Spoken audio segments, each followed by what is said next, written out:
Hello, hello. Good morning, Rare Evo. Huh? Well, for those of you who don't know me, my name is Alonzo, and for those of you who've tuned in to Cardano over coffee, you might know me as Epoch. And I have the pleasure of introducing someone today from IOG, and his name is JJ Siler. He has a great talk for you today, but we're going to give him 1 minute, and I want everyone to just get prepared, feel good. We have a few more people coming, and we have Charles up front. So everyone, let's get some energy. I want to see at least 2 people clapping. Thank you. JJ, if you're ready.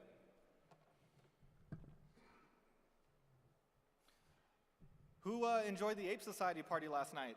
Anyone go? 2 people? 3? Jeremy was there. And I think we have a lot of great events tonight as well. The after party, please feel free to join us then. I'm pretty impressed with all the events that we've had kind of after the sessions at Rare Evo, so please do come check them out.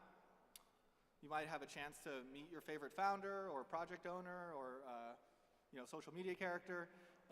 And I know Hosky's walking around, so if you haven't met him, I think there's a bounty to see if you can figure out who he is.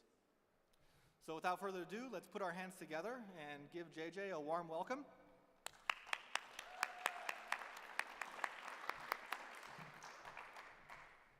Thank you. Thank you. Hi, everyone. This guy. Thank you to Rare Evo, to Wes and Rand for putting on an incredible event. They're really pretty excellent. Another great Cardano event. But not just Cardano now. We've got Ergo, VeChain. It's really excellent that this turned into a multi-chain event. It's nice to see different communities coming together for this. Thank you to Charles, to Tam, to Tim, Mike, Agalos, everyone in the entire executive team at IOG. Thank you for trusting me to give a speech here. I'm the community member that somehow made it to IOG, which is exciting. I think I would be here right now, even if I weren't at IOG, but I think it's more likely that I would be in the audience there. I'm someone that was just in the live chat in Charles's AMAs. I was watching Cardano 360 on a monthly basis. I was watching Charles and Tim and John and everybody talk about African operations, getting excited about MOE and all sorts of different things.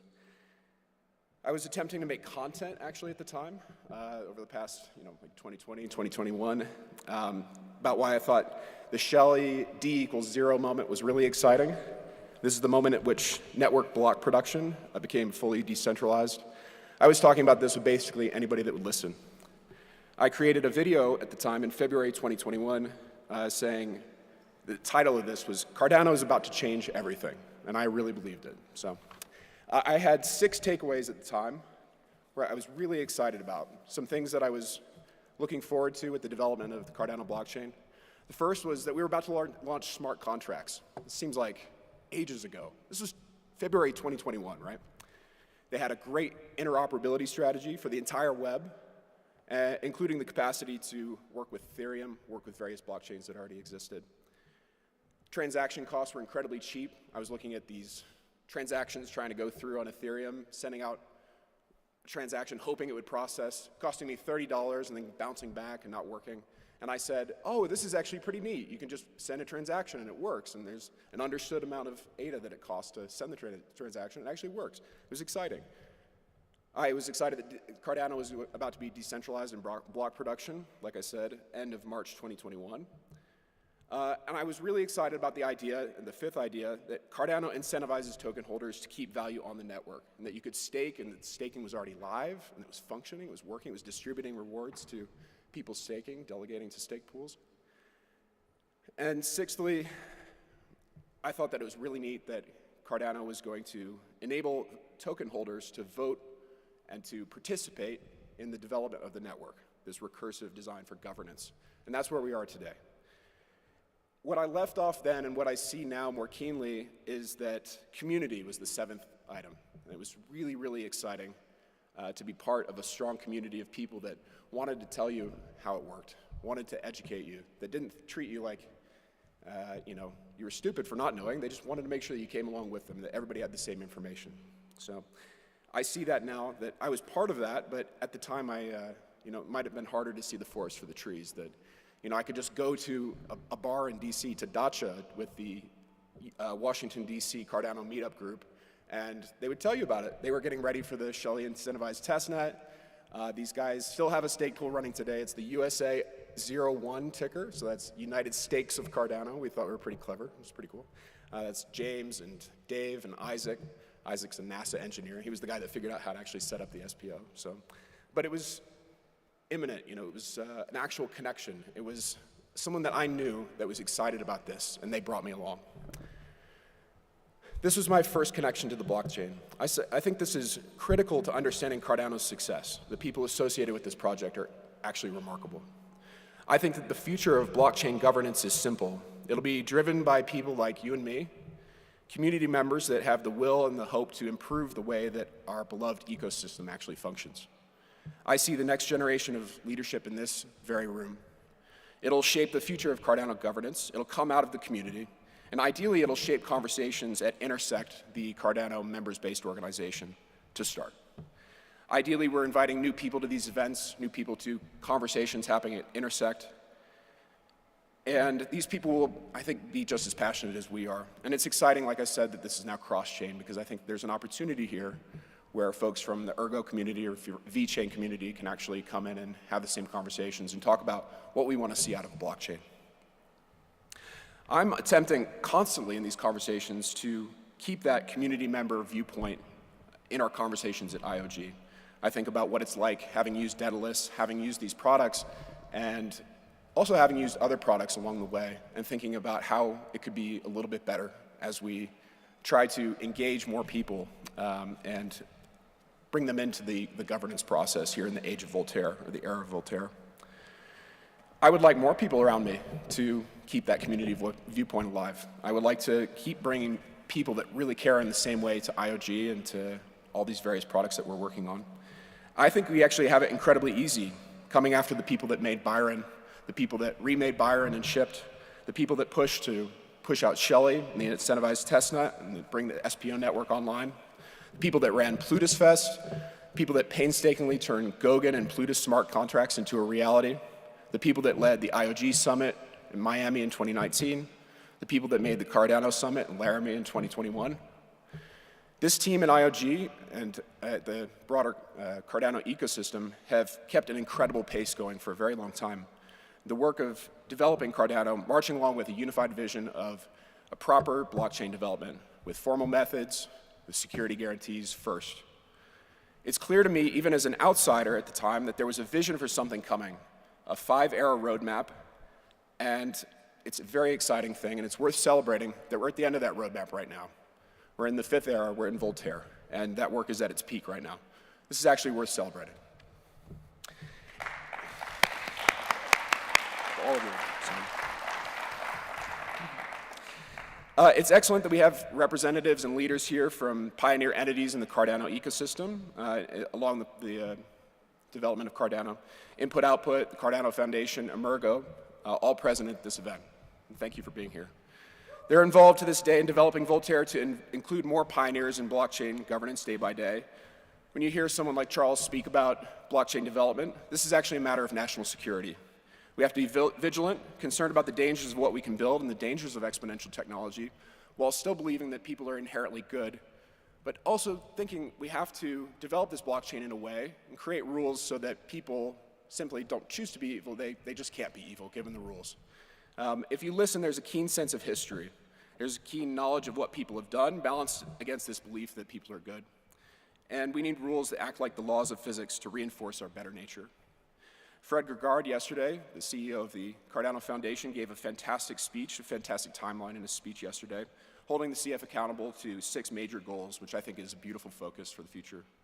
Emurgo and the team are here, Kodama-san, Shunsuke Murasaki, Nikhil, Amar, Vineeth, and we're excited that they could be here as well. They're engaging and educating, building in the Cardano ecosystem, and just happy that they're here. It's really nice to see all of you. We have everybody here as well. First and foremost, the builders in the room, the ecosystem members that have driven phenomenal growth in the Cardano ecosystem over the past few years. And I think that that's where what we're talking about, really, the pioneering part of the blockchain governance in the near future. Oh, a little out of order here. I think that what's interesting, I was looking through some Basho haikus. I know it's a little corny, right? But Basho is very interesting, a lot of short poems. One caught me in particular. A caterpillar this deep in fall, still not a butterfly. Is this blockchain tech seemingly late to bloom? Are we waiting for this butterfly moment? The journalists love to print the same headlines every 3.5 years. Crypto's dead. They call it late to bloom after reaching a $3 trillion market cap in just over a decade. Still sitting at a $1 trillion market cap now that it's dead. It's not dead, by the way, just be clear, it's not dead. Public policy decisions matter for the future here. Our blockchain governance, as we pull together as a community, cross-chain, various things, as an industry, really. I say this as an American. Being in America, we're giving a speech in Denver, right? I'm from Kansas. We have to lobby our government here to not kill this industry. The reason that the internet companies, the Web 2 companies were so successful is that the US government actually supported innovation here in the United States, and I'd like to see that as the policy moving forward, especially for blockchain. At IOG, we have a very keen sense of the context in which we operate, and I think that there's a real danger of seeding some of this technology, this exponential tech, to people that are not as ecosystem focused as we are. I think in the near future, participation in society and in an economy is going to require trusting one of three things: a corporation, a government, or a protocol. Each of these has access to exponential technologies that are presented as good, like China's CBDC program, for instance. It's good for society, keeps everybody together, right? Keeps you honest. Is that actually what we want here? We're on the precipice of falling into dystopian scenarios given this exponential tech, or creating truly utopian scenarios. Context for input-output and our work, we have to develop clear and compelling, attractive versions of these exponential technologies that bring people along. They should be built in a way, as I said, that preserves protections for the individuals, like analytic truths, like physical laws that can't be broken. Our firm has to become synonymous with clarity of purpose and integrity. And in doing so, I think the opportunities for compromised or uncompromised, unfair version of these exponential technologies diminishes hugely. And eventually the window for exploitation using these systems closes if we do this the right way. I hope that I've given you a sense of my own personal mission here, a flavor of what IOG is trying to achieve. Ultimately, I'm trying to listen and channel the energy that I receive from you in the community and interact with as many people as I possibly can. So if you have something to share with me, please never hesitate to reach out to me, send me a message, let me know what's going on. It's always helpful when I get a message from someone and it's something I haven't seen yet. You know, we try to be aware of it as much as we can, but collectively, we're all very aware of what's going on and keep us up to speed, so it's very helpful. I always appreciate it. And I always try to respond here and make sure that like I said, as a community member, I have some sense of duty to everyone here to make sure that you feel some connection to the work that's going on at IOG.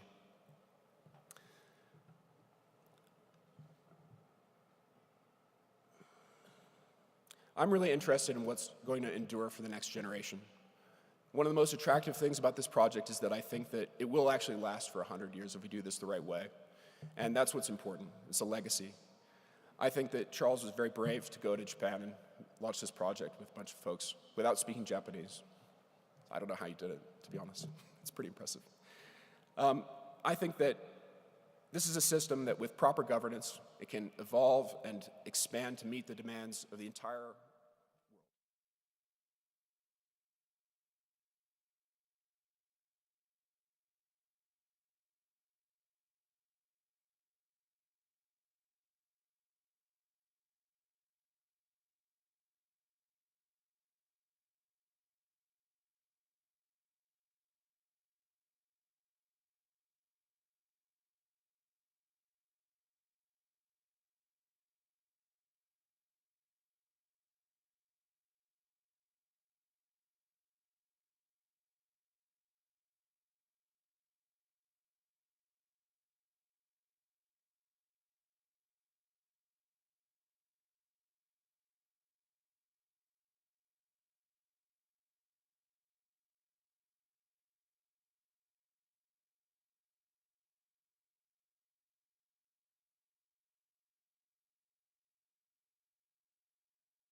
Hello, Rare Evo. Good morning again. If folks want to find their seats, we're going to get started in just a minute. Hope everyone has some good questions. I heard that we have Nikhil, Joshi with us from Emurgo, and I think you're all in for a treat, so prepare your best questions for him. By the end of the session, he'll be ready for them. And I have one question for the crowd. I want to know how many people have looked to the back of their passes and claimed their book IO book. Can I see hands of who's claimed their book? Okay. Does anyone know the floor price of those books? 600? Higher. How much? It's 1,000. So this conference can pay for itself. Participate in the system. Check out what Book IO is putting together. Also check out what we saw from input-output today. If you missed the session this morning, it was great, so please check the recording from YouTube. And let's get focused on Emurgo right now. So let's put our hands together and welcome Nikhil to the stage.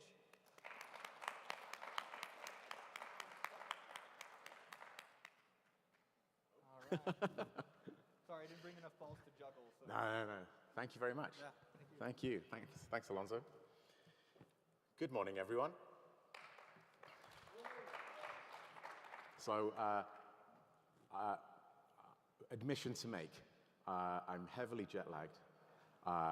My third time in the US, my first time in Colorado, I've been supping the local beer like it's on a drip. And a combination of those things means that I'm a bit dusty. So what I thought I'd do is just to liven myself up, but equally, you kind folks who've come to listen to me talk, I'm going to give you two options, and I'd like a show of hands. I'm going to start off with either my Chewbacca impression, or I'm going to tell a joke. Which one would you prefer? Chewbacca impression? Chewbacca! Okay, joke? One guy, two guys for the joke. Oh, I'm insulted. It's a good joke. I can tell you later. Okay, Chewbacca, ready?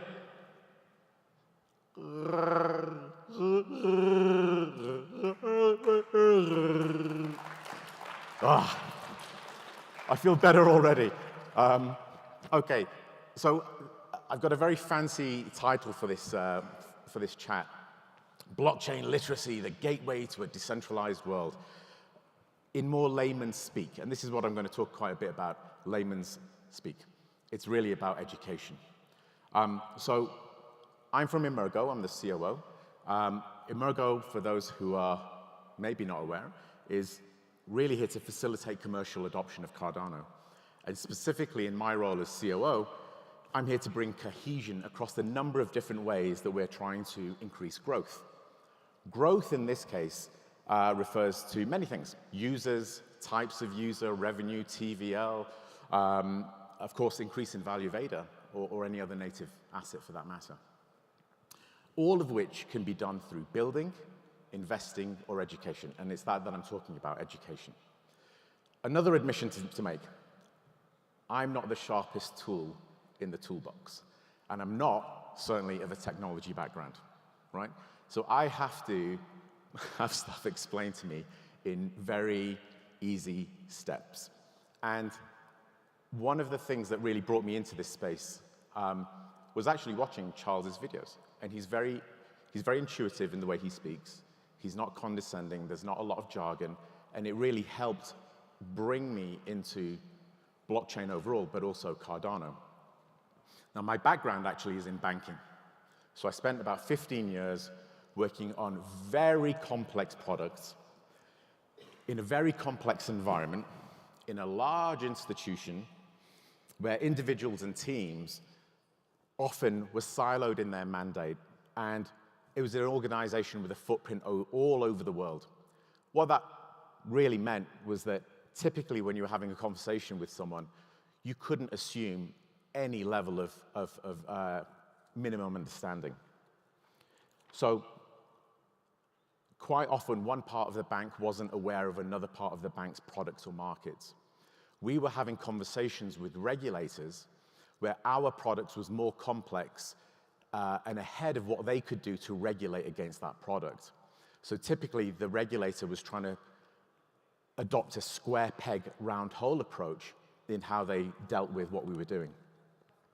If you worked on structuring trades or portfolios, as I did, the tax, the legal, the accounting, the regulation, all of this was extremely technical in nature. So when we were talking to teams who were responsible for that particular thing, it was hard work, right? And so you had to softly, softly catch a monkey, handhold everyone at the same pace and take them from a very, very minimum level of understanding through to the point that you needed them to be at. And perhaps more fundamentally, quite often the product didn't even make sense, right? So I see a lot of parallels between that space and where we are today. Over that period, though, what I learned was to have someone's buy-in to a particular initiative, it means that you are selling that idea to them, right? And selling means that you're having to adapt to the message for a varied audience. You're assuming zero knowledge, or sorry, you have to assume zero knowledge in many cases. And you have to also understand that sometimes the audience doesn't want to admit zero knowledge or limited knowledge. So you need to help them feel comfortable enough to ask the right questions to bring themselves up the curve. And as a boss of mine used to say, and it's the best thing I ever learned, you have 2 ears and 1 mouth, and you should use them in that ratio, right? So listening more than talking is imperative. So I'm going to talk really about how do we entice more people into this space. I'm a non-technology banking dude that loves being in this space. And I think of profiles like my own, where I go, how do I want to bring those guys into the playpen and say, that stuff is boring, it's stupid, there's nothing going, come over here, right? That's what I'm really excited about. That's what I want people to understand. So I kind of have profiles like my own in mind when I'm thinking about how do we approach this. I'm going to start off talking about what I think are the barriers to mass adoption. But the underlying theme in all of this is education, right? Then I'm going to talk about, okay, what's the direction of travel and where do we make a start in all of this? Now, I don't want to suggest that Emurgo has cracked it, right? We are having a go, as everyone else is in this space, and we are very receptive and open to ideas. And of course, it's not incumbent on us in isolation to solve for this very big gap, right? Of how do we bring awareness up the curve? How do we educate people on the opportunity? And how does it work? And what's the application? So we need to work together to solve for this. And a lot of the speeches yesterday, including the panel sessions with Fred and Charles, Fred's own session, touched on this, right? Bringing everyone together on the journey of awareness. Excuse me. Dry mouth.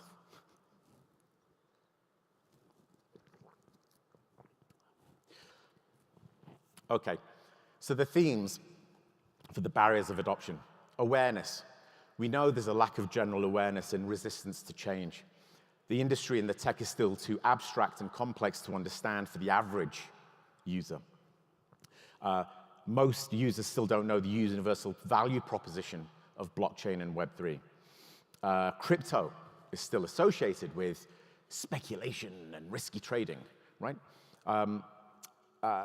There are scattered resources online, and this is clearly touching on the education point.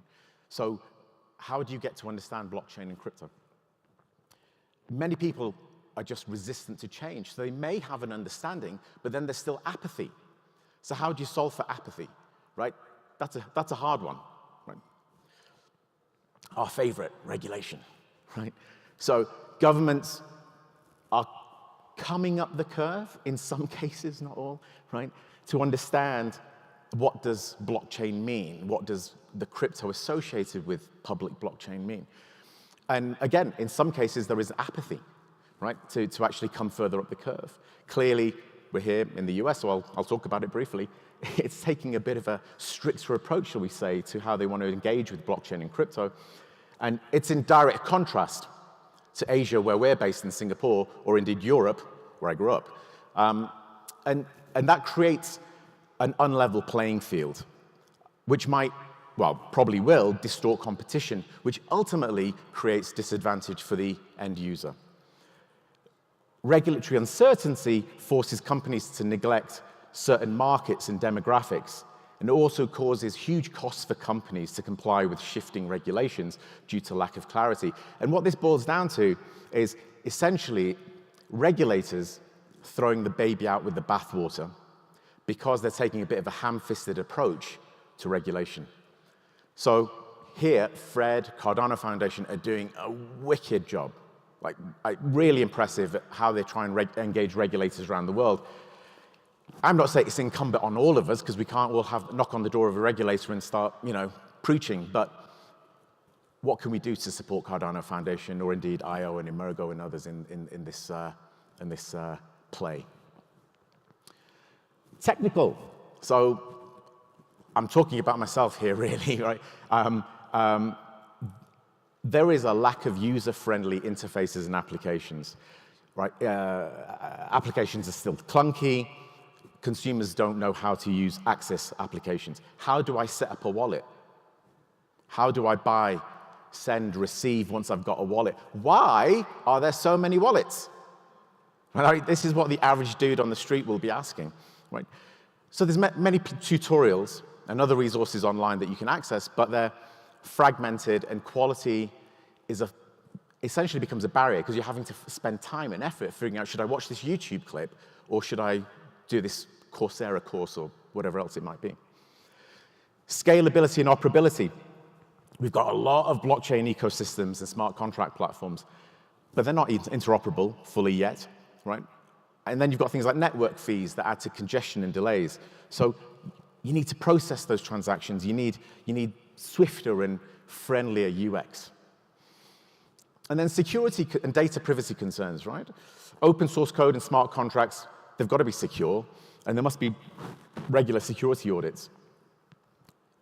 So privacy is becoming increasingly important to individuals around the world. But again, it's an inconsistent, play up the curve. Product.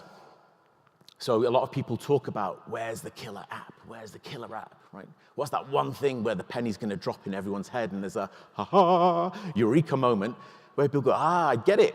This is Web3, this is crypto, this is blockchain, I'm all in. Right? We're still waiting for it. Is it going to be one? Is it going to be many? We don't know, but that's a blocker. And then unreliable education, products, and resources. So lack of quality assessment, lack of universities offering formal education in this space, and really we're still relying on independent learning. So this is the crux of it. Across all of those things, education is key. So what can we do about it? I think we've got to start off by saying very cleanly and openly, what can blockchain solve for? What can blockchain not solve for? We shouldn't be peddling it like it's a cure for everything, because it's not. And so we should be open and transparent, because that's going to build trust and credibility in this space. Overall, we need educational initiatives to engage with the public and private sector and the general public. We need proactive engagement with government bodies and regulators to foster awareness of how Web3 can facilitate and create new business and help the economy. We need to help them generate more friendly regulations and policies to support industry growth. And again, it comes back to building trust and credibility in this space. We need a more consistent educational campaign to engage with universities, students, professionals, businesses to teach about technical and non-technical aspects. So I come back to the point, is absolutely, we need technical folks who understand how to do the technology. But we equally need non-technology folks who understand, I got it, this is the application, and now I've got a thing that can help me solve for a particular problem statement. Broadly, we need partnerships with governments, academia, private sector, and I think we do need to encourage regulators to create more sandboxes where you're allowed to come and play and do things and break things and probably breach certain boundaries, right? But that's all part of the learning curve. On a technology point, though, we need more cooperation amongst industry players. We need support to fund exceptional builders and help them build products and bring products to market and integrate with businesses and create a real impact so that we can onboard millions of users and give them an entry point into Web3 space overall. I've got a real bee in my bonnet about jargon and crypto slang. We talk about community, we talk about bringing people into this space, and then we just hammer them with jargon and slang, which just makes it exoteric. It's not accessible. So we've got to lose that. I found this thing, the Book of Jargon. I'm not sure if anyone else has seen it. About 72 pages long. 72 pages of jargon, right? Seems a bit heavy. I suspect it's going to get longer as we go forward over the next couple of years. It shouldn't. It should get smaller. And then you've got this, of course, terms that we're probably familiar with, right? But I'm not a big fan of it, is what I'm saying. We've got to lose it. Okay, so here, some headlines. Awesome. PwC reckons blockchain jobs could add almost $2 trillion to the global economy and bring 40 million jobs around the world. McKinsey, Web3 and blockchain is one of the top trends to watch along with generative AI. LinkedIn said that blockchain, inverted commas, is one of the most in-demand hard skills. And the total number of LinkedIn members working in blockchain increased by 76% year on year. That's exciting. The current learning options for blockchain education, there's a bit of a problem here, and this is what we're trying to fix. And again, I'm not suggesting that Emurgo's cracked it, but we're having a go. The problems are access, be it location or time, affordability, accreditation. So you can learn stuff for intellectual curiosity, but how are you going to demonstrate that to a potential employer or just to friends? Say, hey, look, I've done this. The market's not yet evolved, right? So that means that you see fragmentation across different providers. They can vary in content, they vary in credibility. And again, getting some way of validating your knowledge is a bit tricky. So where are we making a start? So historically, Emurgo Academy has focused on tech content for tech folks, right? If you go and look at our courses, you'll still see on our website, actually, that they are predominantly Cardano developer courses, they're courses in Haskell, Plutus, and so forth. But coming to my earlier points, that's not enough, because we need to go and sell non-technical content to non-technical folks. So we're going to try changing things up, and you'll see this happening over the next few months. So this is a bit of a heads up on new things that we're trying going forward. We've trained and certified over 2,500 graduates in blockchain to date, and we've partnered with something like 20 global learning institutions. But we're going to increase that. We want to increase that. So we're moving to content that shows application.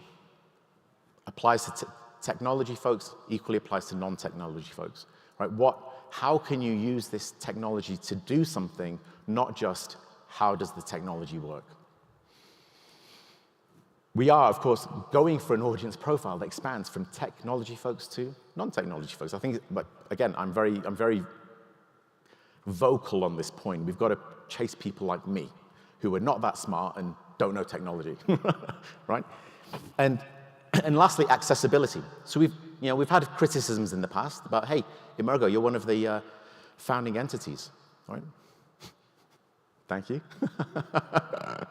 Why do we have to pay for your course? I'll tell you actually why we charge for our courses.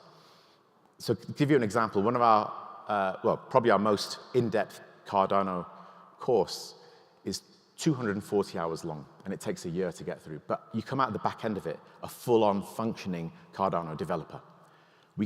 That takes effort on our part, right? So it's quality of content. And yep, IO, CF, they have content as well, but is it that level of detail? Not necessarily. Right? But we're listening, right? So we're doing stuff about this. So I'm going to put this up for a few seconds. What we're rolling out is a Cardano Haskell developer course. Scan this. You get to sign up for a MOOC.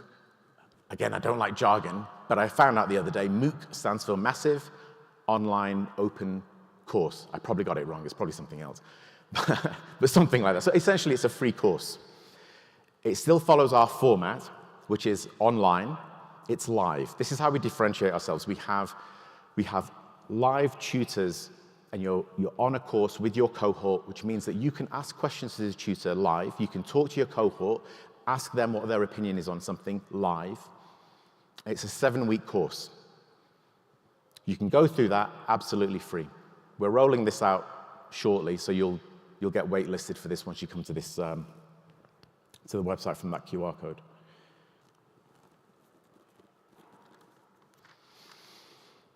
Education is ongoing, though. It's not a one-time thing. You go on the 7-week course and now you know everything. It's not that at all. It's an ongoing thing. So we have a social content platform called Cardano Spot. If you're not familiar with it, it's a thing we started building about a year ago. It's going to come out of beta shortly. It's a social network for the Cardano community. So it contains curated content on the latest developments within the ecosystem.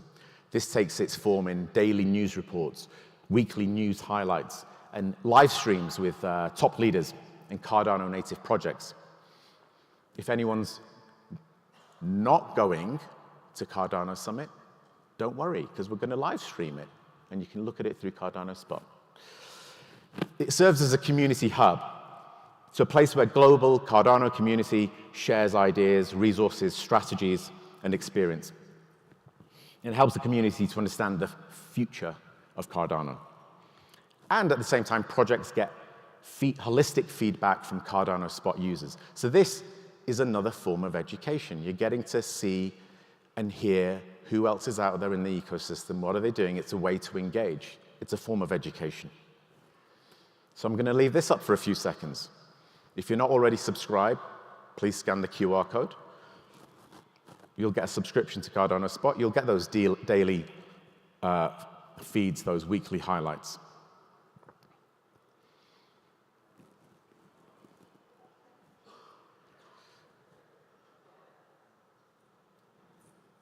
Just looking for, make sure, are there any phones still up in the air?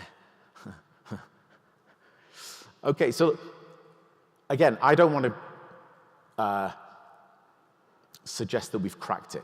I talked about a load of barriers to mass adoption, and I think they go across the board. And there's various touch points at the individual level, at the business level, at the governmental level. CF, again, doing a great job. I guess IO as well, here with Wyoming, doing a great job, right, with engaging at that kind of governmental level or regulatory level. But what can we do at an individual level or at an enterprise level? Food for thought. In terms of more structured, formal education, like content. Okay, we have stuff. We're going to change up what we do.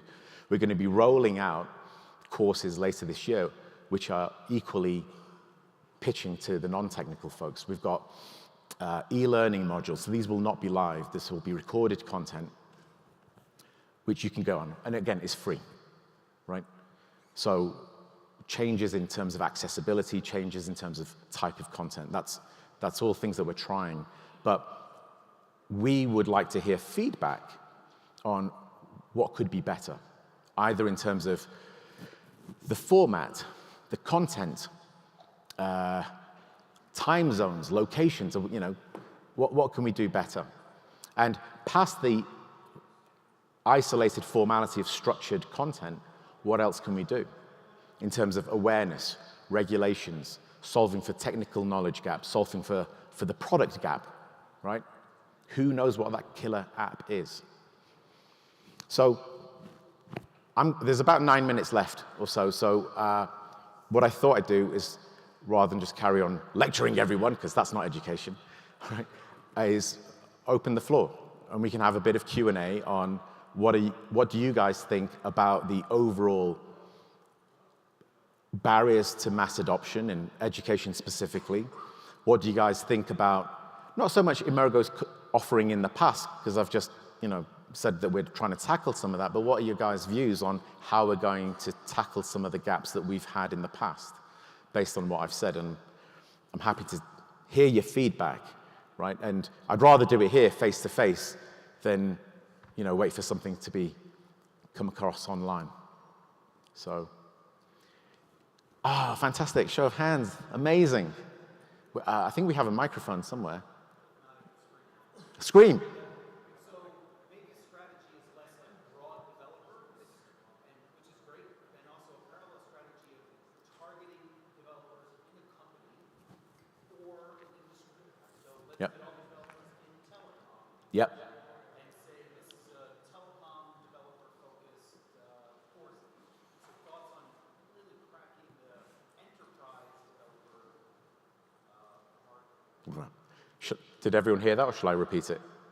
I'll repeat it anyway. So the comment was thoughts on tackling a particular industry and developers in that space rather than generic technical content. Did I capture it correctly? Okay. Yeah, absolutely. So not just with our education offering, but across the board, this is a thing that we're wrestling with now.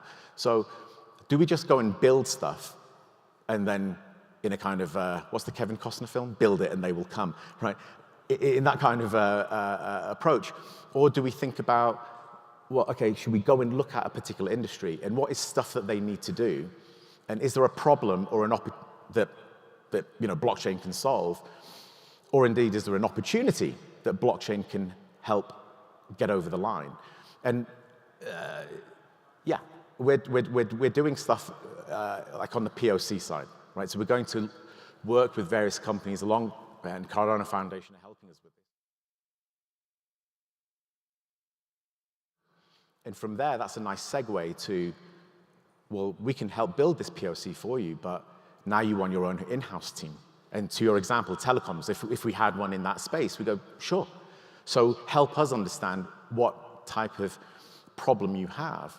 What is the existing awareness, be it Web 2 or indeed Web 3? One question we've had just coming to that is, should we be throwing out education on Web 2? Because typically at the moment, you're looking at a profile that's mid-career, right? So someone who's already been working for whatever, 5, 10 years perhaps, and wants to make the jump into blockchain. But what if we went back to like university level? So there you've got, or earlier on indeed, right?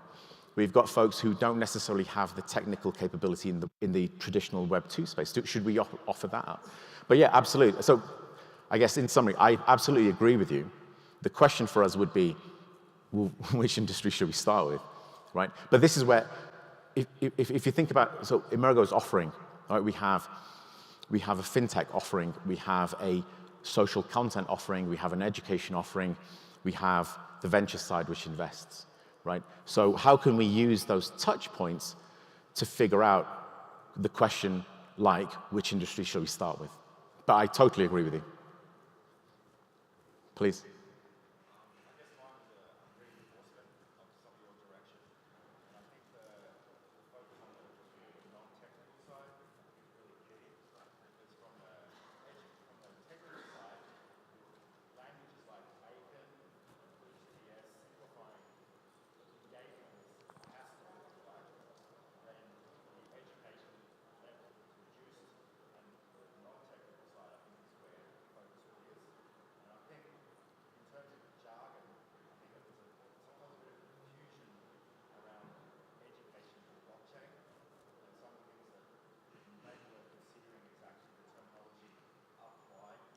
Yeah.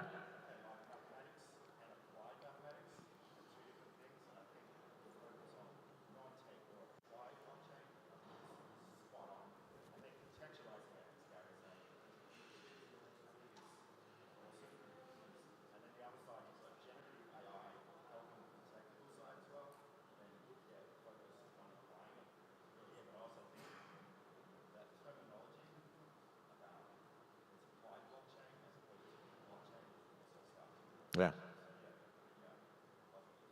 Okay, lovely, thank you. So for those who didn't hear, everything I said was correct.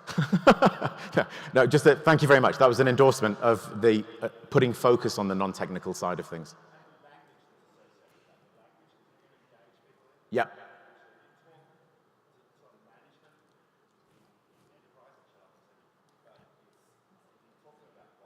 Yeah.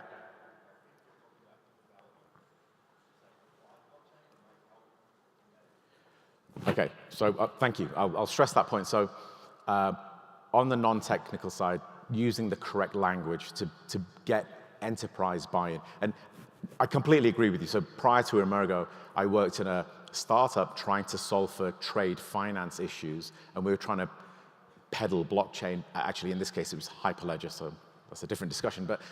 But we would go out to clients or prospective clients and talk about blockchain, and their eyes would glaze over.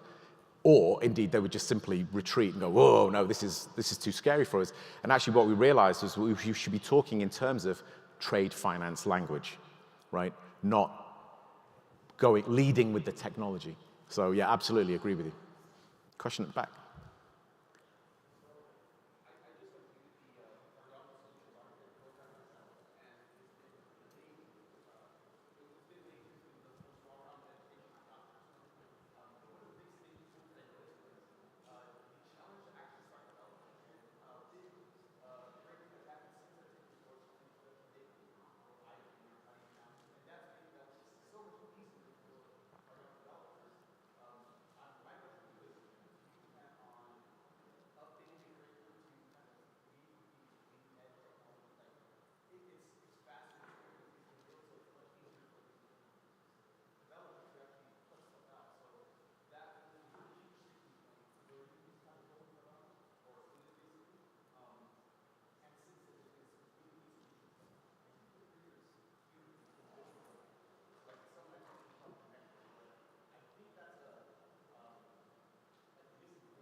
Let me play it back, so I wasn't sure if I heard it correctly. So I think the point here was you've done the Cardano Solutions Architect, you enjoyed it, but are we thinking about including content that allows to build quicker? Oh, I see. Okay. So basically just bringing our content to be more in line with what's going on right now.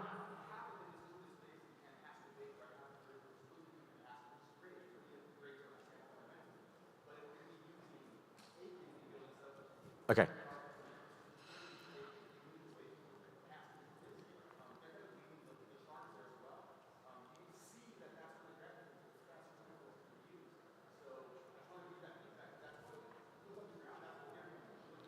Okay. So, okay, lovely. Thank you for that feedback. And if you don't mind, if I can just grab you afterwards to... Yeah, sure. Fantastic. So, again, I'm going to kind of play it back, but basically keeping our content relevant, right? And with as new things come out which are quicker and faster to help develop on, should our content include that? Absolutely, totally, 100%. I think the question for us is how quickly can we get out there, right?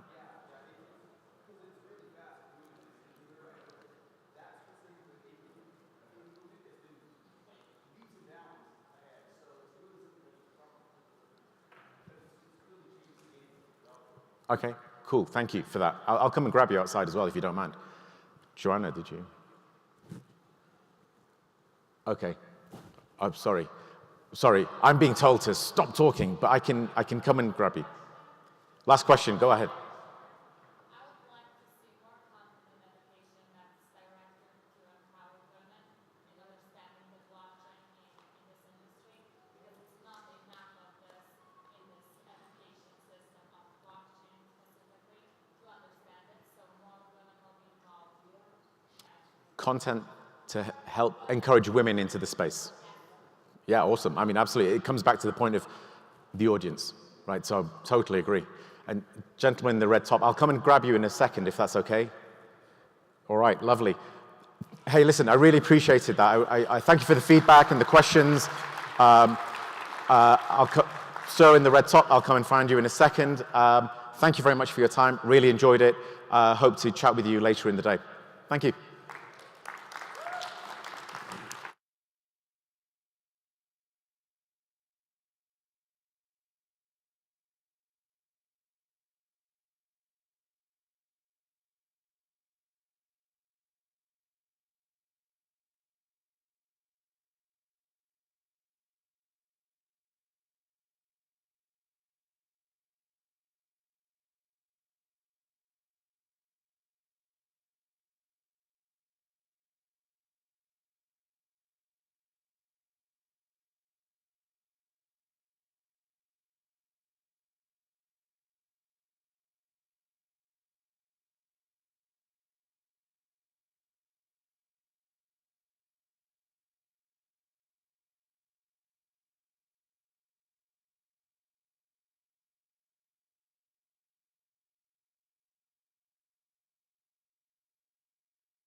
Hello, Rare Evo.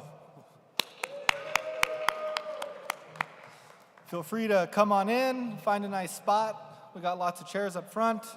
Looking forward to another great session today. I hope you all are having a great time. I know it's a little rainy, and Charles always says it's always sunny, always warm, but I promise you, we will probably have better weather at the next Rare Evos. For those of you who haven't seen Cardano over coffee in the exhibit hall, I'd like to invite you to come out, sign our apron. You know, we do this every year where we kind of try to see everyone from the community on one of our coffee aprons. So please come out, join the community, and would love to see you out there. Today, we're going to be talking with Cornucopius, Late Game Crypto, and Ape Society. And we're actually going to be starting with Clay Nation. Thank you, Clay Nation. So let's go ahead and give a warm welcome to Josh Jones and Rob Gregg from Cornucopius. Thank you, sir. Thank you. Yellow. Hi, everyone. My name is Josh. I'm with Cornucopius, and thank you all for coming to listen to what we're talking about. We were informed about this opportunity to present to you guys very last second, and we're very grateful for the opportunity to Rare Evo for letting us come up and chat. What we thought we would talk about is community mostly, but we decided, thanks to this gift, we wanted to bring up Ape Society and Clay Nation with us and just do a panel. since we didn't really have time to prepare a 30-minute talk, but also, which we could easily do, we're both long-winded, but also, since it's about community, let's bring up some other Cardano projects and really share and talk about community Web3 gaming and stuff like that. So, real quick, Cornucopias is an MMORPG game, and we are set in domes above the sky, above the earth, and there's lore to that. We have a long lore story that will be revealed over time. But these domes, you travel from dome to dome in player-based assets. So one of the most powerful things about Web3 gaming is that we empower the players to own their assets in a decentralized way. So they've got NFTs that they can travel from dome to dome with and experience different curated games that we have created for them.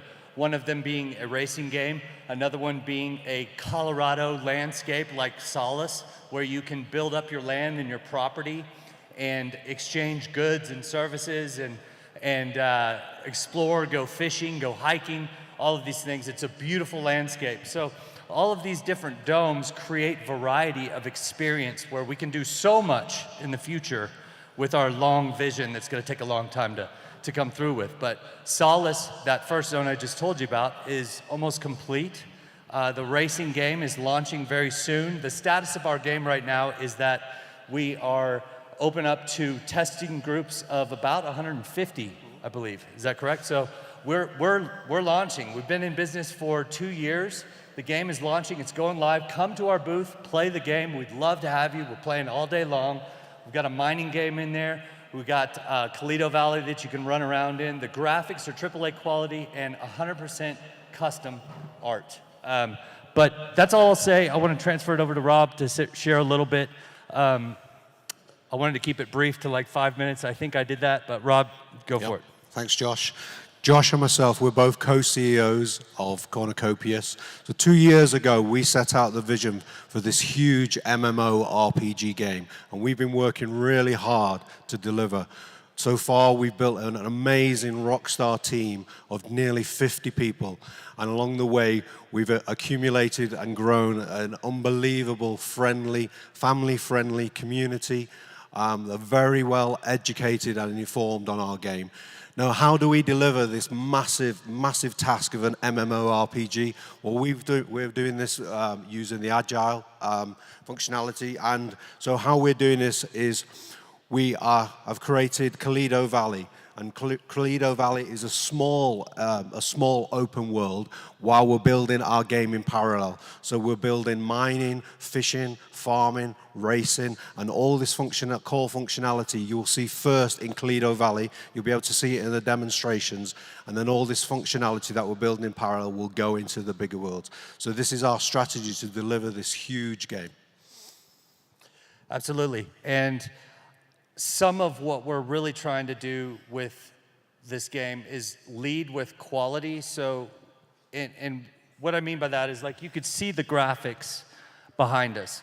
And the team that we're putting together, we're trying to bring on the most talented people that are so incredibly passionate about what they do and about their space, about this space, Web3, about gaming, whatever their role is within our company. We really want passion and people that just dive into their role and their job. And you could see the results of that. Leading with quality, we believe, is a great way to bring Web2 gamers over because they have expectations. They've been gaming for years and years and years, and they have expectations of paramount quality. And if you miss that, they're all over you. Like, you want to talk about FUD. FUD from traditional Web2 gamers is even stronger than FUD in crypto spaces. So we wanted to lead with incredible quality overall. And we feel that that's a great way to bring people in to our vision, to what we're doing, and to make people more aware of what's happening in the Web3 space and in crypto and in Cardano as well. So I'm at the end of our time that Rob and I had to speak because we wanted to reserve the next 30 minutes to get a panel going and bring Clay Nation, Ape Society up, and a panelist that all of these guys, thank them very much for being last minute willing to jump up with us because this was last minute for all of us. We're going to bring them up and share the space with the panel. Josh with Late Game Crypto. He's a content creator in the Cardano space, very passionate about community as well. Perfect panelist for us.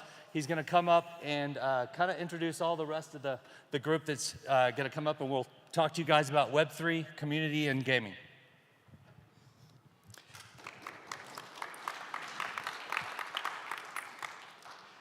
Thank you, everybody, for being here. I did want to give a quick shout out to those on the live stream, to both the Knights Guild and the Corn Mafia. They mobilized behind this thing real quick and got the word out there to the community, and that's the kind of thing that we want to be seeing to strengthen awareness of everything that everybody is doing here. It is my genuine pleasure to share the stage with so many key thought leaders and people that are leading the industry in this space. So I'll first introduce Laura from the Ape Society. Hand of applause. And I will also introduce Lena and Iceyyy from the Clay Nation.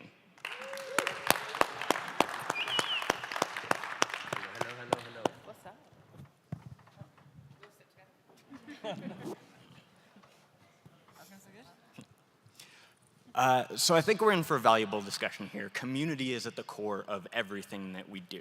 If there is no community, you don't have a project. So what I want to do, the first question that I want to direct is at Clay Nation, because they're OGs in this space. Nobody doesn't know who they are that has spent any time in Cardano. And the question that I want to see if we can pull some value out of them from, what are the core essentials of community building? Hey, thanks so much for having us. I'm Iceyyy, the COO of Clay Nation. I guess for us, the core strategies of community building, I mean, we've been around for 2.5 years, which is quite long in this space, especially for an NFT project. And at the beginning, we weren't strategizing how to develop a community. We were just doing what we love and doing it with passion. And I think this sort of set this tone for how we built our community, and that was to basically lead with love and be compassionate and open and try and create an environment where people felt that they could be themselves, be accepted, and like actually want to spend time with people because it was fun, it was genuinely fun and not just, you know, a pursuit of something else. So yeah, that's like I think what we kind of did at the beginning. And now, sort of having like building on that, we concentrate a lot on like content creation. So we're a Clay animation project. So we create a lot of content. We try and stay present. Someone said to me, "Stay present or fade away," right? So like in this fast-moving industry, I really think it's important to show your community that you care, and then they'll care back.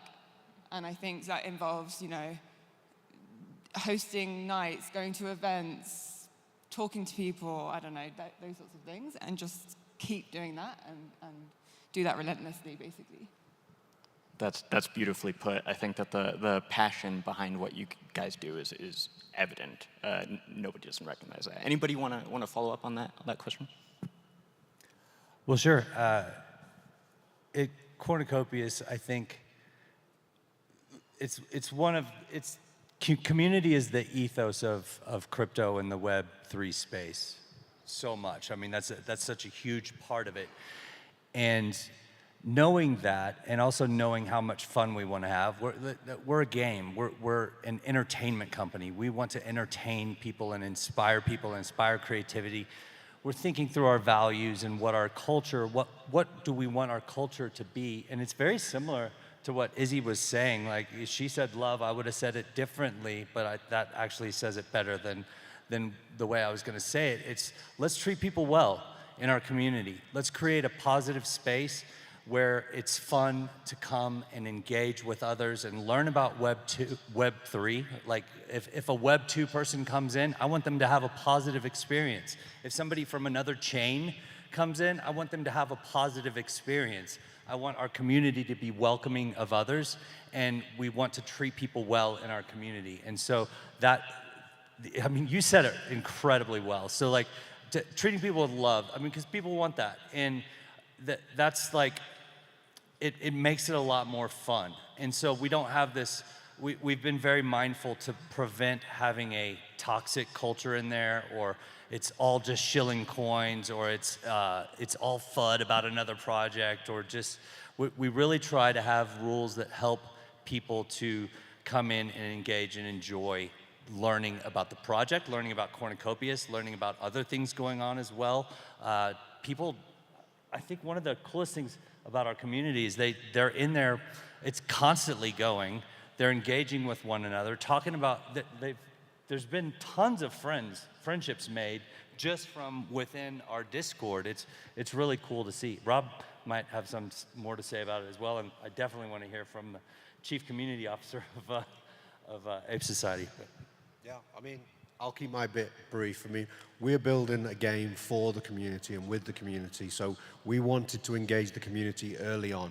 That's why we're releasing our game at early access, and we're getting as many people as we can playing the game, feeding back to us. So if we need to, we can change some features and adapt them based on feedback really early. So we know that when we go through alpha and then through beta and finally release the game, that we at least have, you know, a really good fighting chance to have a game that could be a hit, because we've built it with the community as we've gone along the way. Hello everyone, I'm Laura. I'm the CCO of the Ape Society. Building a community is definitely a hard challenge, and we need to be able to listen to everyone. So apart from what everyone here said, they're all experts in that sense. I think being able to welcome them with open arms and incentivize relationships, just like Josh mentioned, is really vital for building and keeping the feeling alive in the community in Web3. Also, it's very interesting to see when you come into a Discord server or even a Twitter space, just a Twitter profile in general, seeing comments flowing everywhere of community members showcasing others everything that's happening around your projects. And coming from a team standpoint, it's insane to see all the work you do actually come alive through the community's eyes.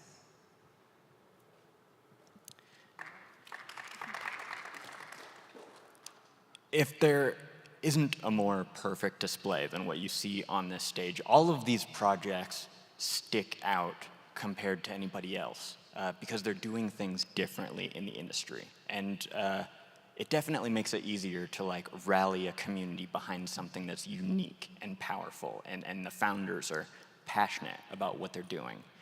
But I think there's an interesting question about the nature of where we're at right now, because in the Web3 space, people tend to be focused on money and things like that. So the question that I want to direct is at the Ape Society, because they, more than anybody, have built an incredibly strong community that rised quickly to the top and is well known beyond just the Cardano space.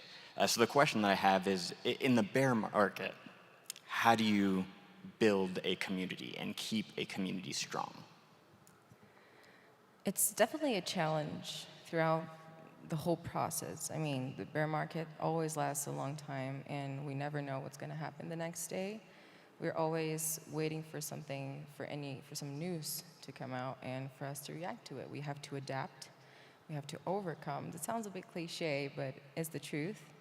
And I believe that incentivizing your own community to build alongside yourself is the key factor in surviving a bear market and building a community during the bear market, because as in the Ape Society, we really love to see people creating their own businesses, creating their own projects, developing everything they need to develop with our support and other community members' support.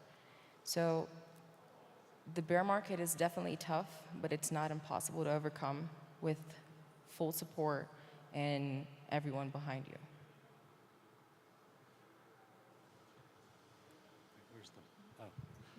I would also add, I completely agree with that. I like the bear market, to be honest. And what I mean by that is a lot of the people that aren't necessarily in it they're not really fully in it yet, a lot of the noise kind of quiets down. They may not have been properly introduced to what the real ethos and meaning and essence of crypto and Web3 and decentralization and all of these concepts. What they may not have been fully connected with that, and so they leave, and a lot of the noise kind of dies down, and what you have remaining is people that they're in, you know?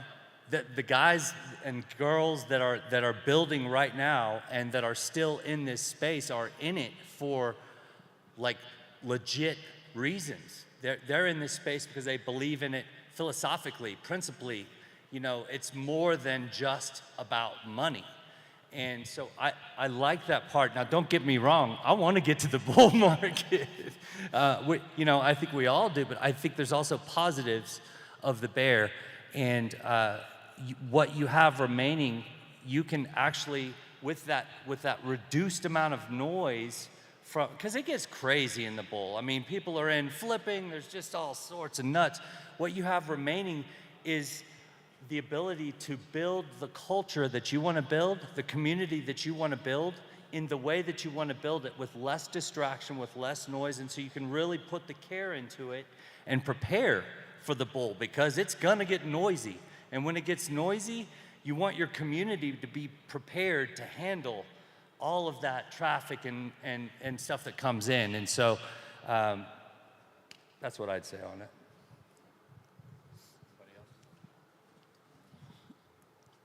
I don't know, man. Like, I like the bull, to be honest. Yeah, actually true, because the energy is different in the community during that time. And I know you said, like, okay, you have that focus during the bear in a sense because you really need to, but the energy is much more challenging in terms of the community as well. So at least during the bull, everyone's excited about everything you do. There are some things that we're putting out now which are freaking awesome, and the reactions are like, eh. And, you know, during the bull, that energy, it does help the team, like our entire team. You know, it can be a bit deflating when there's not that energy coming back. So you have to give a lot to get a bit back. And yeah, need that energy 100%. It really does help. So yeah. Yeah, I think we're concentrating right now on like keeping the energy going, like as best that we can, like supporting the community who are supporting us, like putting our best foot forward, and like just doing the best that we can, considering. And I mean, part of that is also not reading too many Twitter comments, like looking after ourselves in terms of like just staying focused, like working with our team to deliver what we're delivering, and just appreciating the people who are still out there cheerleading for us.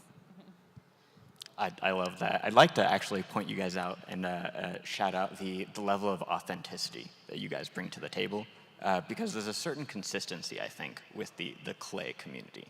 You know, it's just about collaboration and interacting with each other. And like, I hear about you guys showing up to all of the Cardano events and participating in the community, and that's what it's about. It's more than just yourselves. So thank you for doing that.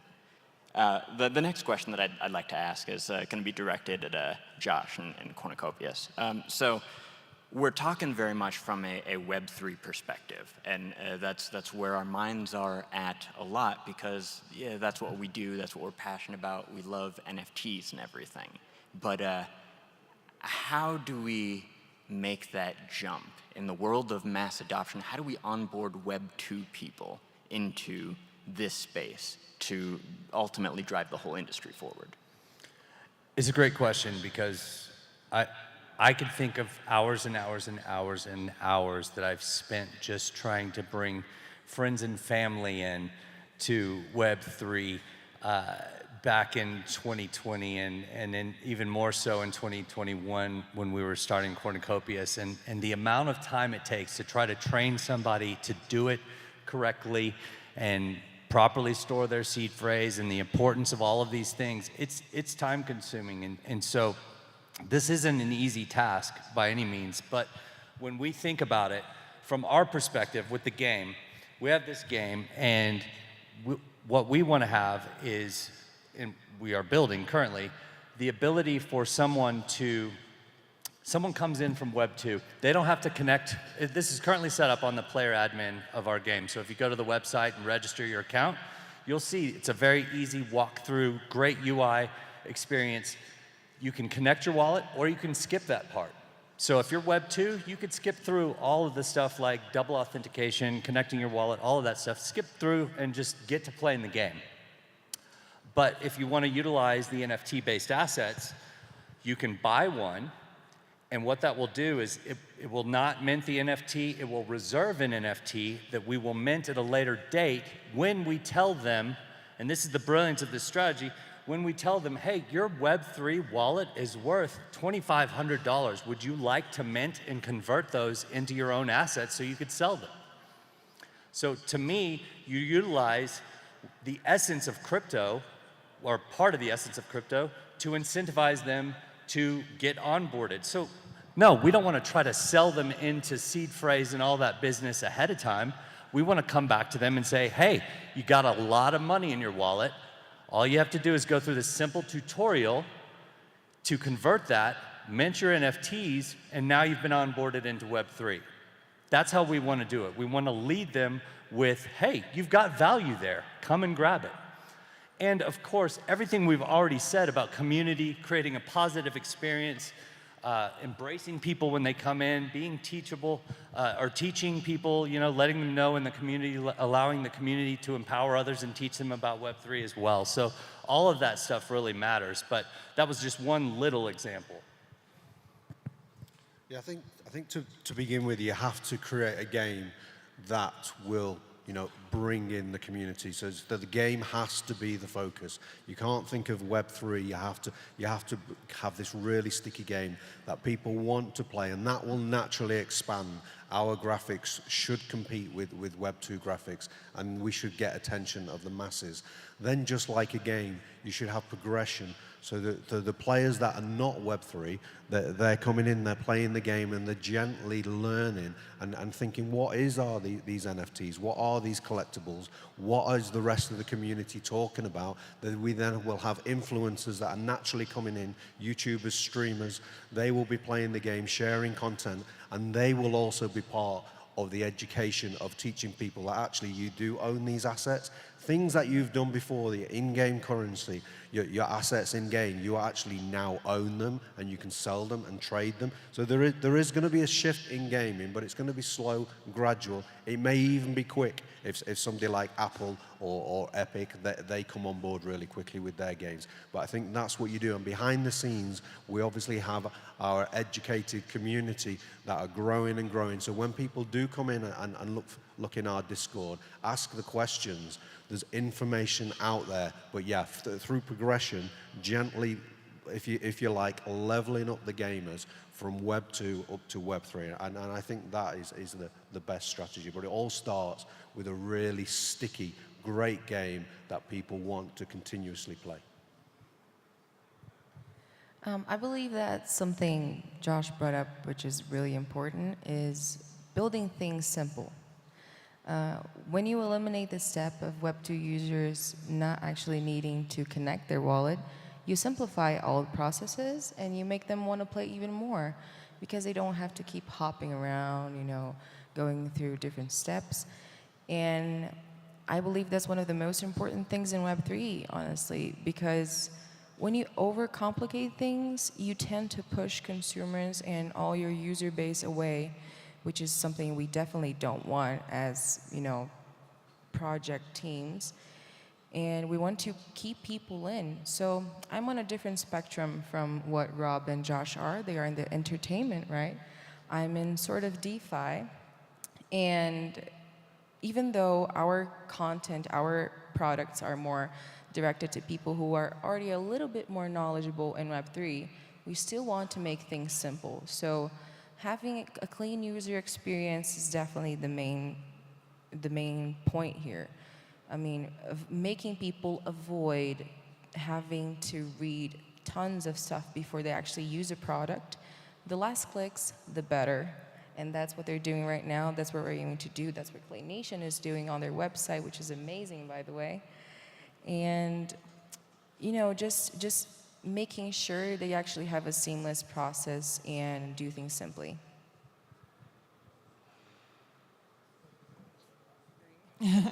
Thanks for that. I think for us, there's also an element, like I completely agree with what was said. I think there's also an element for us which is about connecting with people on an emotional level. And I think that what we try and do with our characters and our art style and the animations that we put out there is actually try and like just create something that anyone can enjoy. You don't have to be into NFTs, you don't have to be into Web3. You might just watch like a cool video and think, oh, that's sick. And to really just connect like with someone's heart, I guess, with like lack of a sort of less cheesy phrase. So I think that's super important, and the storytelling and that side of things. People with Clay, for instance, we're actually bringing something which is very tangible to a lot of people. We're creating something which people are very familiar with. We're just doing something slightly different on the tech end, and that's putting it on the blockchain and like doing some other bits. But this is actually something that everyone's very familiar with. Everyone has watched Gumby when they were young, or watched Wallace and Gromit when they were young. And I think that like creating that sort of content and just bringing it to a new audience, but saying, all right, you can come along with us and you can still enjoy this too. I love it. This is all incredibly powerful, positive stuff. What I want to try and introduce is a potentially spicy question, and I'll leave it a little open-ended.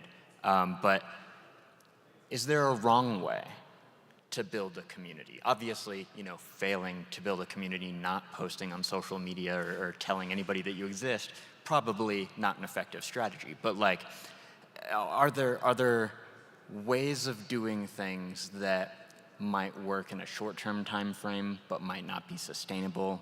Are there things that just aren't consistent with the long-term future? Tell me about like some of the ways that you guys are trying to be careful to avoid doing things wrong.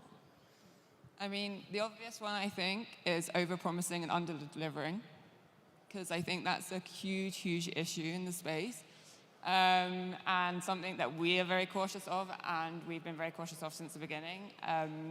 So I think speak less, do more, and show people what you got with putting products out there and putting things out there. I think that's the biggest thing for me. Yeah, I think the wrong way of doing it is doing the way Web2 do. Not in, being quiet for 10 years, then bringing out of the game, then trying to build a community. Not involving the community early on, trying to take a corporate route of extracting as much equity and liquidity out of the community as you can, keeping hold of all the assets, centralizing everything, not having the community have a say. These are all the wrong ways, in my opinion, to build a game. The right ways to build a game is having the community in there and having a really fun game that what people want to come back again and again and again, and have education and constantly get that feedback off the community and allow them to have a say of how your game evolves over time. Completely agree with both of you guys. I want to echo Izzy's point as well. Like, there is a pervasive problem in the Web3 space of groups that don't necessarily represent what Web3 is well, and that could be either through nefarious intentions, or it could be through inexperience, or whatever it may be. But the most important thing, back to Izzy's point, is delivering. We've got to be building. We've got to be building and providing something of value to the community. And over-promising, under-delivering, that's hard. It's really hard not to do, especially if you're a visionary, because you want to think of all of these things that we can do, and especially when you're casting vision, it sounds like, yeah, we're gonna do all these things we'll have that done in 6 months, but the reality is, like, it's really hard to deliver. And so you have to put so much energy just in delivering, and then intentionality in the community around what you're delivering, to cultivate that culture that you want. But it's it's hugely important to just be building, and that's another thing that I do love about the bear market as well. But to your point, I love the bull. That was a great quote. I'm quoting you. But all right. I mean, I believe something that we definitely should be doing and not ignoring is listening to people. I mean, and I don't mean just sitting down and listening, like scheduling a meeting and listening to your community, or maybe reading messages on Discord, because all of that goes away too quickly. You end up missing, we're not on our phones 24/7, right? So being in touch with the community is really important, and through genuine posts or Twitter spaces where conversation flows more loosely, you're actually able to listen to the real opinions of people instead of, because, you know, messages, tones change a lot of what people want to say. So listening from them is really important. You know, having this connection is really important, and not doing that is definitely not a good way to build a community. I've been creating content on YouTube for, I want to say, like 8-9 years now, and so I've seen plenty of wrong ways to do it. I've done plenty of wrong ways to do it. And I think that when people ask me, like, what's your #1 tip for, like, getting started on a YouTube channel, my #1 answer is always to start. Get on things and get involved. So I think the question that we've answered today is not how do I build a community behind this thing that I'm doing. The question is, like, how do you do community? And I think the way that we've answered that today is by getting involved. So in that, you know, if there's anybody out there that's, like, wanting to learn how to build their own community and get value from what was spoken here on stage, I think the answer to that question is to get plugged in. And I think the best place to start is displayed right here on stage. These are top industry leading examples of what good, strong communities look like. And they're all doing things in their own different, unique way. So that's what I'll leave you with. We've run out of time here. I want to thank Cornucopius for sharing the stage so that we can come and bring more value together as a community, and I hope that I can encourage you all to get plugged in and get involved. So yeah, thank you so much, everybody.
All right.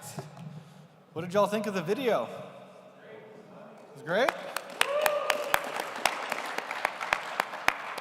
So since you paid attention, do you know what we're talking about today? Zengate Global. We have someone today who you all probably know. Daniel Friedman is going to join us here in a second. He's going to talk about tokenized commodities exchanges, and let's give him a big, warm round of applause.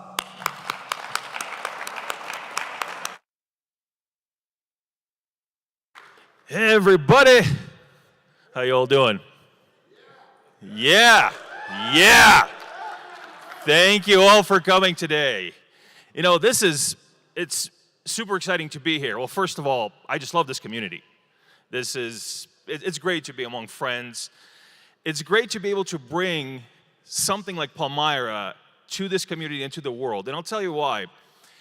Throughout my years in working with IOG, I've learned that you can make a difference in people's lives through the use of technology and the use of what we like to call opportunity inclusion. And let me explain to you what I mean by that. I always found it a bit condescending in a way to say level the playing field, because I believe every single person has the right to take or not take personal initiative to make their lives better. And what we at Zengate truly believe in is opportunity inclusion. You create opportunity, and then it's up to the person to take that opportunity. And so the opportunity here comes from tokenization of commodities and especially underserved commodities in emerging economies. And doing so, working with producers, working with buyers, working with everybody across the spectrum that would be utilizing Palmyra to the opportunity of Palmyra, shows that Palmyra can truly make a difference in their lives. It can truly bring prosperity to them if they choose prosperity for themselves. That's what they want to do. And so, yeah, you know, I know a lot of you follow what we've been up to with Palmyra. I know a lot of you heard us say that we're very product focused. Of course, we are pro Web3, we're pro blockchain, we truly believe in the movement, but we are utility first. We promised you that product always comes before token, and we still strongly believe that. Now, the next question probably is, when Palmyra, right? Well, let me see. No, I don't have a watch. Now, I'd like to welcome you to the Palmyra MVP. We are live with the Palmyra MVP.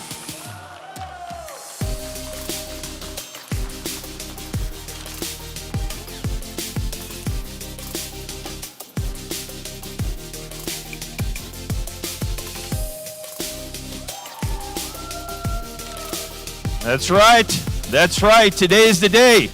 Palmyra goes live, and today is the day Palmyra Pioneers go live.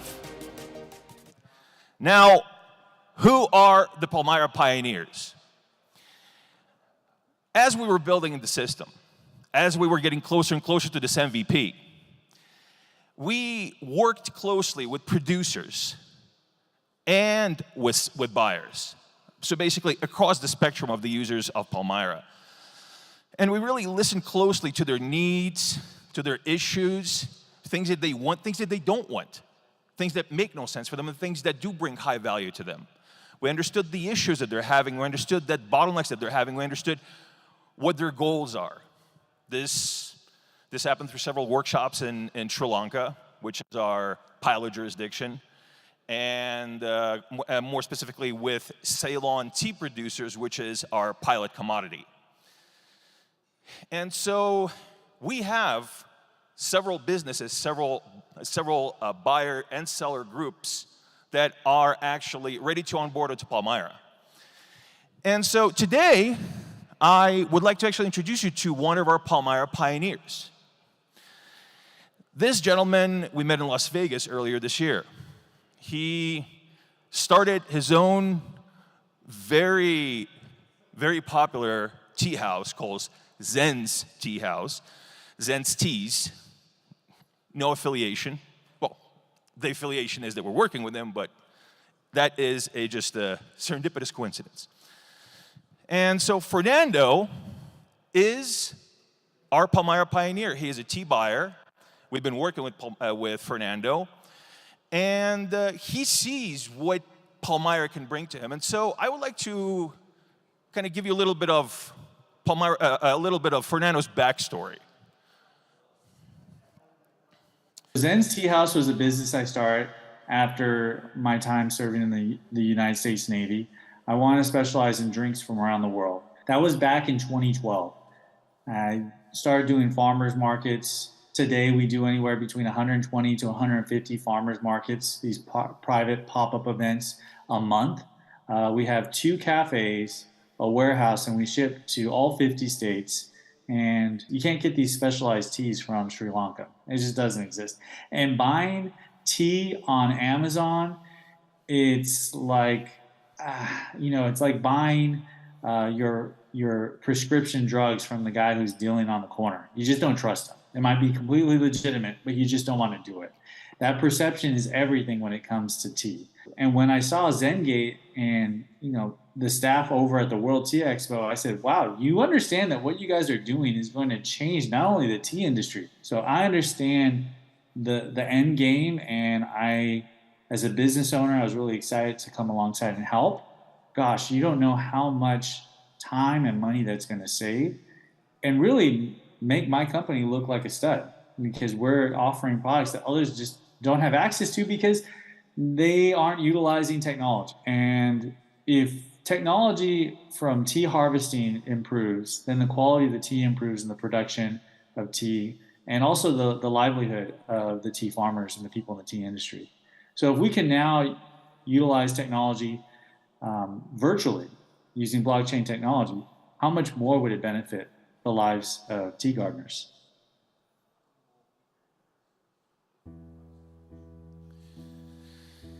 Yes, so Fernando actually is here with us today.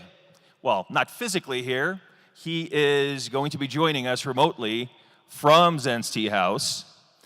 And it's, of course, going to be to meet all of you and to christen this MVP with his first official transaction by Zen's Teas.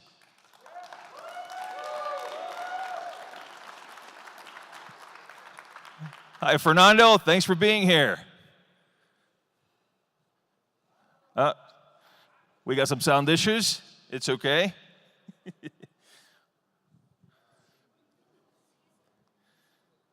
Oh. Okay. Well, we'll make it happen.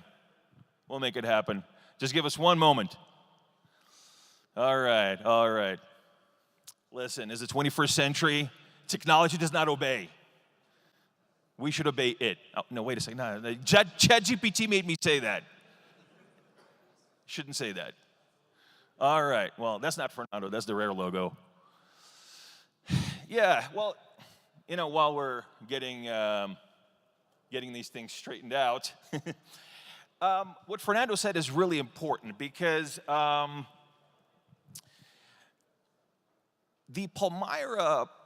idea of Palmyra is an aggregate solution. And so what that means is you take something powerful like the NFT that we use to tokenize the asset. These NFTs live on the Emurgo blockchain.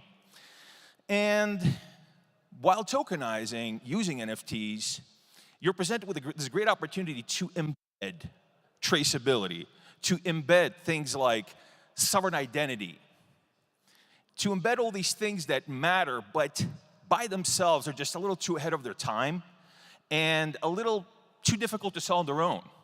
I mean, traceability is a great thing, but I think it's maybe by itself 5 to 10 years away from really going mainstream, really companies, big conglomerates understanding how important it is. Sovereign identity, right? I mean, Tony, Tony knows how much we at IOG really try to push sovereign identity through, how important it is. And yet, it's always an uphill battle. You know, you always have to make people understand why it's so important. Okay, well, we got Fernando back. Hey, Fernando. Hi, did you hear that? There he is. Yeah, I was just saying technology. Thank you, technology. Technology, we could either use it to empower ourselves and others, or it can enable us, and we'll just get stuck. Absolutely. Absolutely. Well, listen, Fernando, thank you very much for joining us. I really appreciate your time. We appreciate your time. These are all our community associates. These are people that have supported us just like you supported us throughout the build of this MVP. And so if you'd like to do the honors to initiate the first transaction from Zenstees on the Palmyra platform. All right, so live screen, share my screen right now. Logged in. Can you see it? So this is the Palmyra homepage. It's going to make my life much easier instead of working with brokers who don't always know what's in stock. And you can look at what's going on here. These are the different teas, the commodities listed. We break down the resources, the technology, and how it's empowering tea farmers, tea gardeners. Right here, keep the conversation going. Links at the bottom. What I care about is the marketplace, because I'm a businessman and my customers care a lot about the quality of tea. So we've had a dozen or so different samples that we've already used through this platform. OP1 Gold, the higher quality. What I like is you can see the information, where it's from. You can even look for traceability information. You can actually see where it comes from. This is very Look important. at that. Very important. That is, wish I had this during COVID. Look at that. Oh my gosh. But the quality, the box, live images, or well, these are images of the place. Go back. Now buying tea. Simple as a click right here. And you can see that there's a little fee right here. Click it in. Get 1,000 units. Or 100. I'll put 100 units in. There's one. Go to checkout.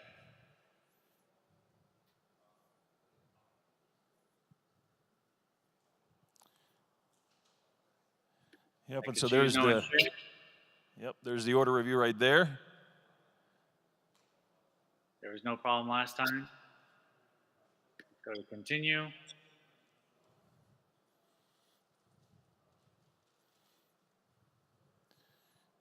Go to review order.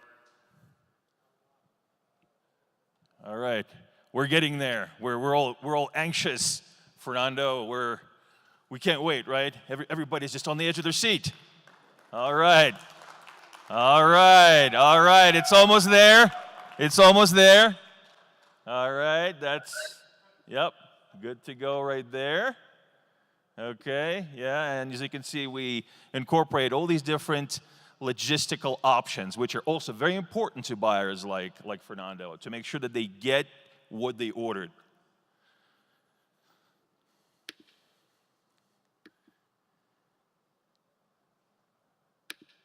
All right, there it is.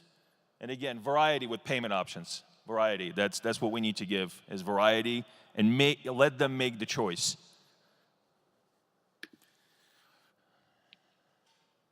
All right, and there it is. There it is. Now, there it is. And not only has this order been filled or initiated, this order is now on chain. And so another the Web3 part of Palmyra, one of our Web3 parts of Palmyra, is our tokenization suite, which can be seen through the asset viewer. So can we bring up the asset viewer?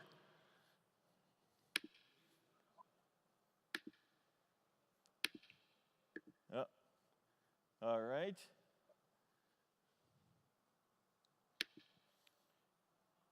We'll get it to you guys. We'll get it to you. Trust me, it's there. It's actually on the Emurgo blockchain right now. You can check it through the Explorer on the Emurgo blockchain, and we'll show it to you in just a minute. And what's really cool about using Emurgo for this is that Emurgo allows us to create and to utilize an NFT for tokenization, and then use various NFT state changes to clock to different changes in the traceability cycle. And so this is essentially how we hash the traceability cycle. We go through state changes on the NFT. The information is written to the boxes the hash is written into the boxes of the NFT itself, and then it's referenced through IPFS, which actually stores the traceability information. And again, it's very important for businesses like this to have these tools at their disposal, because what it does is it creates an opportunity for them to reach a wider market. Oh, hey, there we go. There is the asset viewer, and yep, there is Fernando's purchased T, now an NFT, NFTEA, yeah. Thanks Sam Lambert for that joke. And yeah, so the asset viewer that allows you to view this asset on the Emurgo Explorer. You can then go to check out traceability of this asset. You can go to the purchase. So there it is. There it is. It's on chain. It's done. All right. Well, I think that's all the time we have for today, folks. And I would really like to thank Fernando for joining us. Thank you very much for taking the time to show everybody, your journey with us, and we truly appreciate your help here. We truly are looking forward to working with you, working with Zenstees. And yeah, everybody who's here, thank you so much for joining. Thank you so much for being here. This was huge for us. We did it. We launched the MVP. We did product before token. I know it's unheard in Web3. All right, everybody. Well, thanks a lot. And and don't forget, we got several really great proposals in Catalyst. We also have an IDO coming up next month and an ISPO. So you can find out more at the booth. And again, thanks a lot for joining. Have a good day.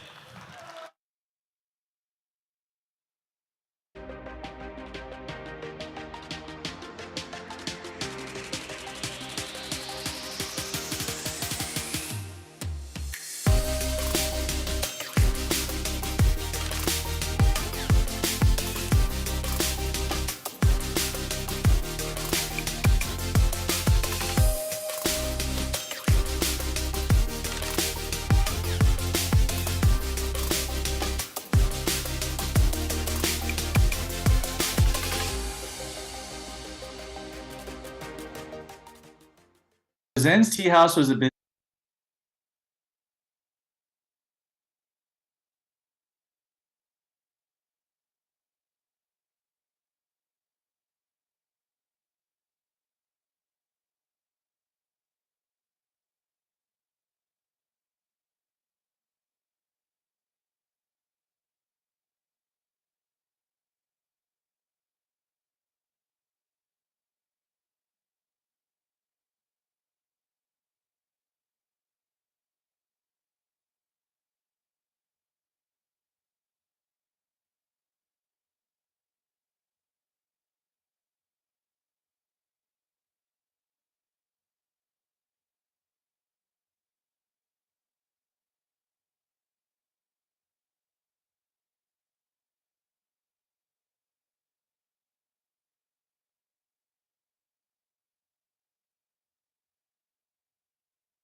How y'all doing today? Whoa, blinded myself and too loud.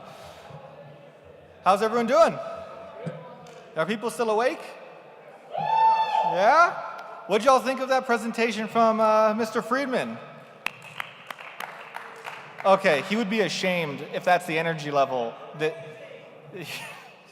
All I know is that was an awesome launch to hear about all that with Paima.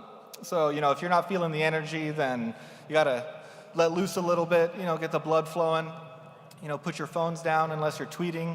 But let's get a little energy in the room for our next set of guests. We have George with Mlabs, John with CSWAP, and we have Cash from Anvil. So let's give them a warm, Daniel Friedman-like round of applause. Woo!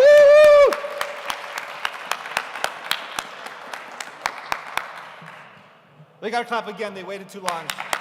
Yeah! Thanks for joining us. Thank you. Nice to see you again. How's everyone doing today? Awesome. So my name is George. I'm from Mlabs. Mlabs is a dev consultancy in Cardano, very prolific in the space. We've built a whole bunch of different apps in various sectors like DeFi, DEXs, auctions, marketplaces, governance, lending platforms, oracles, games, NFTs, and metadata. And this last part is really the topic for this talk. We were invited here, and the common thread that runs through our experiences is NFTs in this case. So that's what we would like to focus on today. So I'd like to introduce you to Cash from Anvil. Cash, can you tell us a little bit more about Anvil and yourself and your journey in Cardano? Sure. Thanks for the introduction. I'm Cash from Anvil.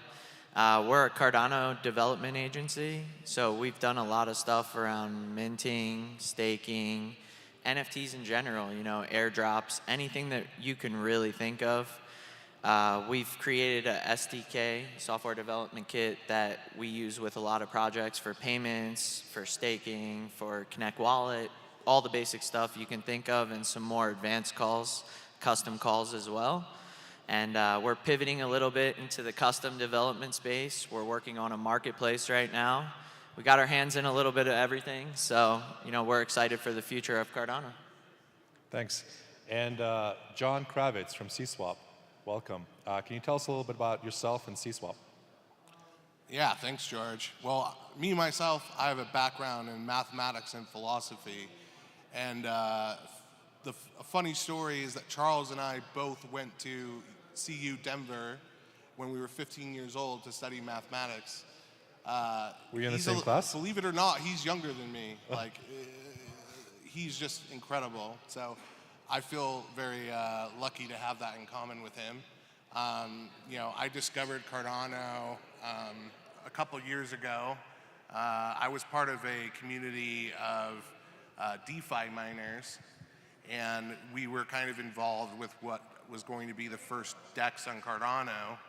And during that time, I kind of came up with an idea to create a DEX that not only worked for fungible tokens, but also for NFTs. I just see a lot of potential for NFTs, and we actually launched a beta of our NFT DEX 3 weeks ago. And we've got a couple 100,000 ADA and TVL and a couple 100,000 volume, and it's just an MVP, and the feedback's been great. People love it, so yeah.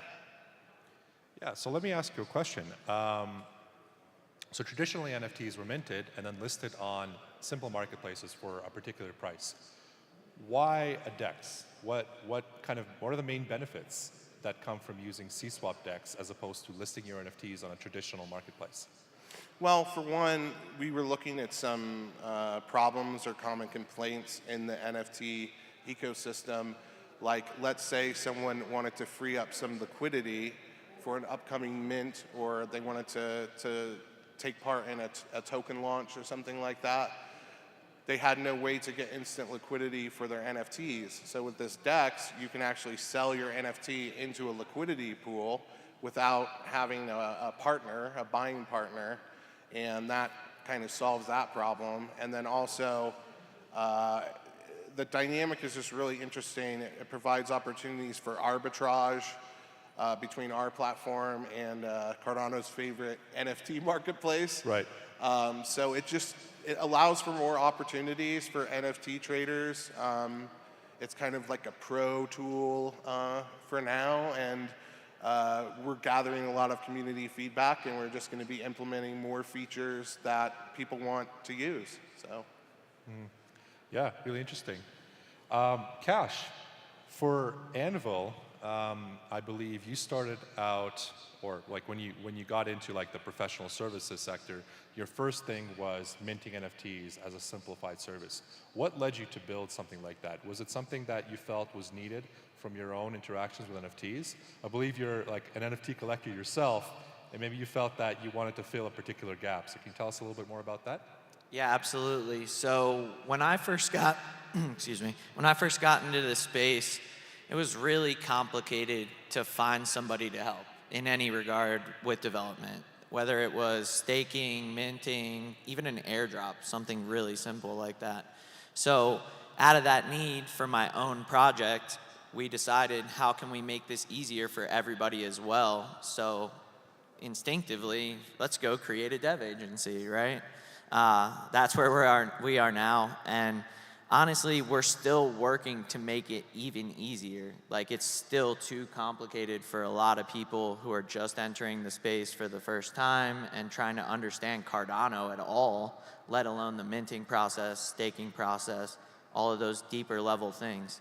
So for us, it's about really simplifying it for the end user as well as the project. So we walk them through the entire process, because that was something that I didn't feel like I got in the beginning. So for us, it's all about education and ease of use. Yeah, thank you for that. And I guess I'll fill in the blank for myself. So I joined Mlabs about 1.5 years ago. Before that, I was more of a freelance developer, helping out on different projects. And the reason why I wanted to join Mlabs was because I wanted to get involved with as many projects as I could and see all the diversity, especially on the technological front, and really get at the essence of what does it take to build, deliver on a vision for a product on Cardano. And yeah, so I think I've kind of achieved that now. I've been personally involved with upwards of like 20 different projects. And yeah, that's what allows me to come to places like this and have nonstop chats with folks. Like yesterday, I think I was talking with different people nonstop for like 10 hours. So my voice might be a little bit hoarse, and I apologize for that, but yeah. Okay, so the topic for today is NFTs. Maybe let's start with the basics. What are NFTs, and what's their value? What's their intrinsic value, and what are the things that they are used for? Why do people need them, right? Let's just go really quickly maybe over that. So what do you think about that, Cash? Cool. So for me, NFTs are a vehicle, right? It's a vehicle to get your ideas out, welcome on new community members, even build out utility, right? So for me, NFTs are a little bit different for a lot of people. I'm a huge collector. I have a lot of faith in a lot of people that are, going to build cool things, and I want to support them. And I feel like NFTs are a good vehicle to do that without necessarily having to do all the extra steps of a public offering and all these, Web 2, if you want to call them that, things. So essentially, for me, NFTs are art, they're utility, and they're membership. That's really the three most important things of this version. Mm-hmm. But that said, I think we're only at the first version. There's definitely going to be a V2 of NFTs that are really utility driven, that have real world value, that connect businesses to Web3.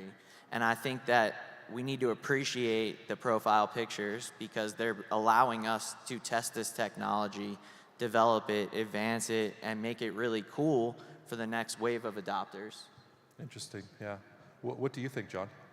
Yeah, I mean, I definitely agree with what Cash says. To build on top of that, I kind of came up with something that kind of paints a picture of what an NFT is. So a fungible token is one unit of something, but an NFT is something of everything. So it's kind of an abstract statement, but an NFT can represent a lot of different things, where a fungible token is literally just one unit of something. So for instance, we recently created an NFT using SIP68 that actually embeds the rights to 3 different fungible tokens inside of an NFT. So now you have an NFT that has intrinsic value in terms of the tokens embedded within, and then extrinsic value because the NFT has scarcity itself.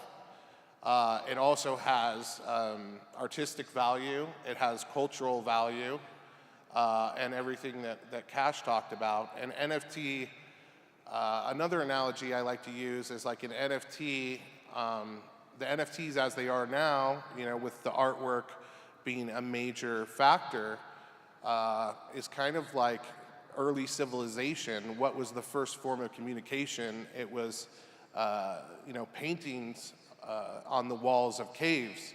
So if we kind of look at the evolution of NFTs, we're in the very early stages, and sometimes NFTs get a bad rap, but I mean, this is the most primitive use case, what we have right now, and the sky's really the limit, which is why we felt it was so important to build an NFT finance platform, so when these opportunities come about, that we have a platform on Cardano to where we can take advantage of the progression of NFT technology.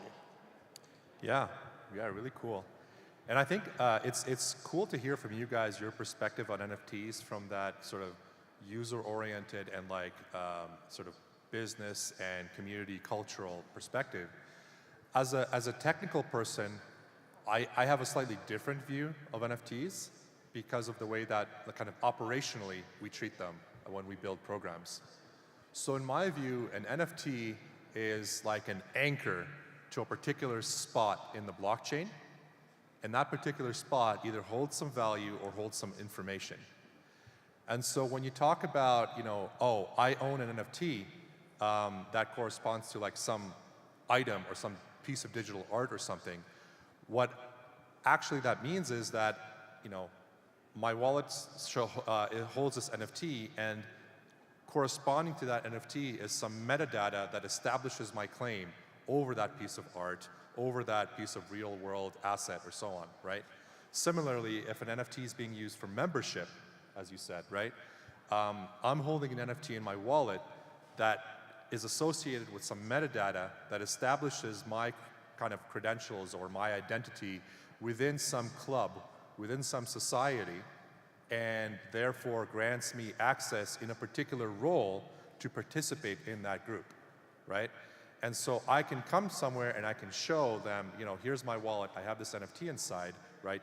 Please let me in, I'm going to participate in this group activity or something together with the other club members, right? Similarly, an NFT might represent a particular role within a contractual agreement. So you can actually, you can create an agreement on chain, and you can allocate certain roles, like the buyer, the seller, the mediator, the auditor, and so on. And rather than tying them down with pub keys, right, you can give them NFTs, which makes that role transferable if they need it. It gives a little bit more flexibility. So that you can say that the person who holds this NFT is allowed to interact with this agreement in this role, right, and perform these sorts of actions. And that's valuable, right? It's sort of that, in real life sometimes, maybe you have a lease or something, right, and you're renting. And your role in that lease is represented by an NFT. So maybe if maybe the agreement says that you're allowed to transfer your lessee NFT to somebody and therefore sublet it to them or transfer it over. And that can all be dictated by the rules of the smart contracts and so on. So the possibilities of NFTs, I think, are much broader than people realize. People have focused a lot about the sort of the artistic expression and kind of tying NFTs to like the IP rights over art. People have thought about the membership stuff, but I think we're only just starting to scratch the surface with the other ways that NFTs can be used. In fact, NFTs are being used right now in your favorite dApps to represent, are used as anchors of state within those apps, right? So for example, if I have a DEX or something, and I want to keep track of where the reserves of that DEX are for a particular pool, so like ADA and, I don't know, some Husky token or something if there was a pool, right? Shout out to Husky. I could track down the place where that is by putting an NFT in there and being like, okay, I can always find it very quickly because I know that this is the one true UTXO that contains this NFT in it. And so as developers, we're actually using NFTs all over the place for internal operations of dApps themselves, right? And it's like an integral part of the products that we make that consumers don't even actually see. It's interesting in that way. So yeah, so that's kind of my perspective on NFTs as a technical expert. And I think that kind of leads me to the next subtopic, which is NFT metadata. Because an NFT just on its own doesn't mean anything, right? Oh, 5 minutes? Whoa, that was quick. So all right, NFT on its own doesn't mean anything because it's just, you know, the policy hash, which just, you know, talks about the minting policy for it, and it's just some arbitrary name. What really makes an NFT valuable is the metadata associated with it, which gives you the context of that NFT. So I wonder, Cash and John, maybe starting with Cash, if you could talk about how you guys are using NFT metadata to you know, enrich and augment the NFTs that you are working with. Absolutely. So, you know, obviously we started out everything NFT related with SIP25. And I think people quickly realized that there were limitations to SIP25, which, you know, it's okay. We make new SIPs all the time, and we adapt and overcome. So with SIP68, we now have that malleability with the NFT to kind of, like you explained, you know, do crazy things with it. And I really correlate that to your point, where we're just hitting the beginning, and the possibilities are truly endless. Like, you know, we talk to people every day and they always have, you know, a crazy idea. And I'm like, okay, my job is to spin this into metadata, literally. Yeah. So when I talk to them, I'm thinking, how does this NFT look? How is it going to work on the chain? How is it going to read? You know, and now we have the luxury with SIP68 to read everything with a smart contract. So it's really important that metadata is a highly regarded standard, in my opinion.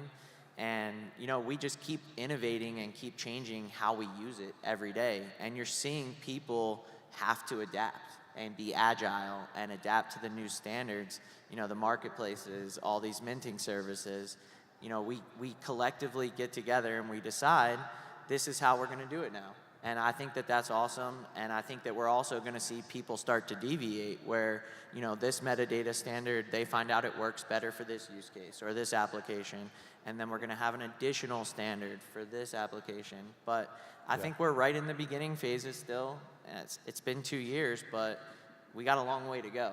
And these are really the future of business innovation. And I do see a direct correlation to adoption with how the metadata can represent exactly the asset that you're trying to represent. Yeah. So final thought from me is, if fungible tokens are about being your own bank, NFTs are about owning your own data. And this is going to be huge for NFTs going forward. You know, if you think about all the centralized data containing your health records and HIPAA requirements, NFTs are something that can solve this problem so that you truly own your own health data, so that big tech like Facebook can't own your data, that's your data, and NFTs will be the key that you get to choose who uses your data. So I think, you know, just listening to George and Cash talk, you know, it helps kind of build this discussion and builds kind of, you know, the thought process behind NFTs. And we on Cardano are going to continue to work together to, push this space forward, and thanks for your time.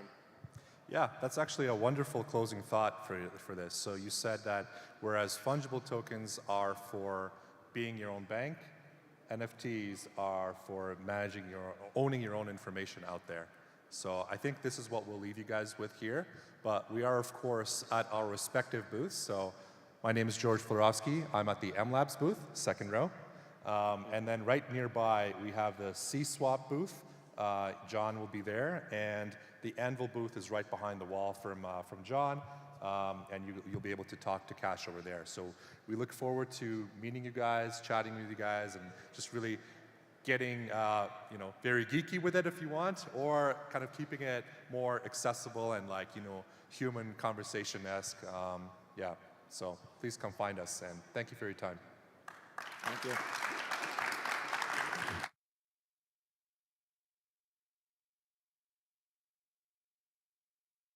Rare Evo and blockchain technology by subscribing to Rare Network on YouTube.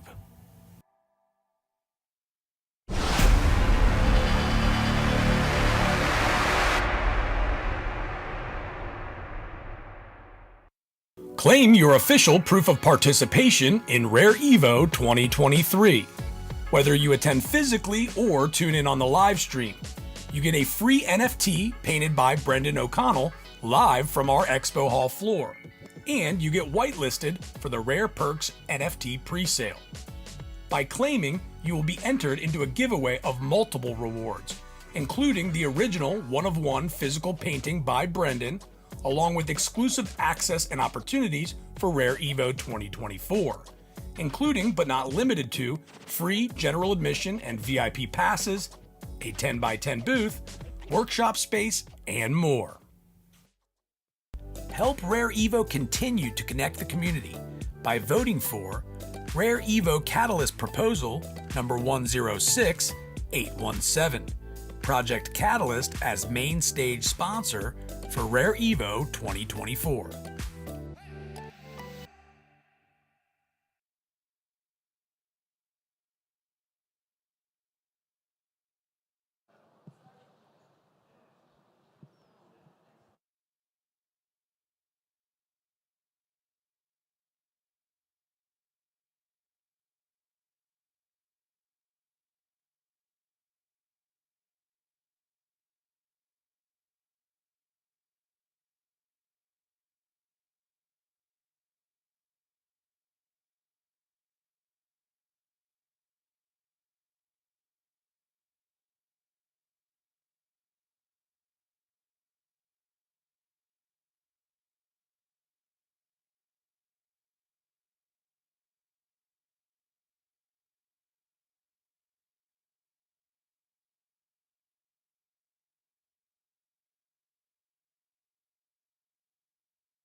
Hey guys, how we doing?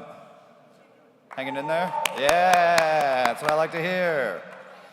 Okay guys, next we got Dale Chrystie with Fedex. Let's give him a warm welcome, guys. Thank you. Oh, I've got the clicker, I'm sorry. Yeah. Sorry, I'm gonna get the clicker here. Good morning, good morning, good morning. I'm going to stand way over here so you can see the slides and stuff. I'm Dale Chrystie. I'm a business fellow and blockchain strategist for Fedex. I bring you greetings from Memphis, where we have pork barbecue, and we'd love to welcome you here. Lots of good barbecue and lots of good food in Memphis, so I'm happy to be here this morning.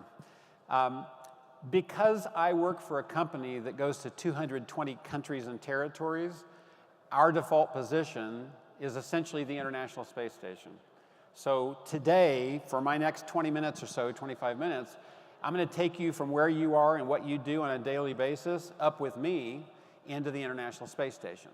And so, let's see if we can get that.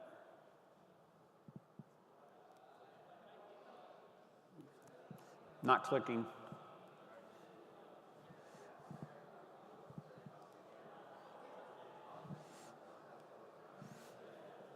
There we go. Thank you. So again, most people here are focused on a company or they're entrepreneurs or they're enthusiasts or whatever the case may be, and some might be focused on an industry. In this case, we go everywhere you can go. So FedEx, UPS, DHL, we all go to 220 countries and territories. I led the first blockchain use case at FedEx in 2017. We were trying to focus on a quality control issue, a three-party scenario where we were essentially talking past each other. And it led us into a number of things. But during that period of time, little by little, I had to start realizing this thing is so big, I need to keep pulling back and pulling back and pulling back. So if the next 20 minutes or so, we're all looking at it from this angle, at this level, there is no FedEx. There is no industry and there are no borders. And this data, what we're talking about with Web3 and blockchain, data knows no geographic borders. And so for it to scale in global commerce, it's going to have to be this large. And I know that kind of gives headaches to a lot of people that are focused in a certain area, but just allow me a few minutes to kind of go into that space from that point of view, if you will. And the word I'm going to use shortly is the word coopetition. We think it's going to take a pro-competitive global village to scale blockchain. That means FedEx, UPS, DHL, that means other true competitors are going to have to sit at the same table. It's not about where we compete, it's about where we can agree. And so at that level, it's a very different focus. So we work with UPS, we work with DHL where we can in a pro-competitive manner. Things like standards and many other things as well from that point of view. So that's the space I want to take you into, if I can, for a little bit. Again, this is not responding, so if you can, there you go, thank you. So as far back as early 2018, our CEO and founder, Fred Smith, walked out on the Consensus New York stage, which was early days for this, and he and our CIO walked out, and he basically just kind of dropped a whole box of microphones on the stage and said, oh, this isn't any big deal, it's just going to completely change worldwide supply chains. And he went on further to say, if you're not at the edge of innovation and technology, you need to be prepared to be commoditized or potentially to become extinct. And needless to say, that's not typical for a founder and CEO of an iconic brand to be that candid about where this is going. And so I share some of these quotes because you can have a lone evangelist at a company, and that person can be knowledgeable and enthusiastic and you know, all those things. But when you say, look, the C-suite, the corner office is also, they get it, they understand it, they can speak to it as well. It's an entirely different level from that point of view. And you'd have to have that in order to get the kind of broad discussion and broad topics that we have, the kind of shadow that can be cast, if you will. On the right side, we also realized by the following year, and said it publicly in early 2019, that for blockchain to scale, it has to be bigger than us. The translation of that is that we can't slap a FedEx logo on it and make money on it. And a lot of people have been trying to make money on this for a number of years, right? Let's just get some smart people and we'll sign non-disclosures and we'll just all get rich. Well, we don't think that works in that case. We don't think UPS would pay us to use our blockchain and vice versa. We think we have to work our way through those things.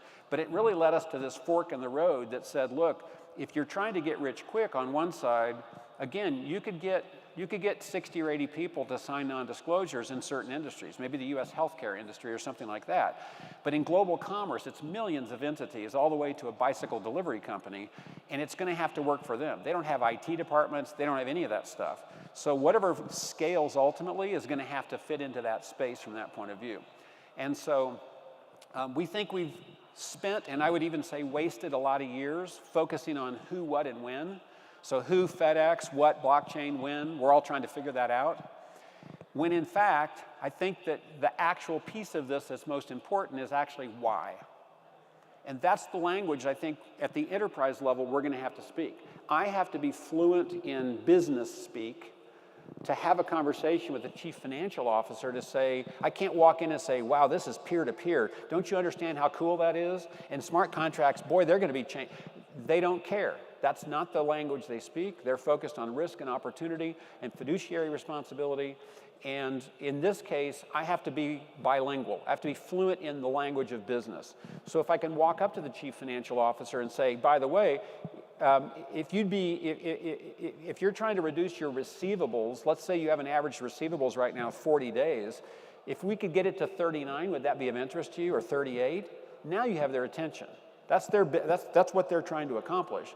Well, what about zero? What about a net zero? Would that be of interest to you? Now we're talking about smart contracts. We don't have to call it that. We don't even have to use the B word, blockchain. Increasingly, I don't think we are going to use it. I think it's just simply going to be a trusted layer under everything. A 10-year-old today is going to live in a world where it's simply a trusted layer under everything. And so, yes, it's a technology, who, what, and when, but it's really more than a technology. That gets you to culture, that gets you to a number of other things, where people are going to have to work together on a new technology that nobody's familiar with, and we're working our way through that at this point in time. So this is a slide that I think is really representative maybe of this entire presentation, which is, if I ask most of you, if I ask most people that work for FedEx, what does FedEx do? We think of ourselves as a technology company, but most people would simply say, well, I ordered something and they picked it up and delivered it. That's fair. That's the left-hand side of this slide. That's the physical world. And you can see as far back as 1978, I'm not going to ask any of you what you were doing or if you were even alive in 1978, but in 1978, our founder was talking about the fact that the information about the package is as important as the package itself. And those sounded like cool words, but nobody really understood what it was. We didn't even start tracking packages until the early 80s. Now, fast forward to 2020 or so, and our current president and CEO talks about the fact that FedEx is at this unique intersection of the physical and digital worlds. Right? So now we're finally at the point where that 1978 quote actually makes sense. Now we're bringing it together. And so I would tell you that, yes, there's still going to be, the first 50 years of FedEx is on the left side of this slide. The next 50 years of FedEx and many other companies is actually represented by the entire slide. So yes, we're still going to move packages, but B, there's going to be, the other side of this, there's going to be this digitized version of that package. As I've indicated here, a blockchain tokenized digital twin of that package.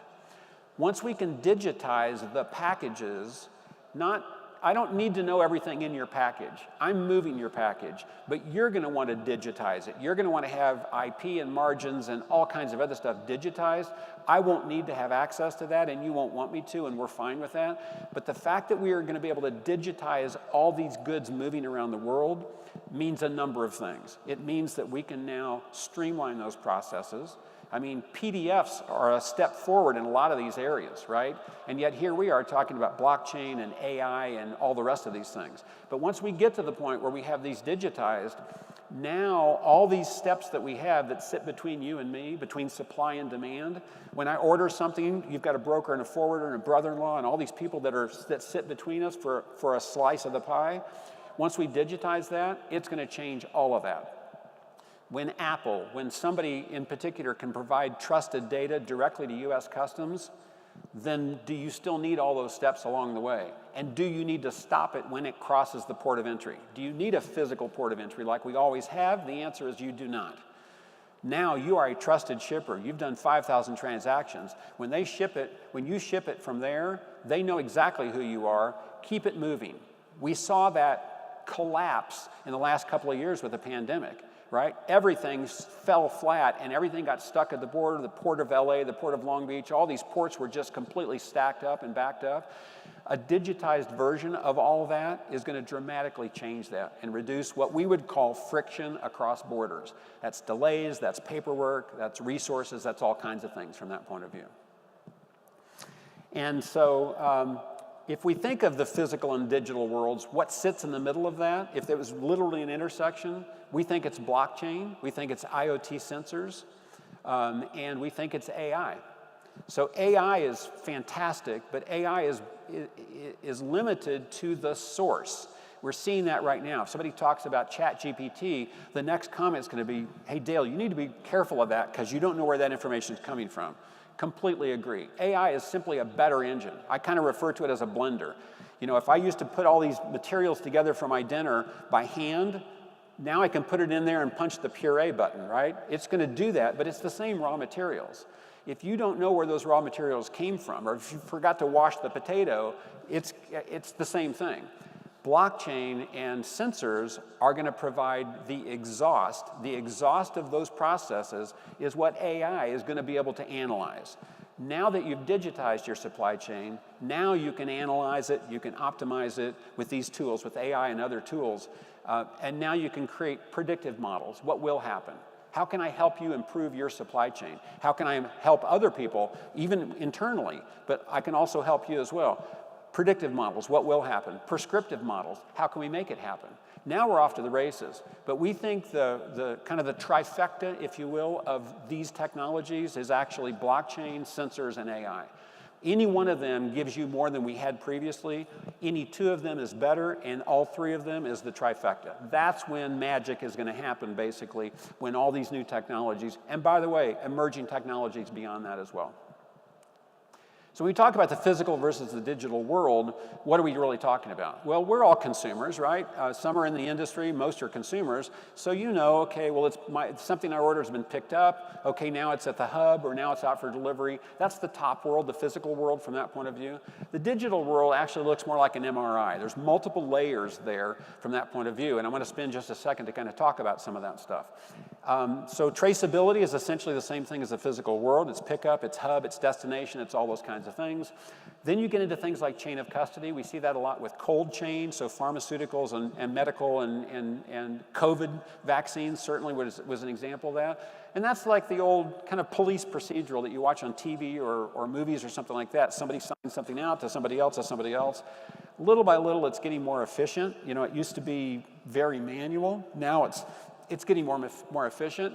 And then we get into something like sensor-based logistics. So these IoT devices create a pulse. So here's that pickup, origin, hub, delivery at the top. That's traceability and all that stuff. I'm going to put this in my pocket for just a second. The sensors are now going to give us a ton more information, a lot more information. Not where was it 2 hours ago at the hub, but where is it right now? It's at the hub, and it's this item right here. I know exactly where it is. But it's not until we get to blockchain that it actually glues all those data points together, and it creates the story of Dale. It creates the story of David. It creates a Gucci bag or a Rolex watch or a conflict-free diamond. And it's not the same thing. These are complementary data elements, but gluing it together gets you to the provenance, gets you to the pedigree, right? You know exactly where it comes from, whether it's a COVID vaccine or other things from that point of view. And so a lot of people are trying to sprinkle a little blockchain dust on anything and see if it'll grow 6 feet tall. It will not. Blockchain is not going to replace any of the big databases that we have, these big ruggedized databases that move millions of packages a day around the world. It's not going to replace any of those. And honestly, if you had 100 ideas, maybe 1 or 2 might have something to do with blockchain. However, where provenance, where authenticity, where pedigree matters, where you absolutely need to know that is a Gucci bag, that is a conflict-free diamond, that is a Pfizer COVID vaccine, and I can prove it, we think it's going to be transformative. And so that's the key here. Again, as you go deeper and deeper, it's when you finally glue it all together that it actually becomes very interesting.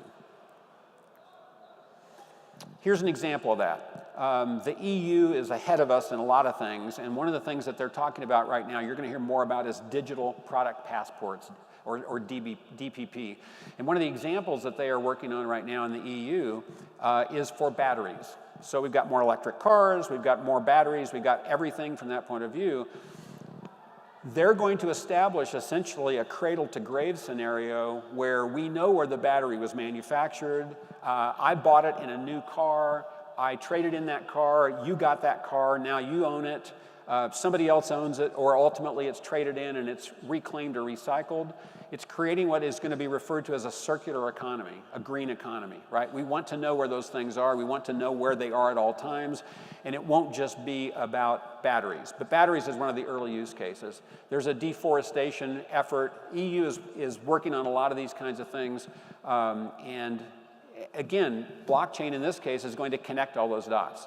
the technologies that we have, blockchain and beyond, the emerging technologies are going to connect those dots, and we're going to know exactly where that battery came from or where other items came from. And we're going to be able, once we've done that, we're also going to have greater ability to manage it, to optimize it, to analyze it, and to improve it. And so that gets you to some of these green initiatives and some of those kinds of things. We're going to know more and more about where that is. I'm going to wait for that photo. I'm about to change. There you go. And so one of the use cases that we did involved the Canadian government, Public Health Agency of Canada. They came to us and said, look, we want to know that this Pfizer COVID vaccine is actually Pfizer COVID vaccine before we move it into our government facilities and we put it into these injections into our citizens. Can you do that for us? And you can do that at a pretty high level with sensors. Right? Sensors are going to get you to, I picked it up from there and I moved it to there and I can prove all those things. But it can't prove the provenance. It can't prove at the deeper level from that point of view. And so we created a use case that we think is a foundational use case where we got to it.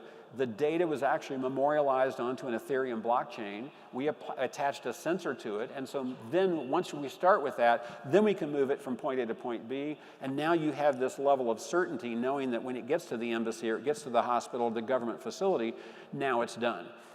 Foundationally, there's a lot of things you can do with that. There's another use case. I'm waving to the streaming folks at this point. I met a couple of colleagues from Memphis this morning. They had to leave, and they're watching it on streaming right now from St. Jude Children's Research Hospital, which is every bit as fantastic as you've ever thought it might be. And we were talking about this use case, and they've got a use case of a thing called St. Jude Global that is focused on curing every child of cancer in the world. And I won't go deep into that because I don't have the time in this from that point of view, but this is the same kind of thing that you could use. You could foundationally create the manufacturing and the quality control data and memorialize that onto a blockchain. You could move it from point A to point B with sensors, and all of that now, again, is memorialized, and now you know for a fact you've got the authentic meds, chemotherapy or other meds from that point of view. And we think this same thing applies to other bio and healthcare and pharma and other examples as well. So let me introduce you to Beth. Beth is a human. I say that with a wink, wink, because Beth, of course, is a human. But when we think of the word customer, and you think of who is your customer, or who is FedEx's customer, you don't normally say human because it's kind of assumed, it's kind of implied. However, with smart contracts, that's not necessarily going to be the case for much longer. So Beth is a human, but Beth is also a machine. I'm referring to a smart contract essentially as a machine. And again, many of you know this, smart contracts are essentially a big fancy Excel macro, right? If, then. So if I bring it to you on time, if I keep the right temperature, the right humidity, no shock, no light, then you will pay me. Doesn't sound very transformative. However, it will automate all those processes. You're not going to have all these people tracking. Well, you check it and make sure it was on time, and you check it the temperature, and you do all these things, and then we'll send it to the payables department, and 40 days later, it's going to come out. Right? All that's going to be automated. So Beth is a human. She can now create these things. One of the transformative pieces about that is that we're going to have shippers and receivers from a FedEx point of view, but some are going to be human and some are going to be machines. So right now, it's kind of a binary thing, and we're actually going to get it into a quadrant. Right? So it could be a shipper that's human or a machine, or a receiver that's a human or a machine, and they create kind of a parent-child relationship. So Beth may have 5 or 7 smart contracts working for her. She may say, I'm going to go out online and I want to buy this item, so here's the price point. Hey, if you can find this below this price point, purchase 10 of them and move them over to my website and add a margin to them and sell them. We will never know that she does that. She may live at the end of a cul-de-sac, and she may not have no inventory in her garage. She may be doing all that, and that's fundamentally very different for many sales organizations and kind of Web 2 scenarios where I'm going to a physical location and I call on you once every month and I do all these kinds of things. It's going to fundamentally change some of those things. Almost nothing in our life exists without standardization. There are traffic lights and four-way stop signs and the electrical grid and all the rest of these things. We are founding members of the Blockchain and Transport Alliance. That goes back to 2017. We are focused on open source and royalty-free data standards. Fedex is a founding member. UPS is a founding member. We just recently merged with the Global Blockchain Business Council, and I'm the chairman of that entity. And we are focused on being on global harmonization of standards. It is not at all sexy. It's exactly as boring as it sounds, but it won't scale without it. It won't scale. So we're working together to figure out how can we call these things? How can we create a common language that I refer to it, you refer to it, we all understand it in global commerce. And so there's a big effort at this point to do that. But we think it's going to take, as I've mentioned before, we think it's going to take a co-opetition. We think it's going to take this notion where you and I as competitors can actually find common ground. So when you think of a competitor, you think of, well, that's my competitor, right? So A, it's a competitor, we compete here, and we differentiate here. So here's a slide that walks our way through that. So value appropriation, basically where we compete is value appropriation. That's in the marketplace. Where we differentiate, well, we do this and they do that, whatever the case may be. I actually believe that the middle of this is value creation, and I think it's fundamentally going to change things in the next 10 or 15 years. I work for a very mature company. If you can get a 0.5% or 1% improvement year over year, it adds up quickly. This is actually uncharted territory from that point of view. But most people don't learn about working with their competitor in business school or on their first week of new employee orientation or whatever the case may be. It's just not, it's like, wait a second, don't we have antitrust laws? Yes, we do, and they're critical, and they're important, and we don't get close to them. We draw a hard line in the sand. We don't talk about pricing. We don't talk about a number of other things. And however, it's not about where we compete. It's about where we can agree. So where can we agree? FedEx, UPS, and DHL can agree, I mentioned earlier, where we can reduce friction across borders. We win, our customers win, global trade also wins. We saw this happen organically in the pandemic. We might have been arguing over a back fence about our favorite sports teams or something like that, but the second the pandemic happened, we all dropped what we were doing and we were focused on getting ventilators and PPE to people around the world that we will never meet. And yet we figured out a way to agree on certain things like this. And so the challenge becomes, in this case, co-opetition actually appeared for the first time in the early 1900s at a company level. There are fantastic industry examples of this. 1830, they came up with the railroad, the width of railroad tracks, 4 feet, 8.5 inches, by the way, in case you want to win any trivia contests. And why? Because the tracks couldn't connect unless they did these things, right? So there's wonderful examples of that. Or schedules. The railroads actually came up with the current time zones because they realized that sundown in my town and sundown in your town aren't the same time, so they had to work their way through that. Lots of examples at an industry level.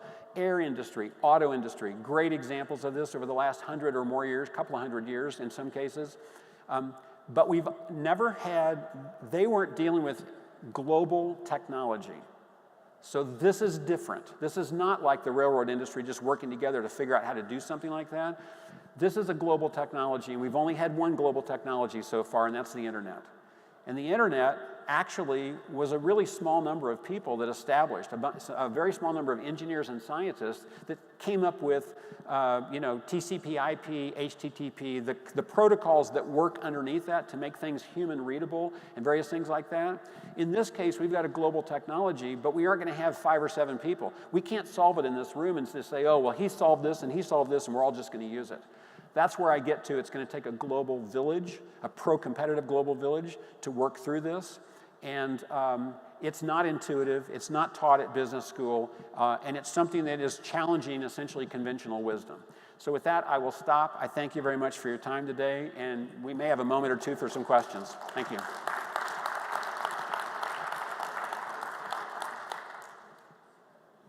Any questions? Yes, sir.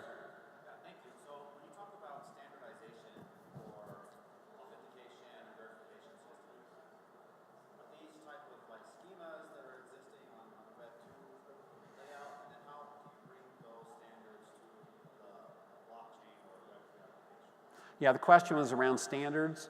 How do they exist at this point in essentially a Web 2, Web 3 scenario? Standards are a common data language at this point. It could be a country code. You know, do we agree on that? It could be an electronic bill of lading.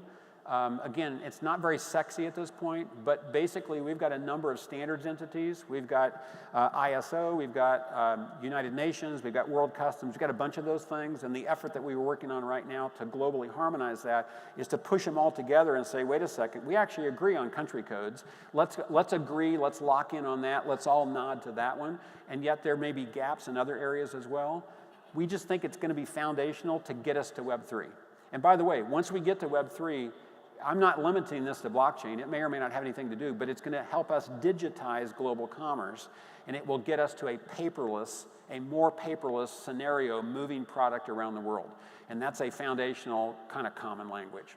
So anyway, anything else at this point for our wrap? One more, and then I'll wrap up. Yes, sir.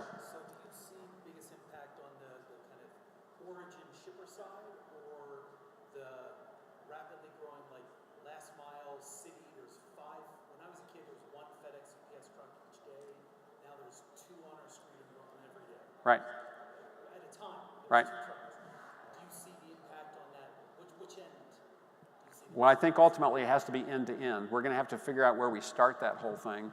The technology is actually pretty straightforward. The use case that I talked about with memorializing things and all that is actually pretty straightforward. It's the scalability that's the challenge.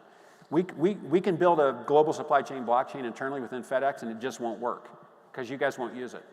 You're going to have, I mean, that's where we're going to have to get to this broader conversation where look to your left and look to your right. These are your teammates. Whether you realize it or not, whether you've even met them or not, these are your teammates. So it's going to have to ultimately go everywhere from that point of view. And I think some foundational use cases early on are going to help get it started.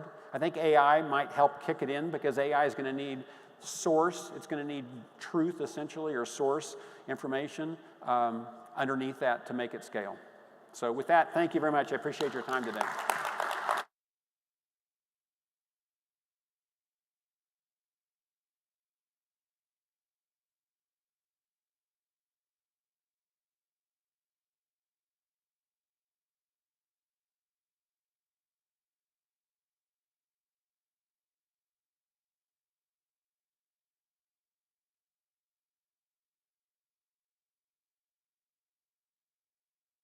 Don't miss out on Rare Evo 2024. For a limited time, early bird, general admission, and VIP tickets are now 50% off. Buy your tickets now and secure your spot at next year's event. Help Rare Evo showcase a variety of stake pool operators and their missions around the world. Vote for Rare Evo Catalyst Proposal number 106811, facilitating SPO travel and media production at high-value blockchain events worldwide.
How we doing, guys? Good? Thank you for the energy. I appreciate it. Let's welcome next to our stage, we have Crimson Clad with Hive Blockchain. Thank you. Thank you. Oh, perfect. All right, Dale had a good idea. I'm going to hop over here, too, so you can see everything that's going on. So hi out there, everybody. I know there's a lot of people who are checking us out from the live stream. It's awesome to know how many people are interested in everything that's going on here at Rare Evo. And until we get everything up on the screen, I am going to give a shout out to the team here. You'll notice I'm a little froggy. It's the second day of the con falling apart. We're all kind of keeping it together. We're interested in what's going on, but we're slowing down a little bit. So thanks for being understanding of what's happening today. So we just had an amazing talk from Dale, and I'm kind of coming up here to talk about the flip side of what he was discussing. I am here as a representative of the Hive blockchain, and I'm introducing myself to you as Crimson Clad. My name is Gina, but when I move in this space, I have an identity that's attached to me, and people know me as Crimson Clad. And I've built that identity in my time in this space, and it started with the Hive blockchain. And so what I want to talk to you about today is, yes, what we're doing on Hive, what this blockchain is about, but more importantly, I kind of want to talk to you about a specific part of blockchain ideology. And I want to talk to you about the idea of digital identity, because it's changing a lot and incredibly quickly. This technology is moving so fast, and it's changing the way that we interact with the world, and it's changing the way we interact with each other. And believe it or not, that's incredibly valuable to us if we're in control of it, or at the very least, we're acting in a voluntary manner. So identity in our space is pretty wild. The more you learn about blockchain, you're going to start hearing about IDPs and SSIs and UMIs, and there's every alphabet acronym you can imagine.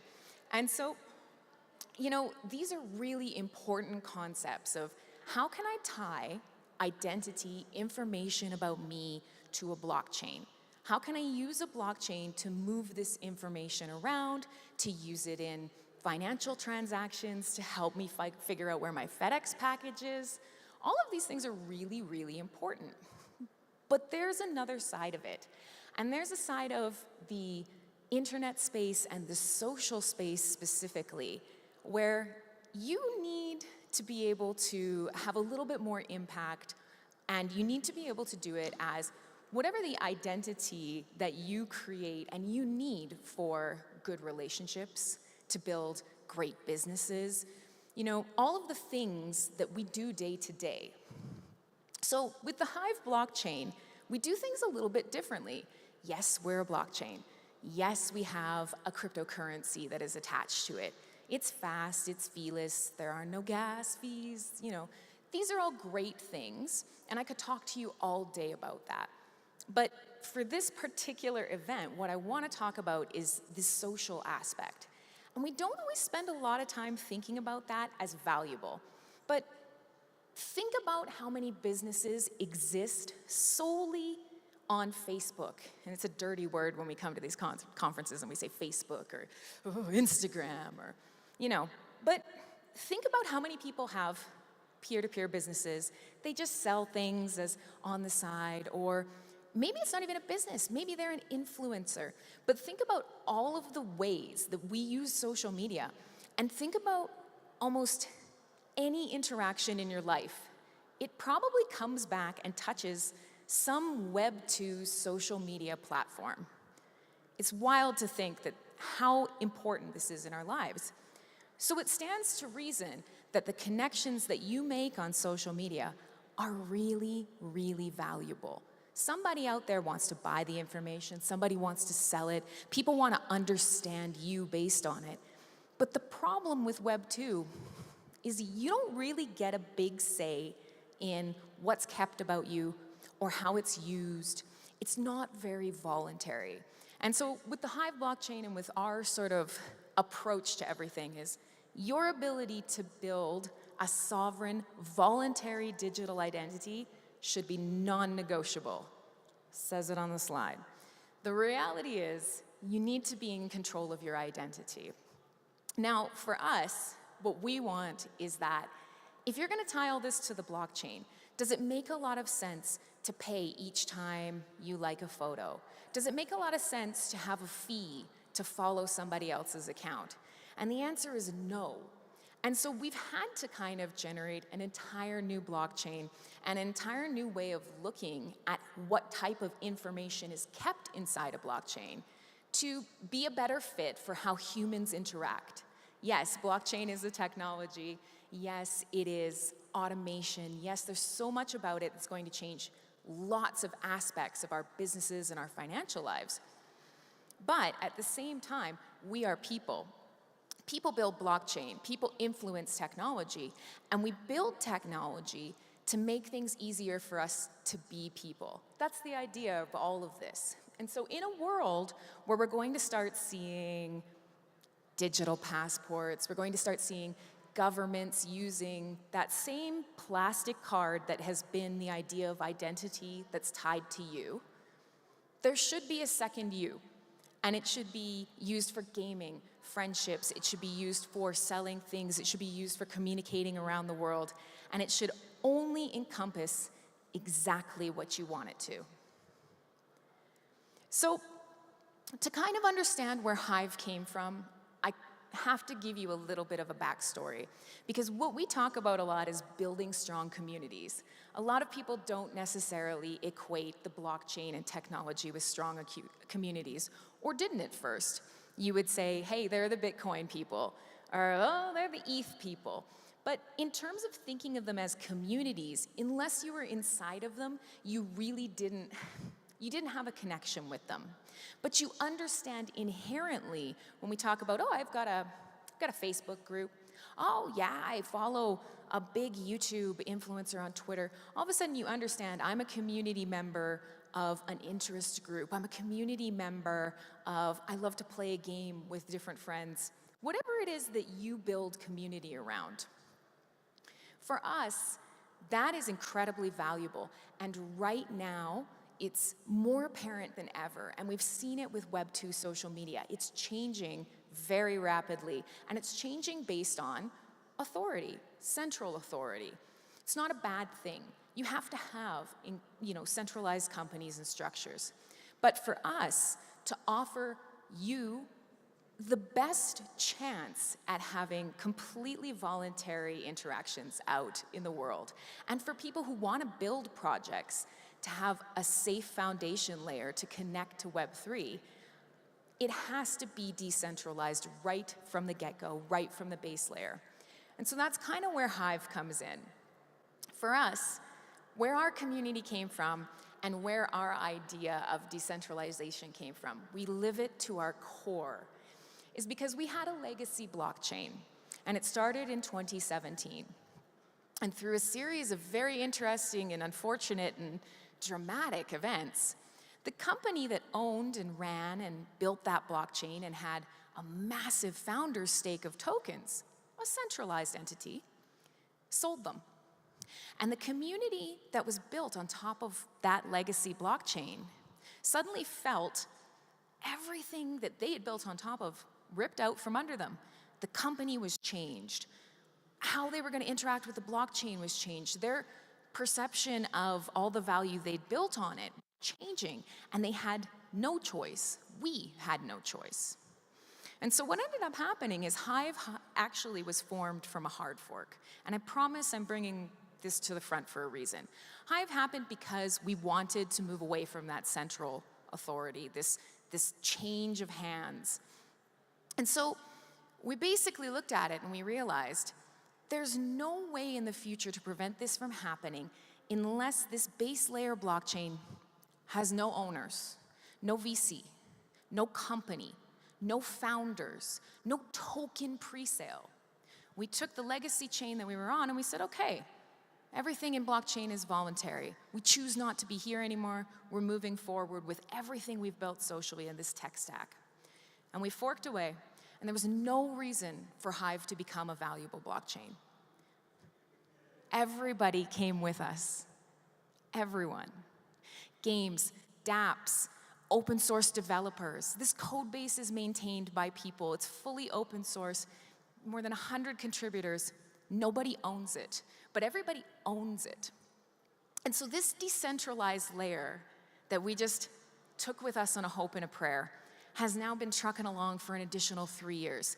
This chain from inception through the worst 51% attack the world has ever seen to where we stand today, it's 7 years old. That's insane in this space.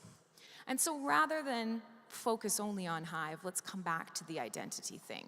Because now when you come to Hive, you know that that base layer cannot be touched by anyone.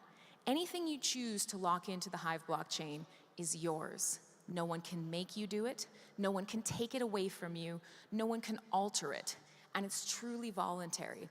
And that's such an incredibly important part of defining who you are, who you get to interact with, the people that are important to you, and the relationships that you form.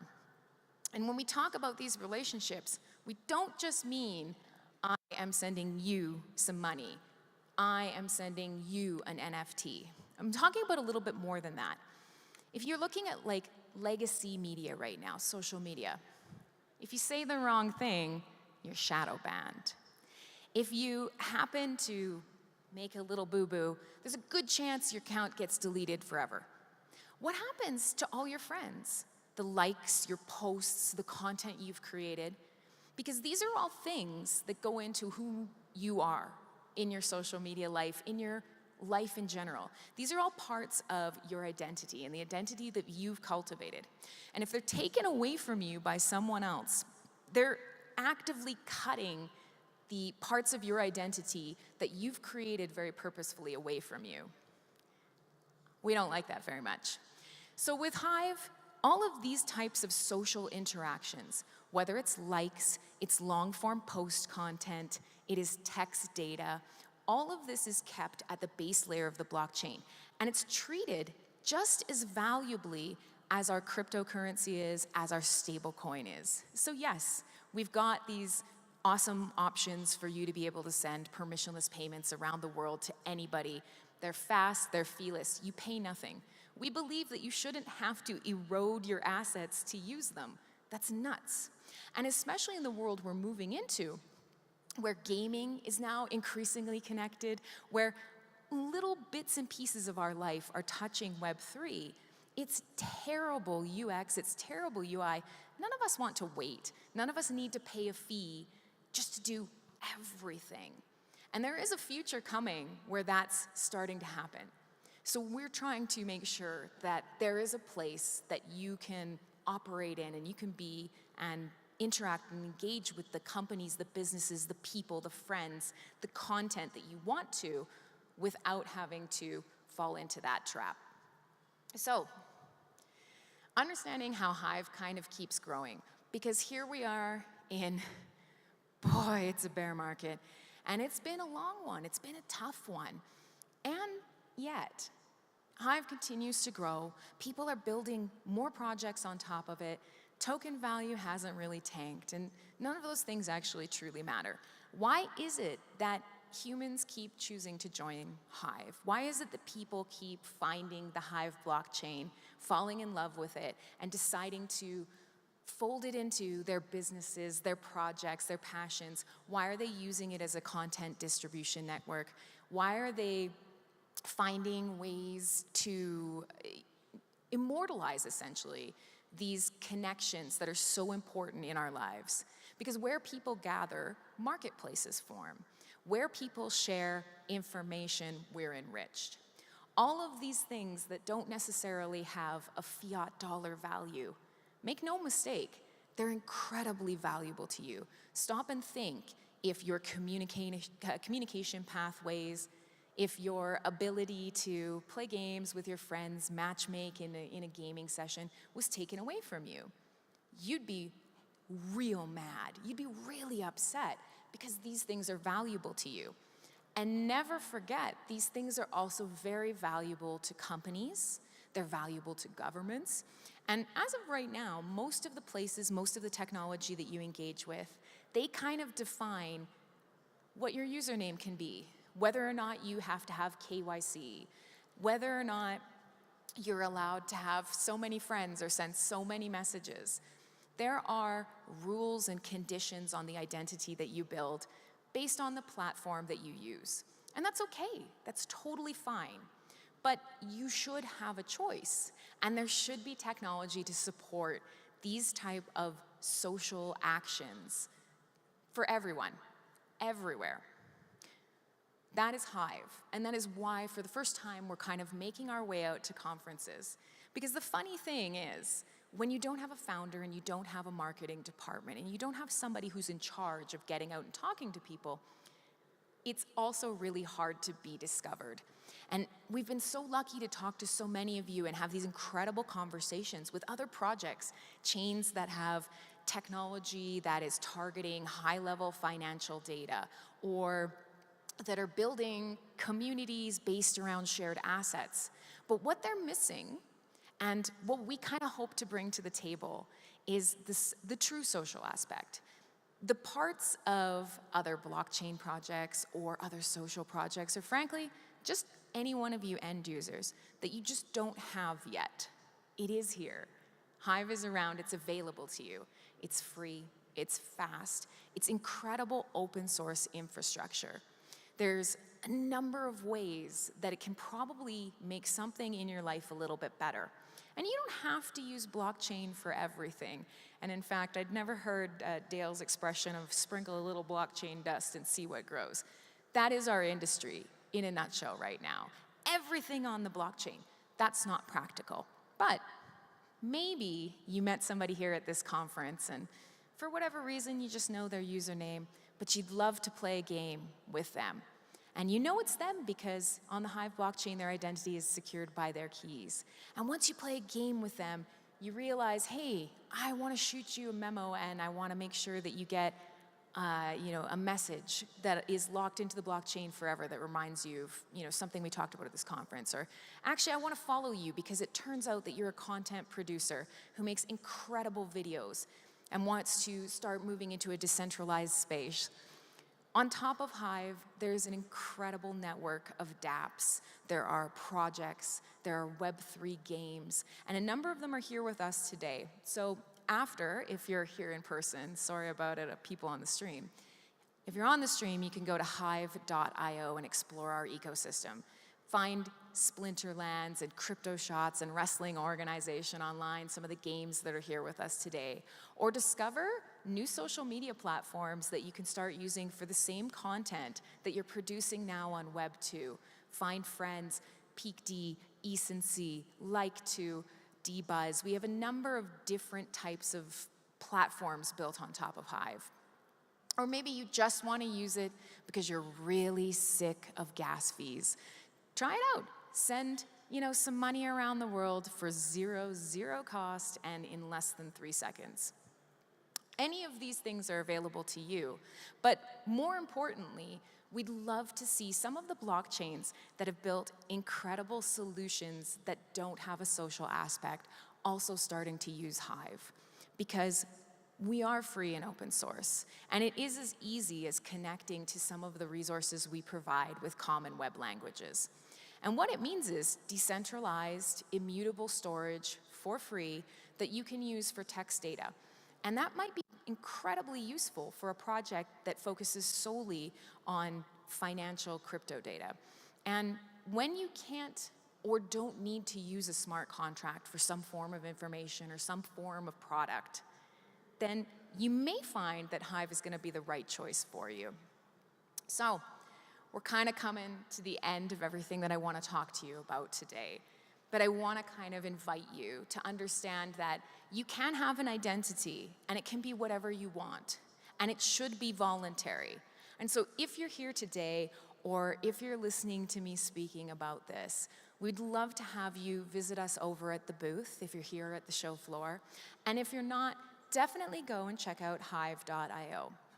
Learn a little bit more about what true social media looks like and understand a lot of the benefits that are coming down right now from Web3 and with blockchain is that ownership and identity matter. And every facet of your life, a company, a business, a nation state, a government, a municipal, everybody is going to tell you who you are, what information is attached to you.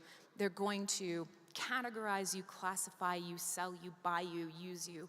And that's okay to a degree, but there should be one place and there should be one thing, there should be one opportunity for you to have the identity that you own, and you should be able to tie it to any product, any service, any person, any friend that you want.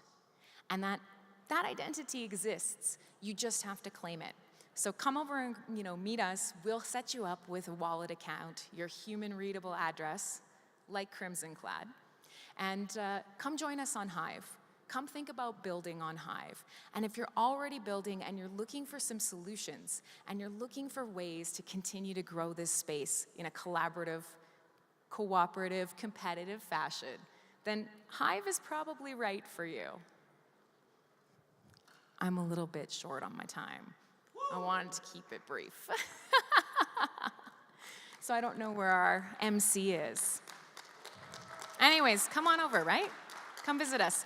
Oh, and before they run the commercial, I'll just let you know for everybody who's here in person, we are hosting a social over at the Hive booth from 2 to 4. So if you do get a chance to pop in, drinks, donuts, and we'll be celebrating with Sunny Onar, a WCW superstar.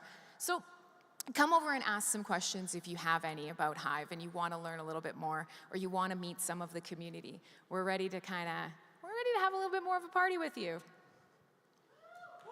I don't know, I'm just gonna escort myself off the stage, maybe.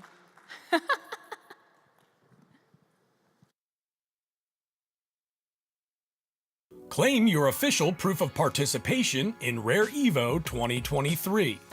Whether you attend physically or tune in on the live stream, you get a free NFT painted by Brendan O'Connell live from our Expo Hall floor, and you get whitelisted for the Rare Perks NFT presale. By claiming, you will be entered into a giveaway of multiple rewards, including the original one-of-one physical painting by Brendan, along with exclusive access and opportunities for Rare Evo 2024, including but not limited to free general admission and VIP passes, a 10x10 booth, workshop space, and more. Help Rare Evo showcase a variety of stake pool operators and their missions around the world. Vote for Rare Evo Catalyst Proposal number 106811, facilitating SPO travel and media production at high-value blockchain events worldwide.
Hey guys, how we doing? Yeah. Crimson, thanks so much for that. That was so good. Next up, we have Iceyyy, Kyroh, Orangie, and J Cluster coming up here to have a panel speak. Let's give them a warm round of applause, you guys. Come on up, you guys. Good morning. Do we got mics? They're all in the chairs. Oh, perfect. Hello, hello, hello. Good morning, everybody. My name is Iceyyy. I am a Web3 gaming content creator. I am super excited to talk to some of the best Web3 gamers in this space, but also like personal friends.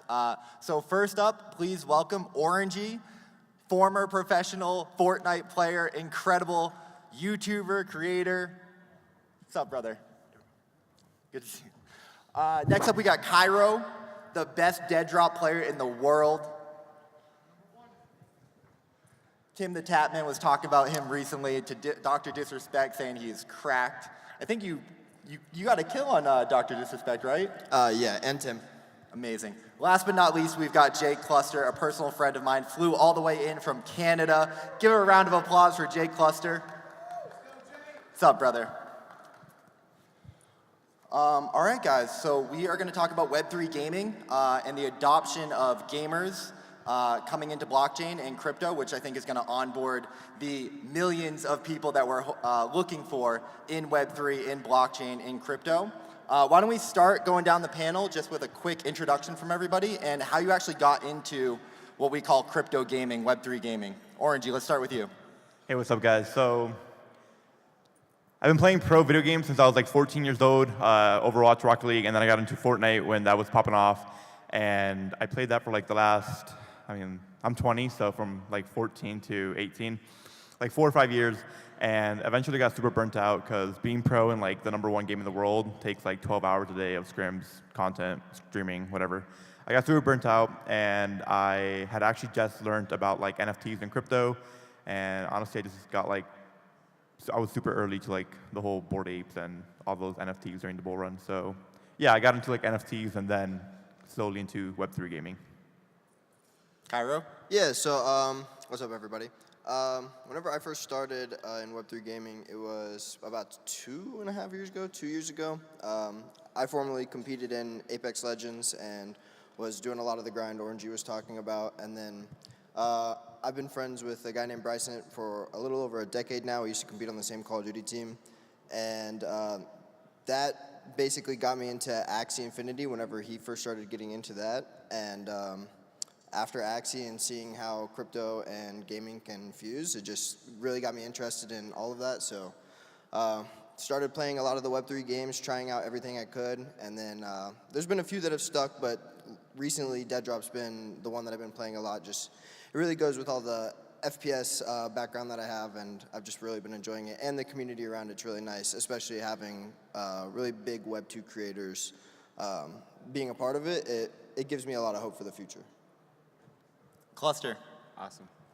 Yeah, hey, Jay Cluster. I've been gaming ever since I was like a little kid, of course, but kind of got burnt out when I was in like my mid-20s and started realizing like, I can't waste all my time on gaming. But then I got into crypto in 2020, did the bull run, bought the top, it was great. And I learned that like NFTs were really cool, and I wanted to find applications that had the most utility. And that's when I landed on Web3 gaming. I started saying, oh, like owning your own skins, owning your own assets, that's going to be the future. And kind of made me excited for gaming again too, because I felt like I could like invest my time and actually be like rewarded for it, regardless of whether it's like a really basic play to earn mechanic or if it's just like actually being able to own your assets and turn around and flip them and things like that. So that's kind of how I ended up in the Web3 space, playing Blankos and moving into Decentraland and Sandbox and a bunch of trading card games and Dead Drop, and oh my God, there's so many now. It's so funny. There's so many Web3 games that you can play this year, which is a stark contrast from what was available last year. We always say like there's no bear market in gaming. And that's certainly proving to be more and more true every day in Web3 gaming. Orangie, I want to ask you, so you're big in the Bored Ape community in the Yuga Labs ecosystem. What is it about their games, their project that attracted you, and why do you love it so much? Yeah, for sure. So yeah, I am pretty big into like the whole Yuga ecosystem, and it's kind of like a mix of just being early to them. They're obviously the #1 project, and like what everybody was talking about when the whole like NFTs was everything that everyone was talking about. And so I just have the most confidence in them because of obviously their funding to do like amazing things. They can hire pretty much everyone. I mean, their CEO was the CEO of Activision Blizzard, so you know, competing in Overwatch and just playing like Call of Duty, Hearthstone, games like that, you know, Candy Crush, like they obviously have a ton of experience in making like #1 Web 2 AAA studio games. So yeah. You've been playing Dookie Dash. Heavy Metal came out recently, and I think Rec League is associated with Yuga in their ecosystem, and of course they're working on the other side. What games have you enjoyed more than others, or like what do you have to say about their current list of games and titles that are available? Right. So when I look at Yuga, I see like a studio, you know, and studios have to make all types of different genres of games to appeal to everybody. And obviously for me, you know, it was Dookie Dash, not only because of the money, but because like it was a very fast-paced FPS kind of like just like reflex-based game. You know, Rec League looks fun. It's not Yuga like directly though. And then Heavy Metal is just in its development stages. On September 7th, we have like the next mode coming out, which should be interesting. And then, yeah, other side, of course, is what everyone is looking at as like the next Fortnite, but we could still be a couple years until that happens. Kyroh, I want to ask you because you're the top dead drop player. Congratulations, you just won a Doom Drop tournament hosted by Bryson for like $1,250. Oh, it was like a what, like a 3-week tournament? Yeah. It was a league, yeah. So there was a 4-week league, and basically he just had, for the first 3 weeks, we had like qualifying matches where it's kill races where you're running into the lobby with, or against everyone else and other people who are playing at the same time. Whoever can gather the most kills in those 3 weeks then gets a point advantage for the playoffs. And we had the playoffs last week, and that was like 6 matches, and whoever scored the highest out of the 6 matches won. So I want to ask you a little bit more about Dead Drop, right? Because Dead Drop is one of the top games that we all look to in the Web3 gaming space because it's associated with one of the most famous creators in the world, Dr. Disrespect. How exciting is it to you to have someone like Dr. Disrespect making a crypto game, and what about Dead Drop as a player, who someone that plays it every day, you know, keeps you interested in that game? Yeah, so I mean, it's really early in development and pre-alpha right now, and it is really interesting to see figures in gaming like Doc and a lot of his friends and streamer friends coming to play the game and test it out so early. I think that the integration between crypto and NFTs into the game is also like it's in an even earlier stage than the rest of the development of the game is. So it's pretty minimal right now, which I think actually is doing good for the crossover between Web 2 and Web 3 communities in the game, because people just have to get either the NFT or like a regular game pass, and then they can all go and play together. And then eventually, if they want to learn about the rest of the blockchain stuff, they can get involved in that if they want to take the next step, which is nice.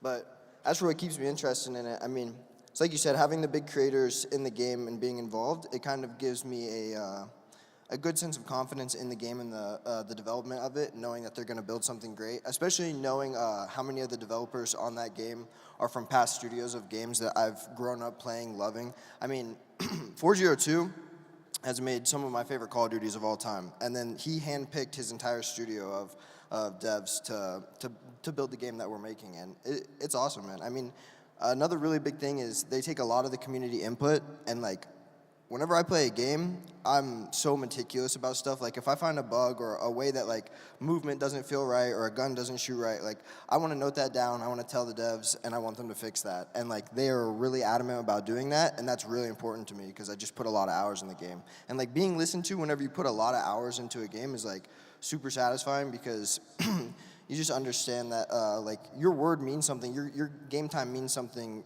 to the people making it, and they're not just going to ignore what you say, which is nice.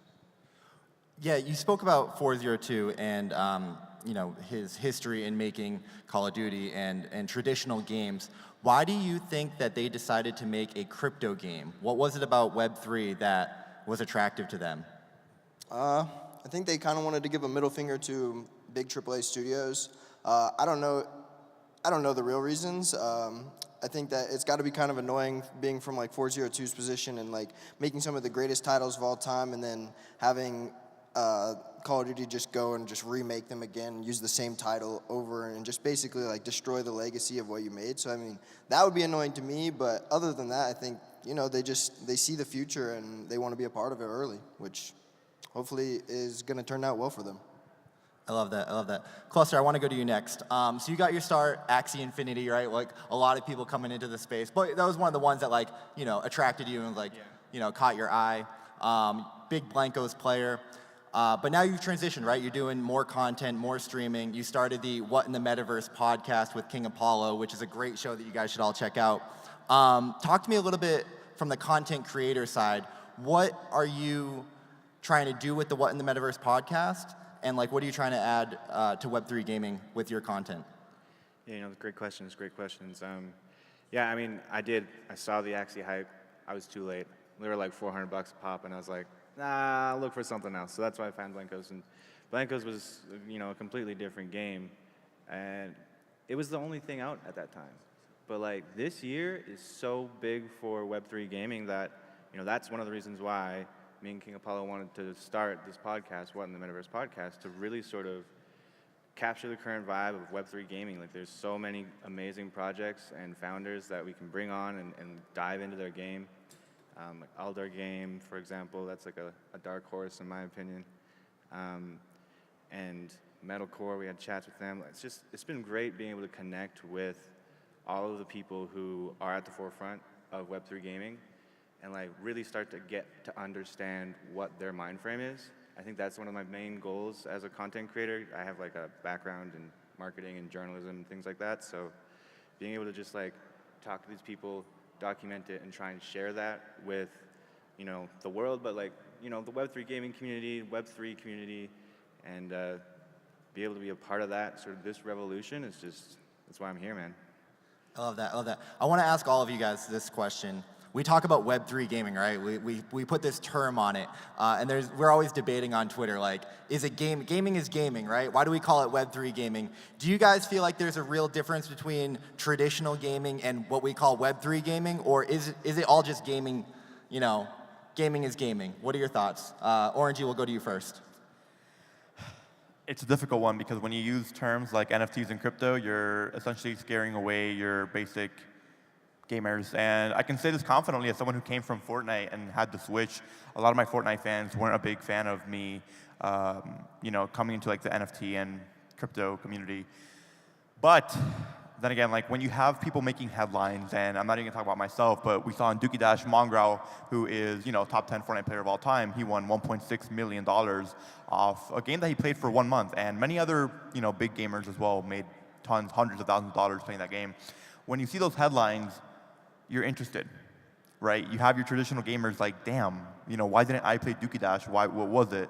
And then when opportunities like this present themselves again, which they will, that's when people are going to want to start coming in. I mean, you see it happen with every game. I want to go back to Fortnite World Cup. Booga wins $3 million in one day, and everyone's talking about Fortnite. Every parent is like signing up their kids on ProGuides.com for Fortnite lessons, and Fortnite players like daily active users spikes to its max of all time.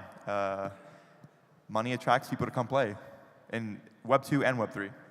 100%. Kyroh, what do you think?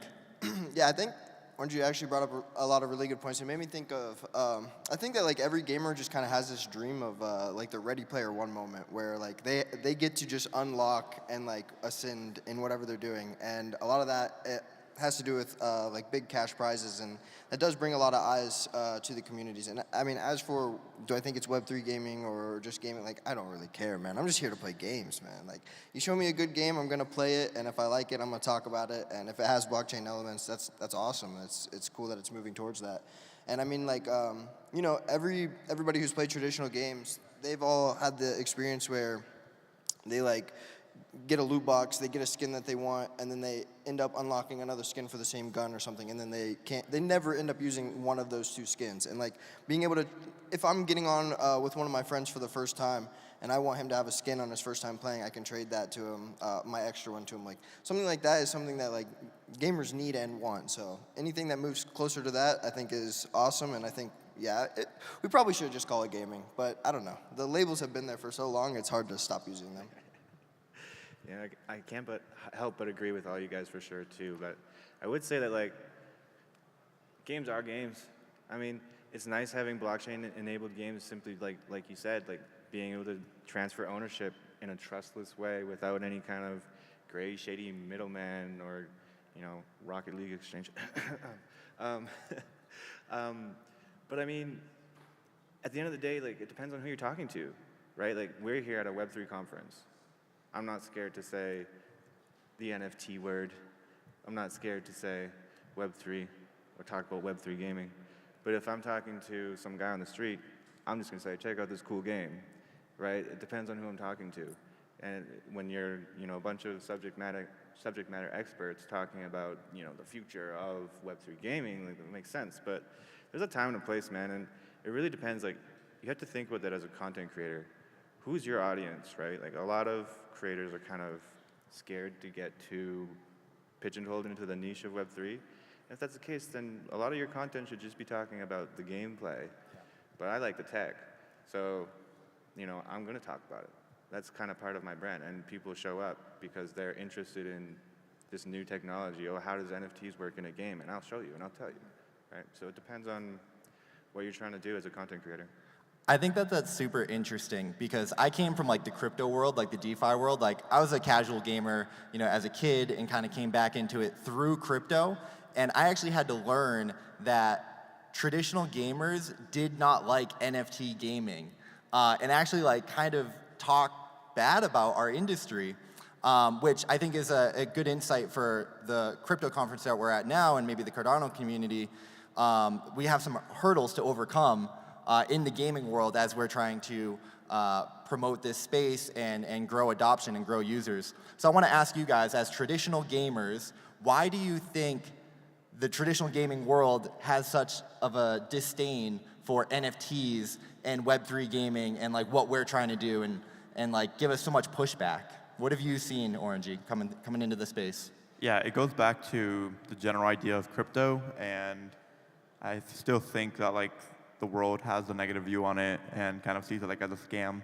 And even me, like when I was playing Fortnite and I heard the word crypto, I just thought like, oh, they rob Bitcoin or scam people, I don't know. It's just about getting informed, and a good and easy way to do that for like, you know, Gen Z people like me, like young people, is attract them with games. You know, games, media is like the #1 thing that my generation is getting into. So gaming is gonna help like kind of ease out that negative view towards crypto, NFTs, etc. What was that moment that you said like, I wasn't sure about Bitcoin either, like what's going on over there? What changed? Like, what was the moment that changed your mind about that? Like, oh, wow, there's something here. What was your progression in learning about the space? Like, oh, there's cool stuff happening. Mlabs is doing stuff. Like, what was it? Yeah, so when I quit Fortnite, okay, I want to be very honest. Like, you know, I was playing Fortnite like 12 hours a day, and I was maybe making like $6,000 a month for like, you know, being top of the top and making content, whatnot. And then just some friends told me like, yo, you know, like I know you're burnt out of Fortnite, like check this out, NFTs. And I'm like, damn, okay, I'll buy that, whatever. And I remember buying my first doodle at like 1 ETH. It was like $4,000 at the time. You know, that's a lot to put in as like an the good old days. Yeah, that's a lot to put in. And then, you know, I bought a doodle 1 ETH, went to NFC NYC, and then I went to a doodles party. Doodles pumped to like 8 ETH, and I was like, damn, I just made like 40K. Holy shit, this is it. I'm hooked. I'm hooked. There's something to this space. Okay.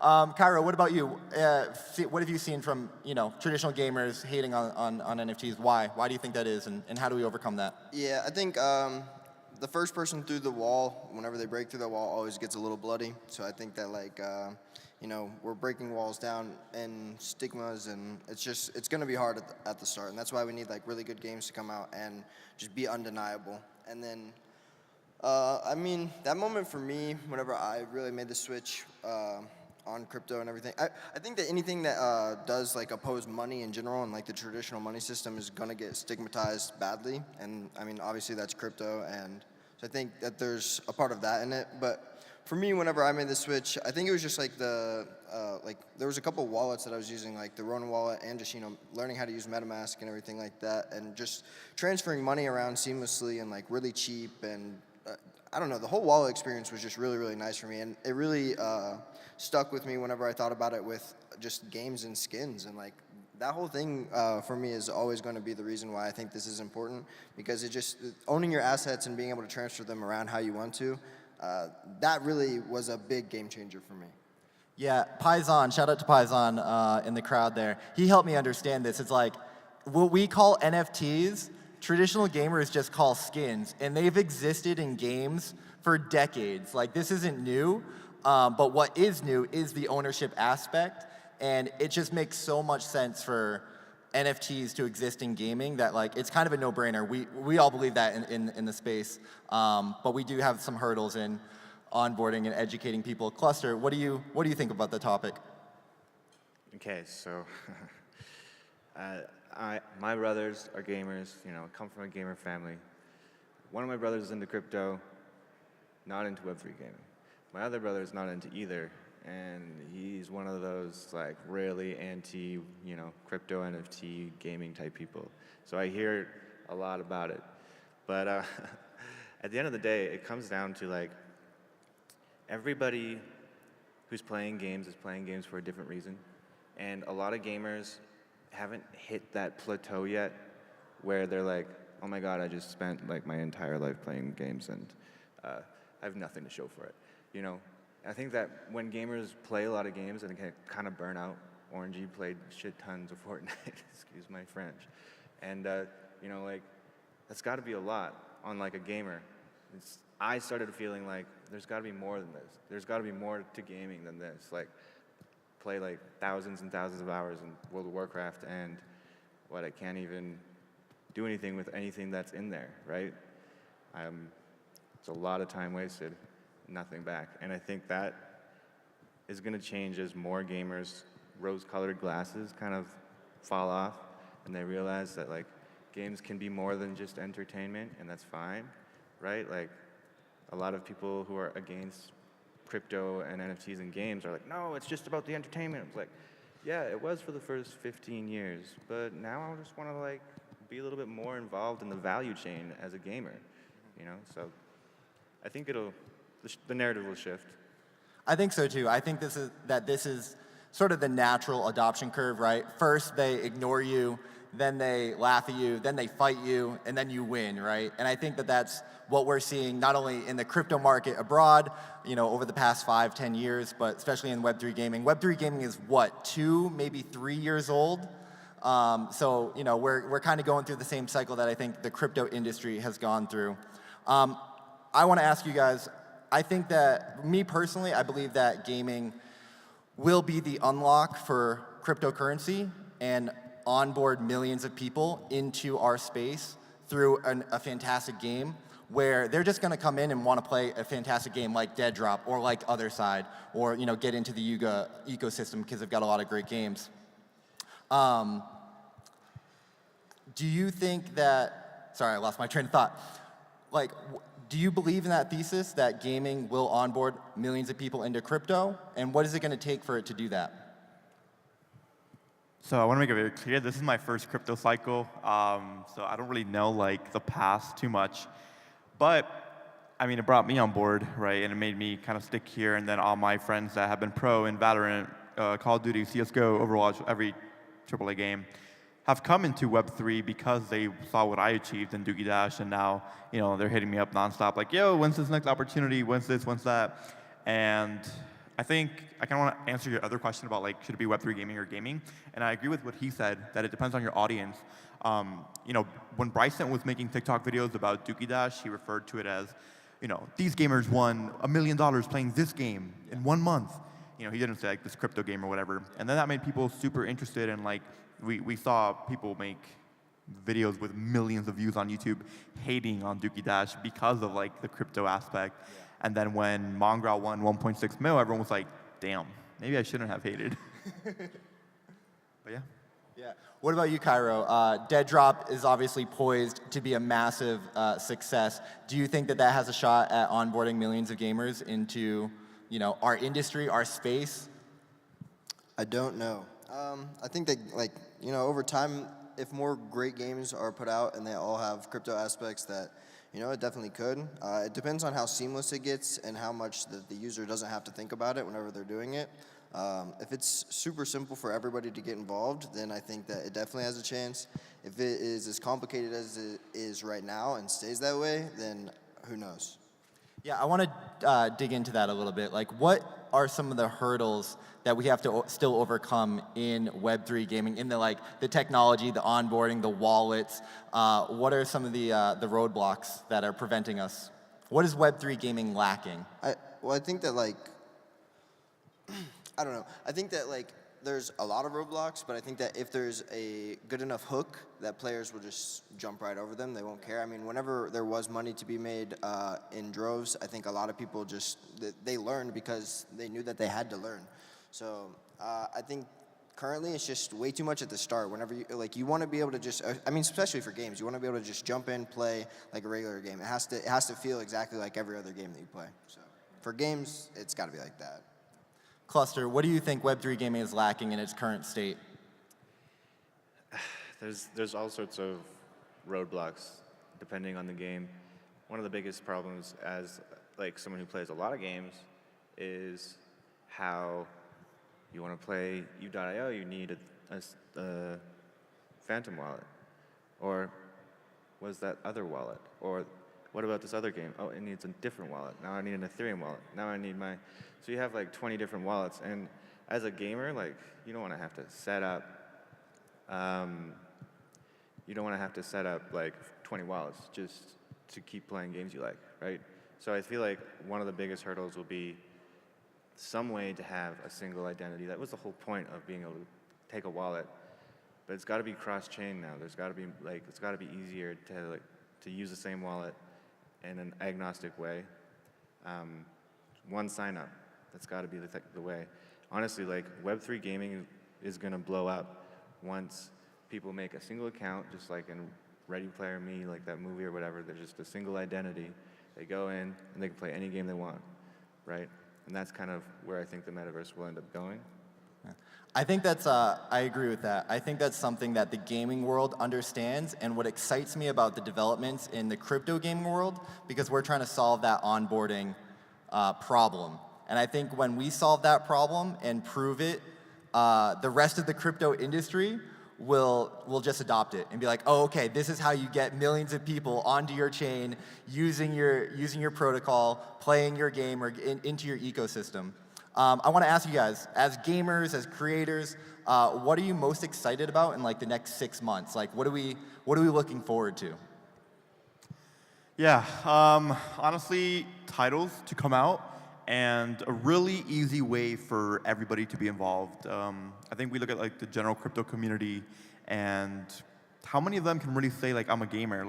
When I first came into NFTs and crypto, I think, and I started hearing about Web3 gaming, I was like, do these older people that are investing money and have their own businesses and stuff really care about video games? No, not really. But what really interested me was that if you're not a gamer and you're still into crypto, there's still opportunity for you to make money and have your assets played on. And I think that delegation is where that comes in. Somebody has the asset and they look into having players, kind of how the Axiy Infinity Scholarship Program worked. To my knowledge, I never played Axiy, but that's how it worked, right? There was a whale and he had a ton of assets and just got a bunch of players and, everybody was happy. That was a really good time. I actually missed a lot of that. But we all missed the bull market, Kyroh. It's coming back, though. Yeah, one day. For the next 6 months, the one thing that really sticks out for me is, so obviously playing a lot of Dead Drop in October. There's an in-person event in Vegas that they're hosting for the next Snapshot release.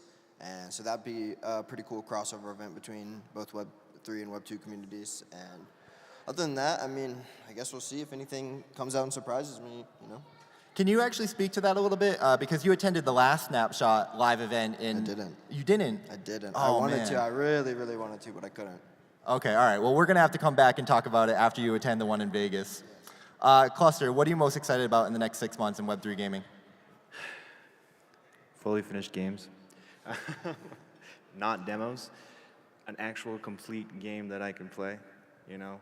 That's what I'm really looking forward to. An example would be on the mobile side, like WAGMI Games is, you know, it's going to be a full game, and I feel like that's going to be huge for onboarding the masses, because it's a simple mobile game that anybody can download. And I think it's going to really target like APAC regions and those sorts of like really high population, high mobile device sort of population people. So I'm really excited. I feel like there's going to be a huge influx of people in the crypto and Web3 gaming space in the next 6 months, and it's going to be from games that are finally fully finished games. Like, there's a few that are coming out in the next 6 months. There is some coming, for sure. I don't know how much time we have left. I want to do a quick lightning round. Favorite NFT, real quick, 5-10 seconds. Favorite NFT that you own? My Bored Apes. Kyroh? Probably all my variants. Cluster? Putting me on the spot, but I still like some of my Blancos, man. Even though the prices are way down, I still love them. Paisan just died a little bit inside. Guys, that's our time. Thank you so much for, give a round of applause for the panel. Thank you guys so much for hanging out. Awesome.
Hello, Rare Evo. Are we still awake?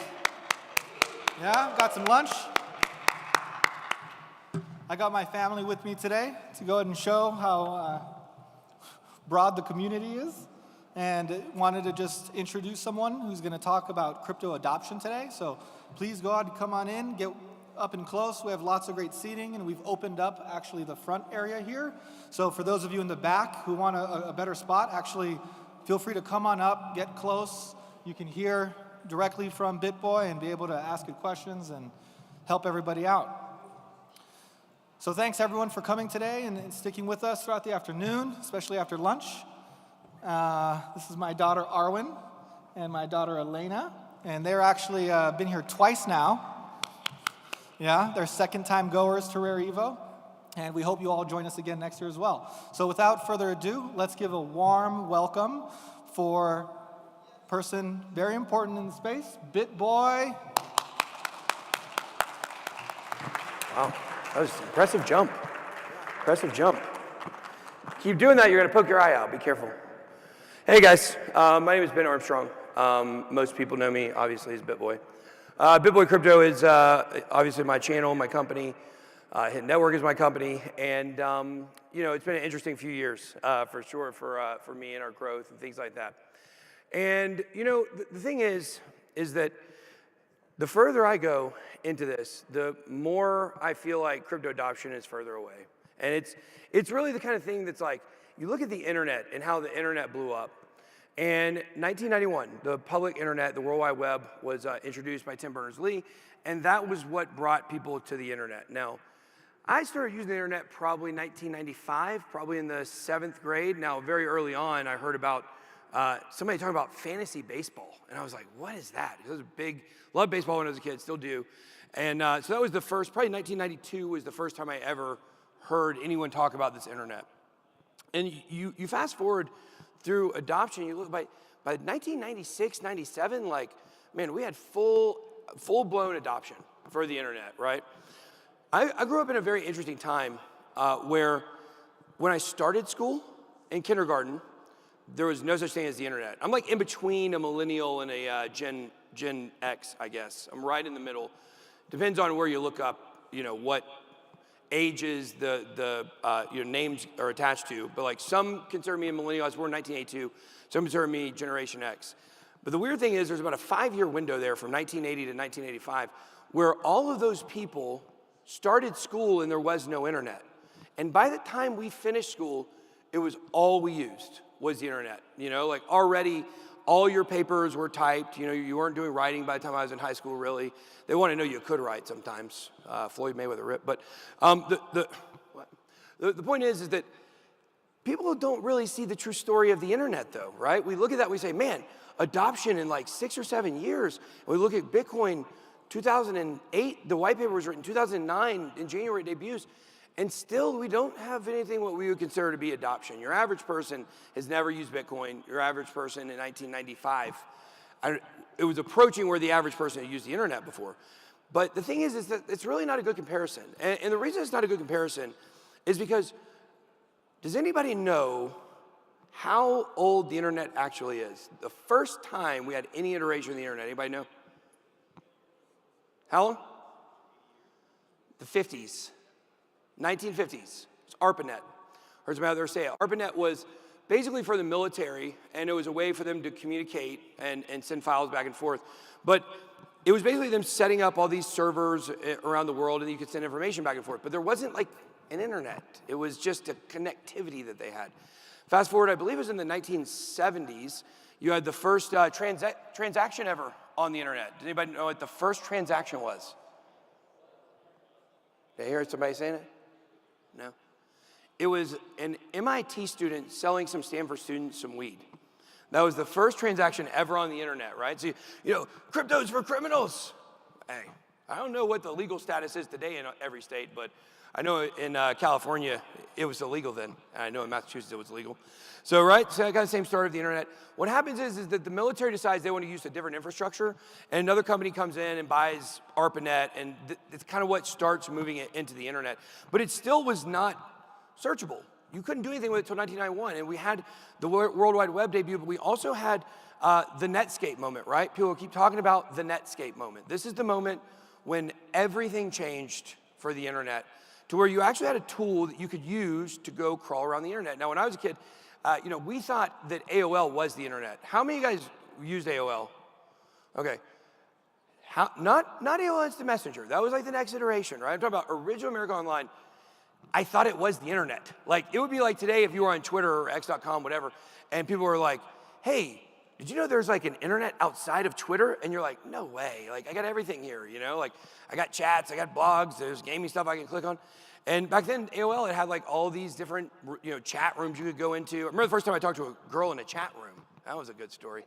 I was in the 7th grade, and I don't know, like, I know now I'm like extremely successful and good looking, and I drive a Lamborghini, and I'm very desirable, obviously. Back in the 7th grade, not so much. Struggled with the girlfriends. And so the first time I talked to a girl in the chat room, I was like, I'm gonna marry this girl. This is the one, I was in the 7th grade. And I had to go to my dad's house for the weekend because my parents were split up and different stuff. And I just remember like, oh my gosh, I have to cut this conversation off with this girl. This could be the rest of my life I'm ruining right now. Like, that's what it was like getting on America Online and getting in the little chat rooms and stuff. It was like a whole new world, And, so the fact is there was a whole internet outside of that, and I didn't know how to access it. So I remember the first time I used Netscape Navigator, and it was this moment where it's like, oh, like there's this whole other thing out there. You can search. Ask Jeeves was like the main search engine everybody liked back then because it's like, you're asking it a question. It's like AI. You're asking the AI a question. It's giving you an answer. No, dummy. It's using your keywords and just bringing up search results. Like, well, you really thought that Jeeves, he had all the answers. And so it was a very primitive experience. The pictures would load. It would take 5 minutes for this logo to open up on the original internet, or the original, you guys know what I'm saying, the internet back in the day. And like now, if it doesn't load instantly, like we're upset. And the whole point here is, I'm trying to build into you guys, is that the internet was always there for so long. Most of our lifetimes, it was there the whole time. But we just didn't know how to access it, and we didn't know how to use it. And then what happens is, we get this tool that allows us, we get a thing that happens, which is the World Wide Web becomes public. Then we get a tool to use to be able to actually make use of the internet. And I know people say the Wild West is, or crypto is the Wild West. I mean, we're still in the Wild West days of the internet, in my opinion. It's still brand new. 200 years from now, it's gonna look a lot different. But this is where Bitcoin comes in. So I don't know if you guys know the story on how we acquired this project. It's a long story. But Bin stands for Be Everywhere Now. And we've got our logo here. And everything in here is methodical, right? The 3 arrows, it's kind of like Be Everywhere Now is kind of how I envision it. But the blue to red, as it moves, or blue to orange as it moves from the left to the right side, it's because right now, the world is cold on crypto adoption. It's a cold world out there for crypto adoption, especially in a bear market. Always feels like it's further away in a bear market, and feels like we're there when Bitcoin's at all-time highs, right? And it moves over here to red, or orange. We want to move crypto adoption from cold to hot. We want to be the group that finally says, you know what? I'm tired of waiting on somebody else to do something. I'm tired of waiting on somebody else to make something. And I do believe that one day we are going to get, I believe we're going to get some tools that are going to make crypto a lot easier for people, right? We got to get rid of seed phrases and addresses, right? Like, we need to have a better way to do that. Right now, the average person, when they look at it, they say, oh my God, that is like cryptography, if they know what cryptography is. It's like a code almost, And your average person, when you're talking about the difference between a public address and a seed phrase, like, they just don't get it. But then you have these centralized exchanges, centralized wallets, where you got a username and password, but you don't have your keys. So I know there's a project, I don't even know if it's still functional, I think it is. And I'm not like trying to promote this company, but there's a company called FIO. And I know what they were working on was trying to take your addresses and turn them into usernames through like a layer on top of chains. And that's the kind of thing we need, right? We need those things. We need something to come in. Like, how many of you guys use the internet today? Okay, how many of you guys used a browser today? Maybe not just an app, but browser. How many of you guys who just raised your hand could tell me what HTTP stands for? This is a little bit of a nerdy conference. I know 2 or 3 of you, so let's just leave that there. No offense. I purposely don't know what it stands for. I use this example all the time, and I hear people say it, something transfer protocol. But like me, I just kind of block it out because I like the fact that I don't know that. I want to keep ignorance on that because it's a great example of we use things every day that we don't understand. and they're going on in the background. However, if you had to actually go into, I'm not a developer, but if you had to go into the back door of the internet and type in exactly how you're using the HTTP protocol, exactly how you need to change some code so it works correctly, or so you go to the right place, you'd have no idea how to do that. I would have no idea how to do that, right? But yet we use it every day because it was simplified. The Netscape Navigator and the World Wide Web, they made it easier to navigate, no pun intended. And so the tool that's coming that's going to simplify everything, who knows, maybe it's X, maybe Twitter's able to do it, is one issue we're waiting on. But then there's also this issue of like, okay, the World Wide Web was like, the internet was around before, but it was the thing that pushed it into the public eye. And so we acquired this project Bitcoin, and it started as a meme coin, and I don't like meme coins really. I think they have to move to a purpose or they won't survive, they'll go to zero. And so what I want to do is, I wanted, when we acquired this project, to move from a meme coin to something serious. And right now we're having our V2 smart contract created. And so we are bringing utility, and we're gonna have a platform. It's an onboarding platform. But Bitcoin, it's something that people can't really be against unless you're a Bitcoin maximalist, right? We know the Bitcoin maximalists, they hate everything, and we get it. I would be mad too if I were them. I missed out on all the altcoin gains. I mean, Bitcoin, like, I don't know, I think it was like a 2,100% increase in the last, from new all-time, from the bottom of the market to the top, I think it's 2,100%, something like that. Or maybe from new all-time high, the next all-time high, whatever it is. Cardano was like 16,000%, right? Like 8x to Bitcoin, just in the last run. So, I'd be mad too if I didn't invest in Cardano or invest in ADA and I was a Bitcoin maximalist. But the thing is that the Bitcoin maximalists may not like this because this is about crypto adoption. That is what Bitcoin is all about.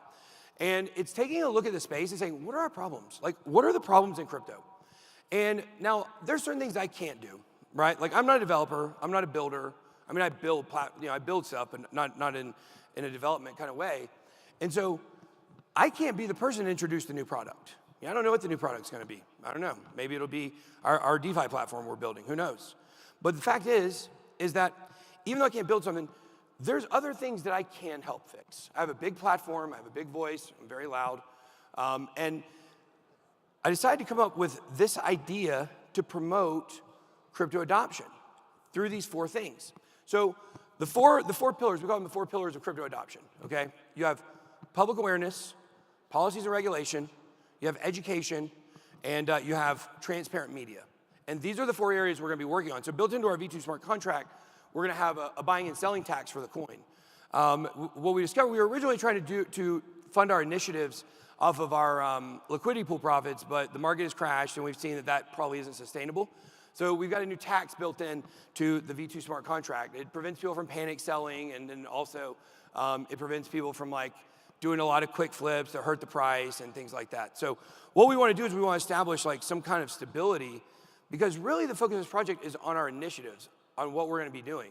So off of those 4, we're calling them the 4 pillars of crypto adoption. Public awareness, what is this? Public awareness is billboard campaigns, newspaper campaigns, radio ads. Now these are not radio ads for Bitcoin, right? Like, of course, sponsored by Bitcoin, that's gonna be there. If you wanna check out more, by the way, it's joinbitcoin.com, or you can see us on Twitter at joinbitcoin. But the thing is, these are not about promoting our coin, right? It's about promoting adoption. So like the one bus shelter that we have right now, it says, this is the first one our community wanted, so the bin logo is very prominent on it, but the goal in the future is to just have the Bitcoin logo is kind of like, in the website, is kind of like a side note. The important part is the message. So I think the latest one we had, it says, DeFi your banks. And it's DEFI, DeFi your banks. And the whole thing is, people have to realize the banks are evil. The original we wanted, they wouldn't approve, which was short the banks if they let you, long on crypto, because you guys know the stock market and the government is talking about people not being allowed to short bank stock. So short banks if they let you, long on crypto. We want messages that are gonna be provocative and are gonna make people think, right? We want people to understand what we're really facing out there when it comes to adoption. So changing the public awareness, letting people know, I wanna do it, this is one thing I wanna do. Crypto'sascam.com, something like that, right? And on the billboard, it would be like how crypto's a scam. And then all the people that hate crypto would go there and they'd actually see like, no, it's just refuting everything you believe. So something like that, right? Provocative. Policies and regulations. We want to support through lobbying companies and our own efforts, smart policies and regulation when it comes to crypto on the state level as well on the national level. I think we're going to go back to attacking the state level. It's a way you build momentum, get some wins. So we're going to go into that. Crypto education. We've talked with Binance Academy. We would like to partner with them. I think it is going to happen. It's not official yet where we have partnered with them, but they were definitely open to what we were saying. We want to work together with Binance and also with anybody else that wants to take part to create a blockchain education accreditation organization. And what this would do is, it would, like our BitLab Academy or Binance Academy, what it would do is it would make it to where these can be put in schools. And schools and colleges and universities can start using this. We don't have any good crypto education schools. And then last, transparent media. Obviously, we live in a world where CoinDesk is owned by a digital currency group, gigantic conflict of interest. Then you look at Cointelelie, as I like to call them. I can't even really get into all the problems with Cointelelie. It's started by a Bitcoin miner, Grisha Fishman, as Bitcoin propaganda to pump the price in the early 2010s or so. And that's all they've done. It's used as a manipulate. They've covered tons of rug pulls, and not only that, but they hid them. They covered them up. And they'll take $10,000 to do anything. They don't care. They vet Project Zero. Then you have the block, right? Alameda paid the block $27 million for biased coverage. So the media in crypto just is not transparent, and it's not. It's been dishonest. And so what we want to work on is a way that people understand. We're going to be doing our own news site. We're going to be doing investigative journalism, and what we want to do is we want to put out something that does not make money, right? So our plan is we're going to have a news site. There's going to be some things that are behind, what do they call that? Behind a paywall. Some things are going to be behind a paywall, which can be some tools and stuff. But the public information, it's 100% free. Nobody's paying for anything. We may take some money through Google Ads, maybe, if we do anything, but no one can ever pay us a dime to put information on that page. And that is going to be important. It's going to break up what people know, which is biased coverage. Coming into the space, you're coming in immediately to biased coverage, and that's a big problem. So those are our 4 pillars of crypto adoption that we're working on. That's what we're doing with Bitcoin. It's pretty exciting stuff. Our V2 smart contract should probably be out in about 2 weeks. And I guess that's all I got. Be blessed. Bitboy out.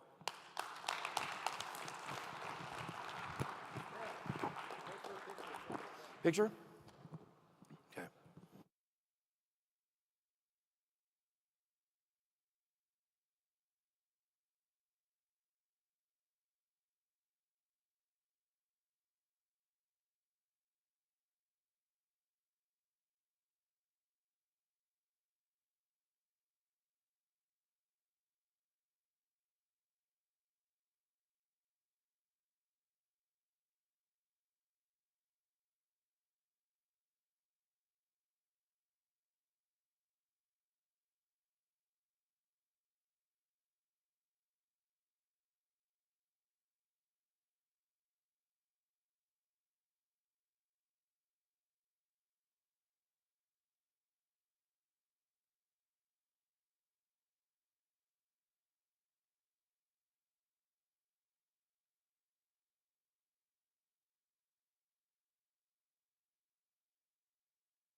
Don't miss out on Rare Evo 2024.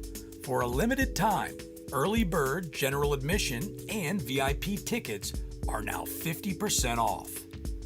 Buy your tickets now and secure your spot at next year's event.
Hey guys, how we doing? Hanging in there? Yeah? Thank you, thank you, thank you. A little life out there. Thank you, guys. Next up, we have Red Sheehan with Messari. Let's give him a warm welcome, guys. Thank you.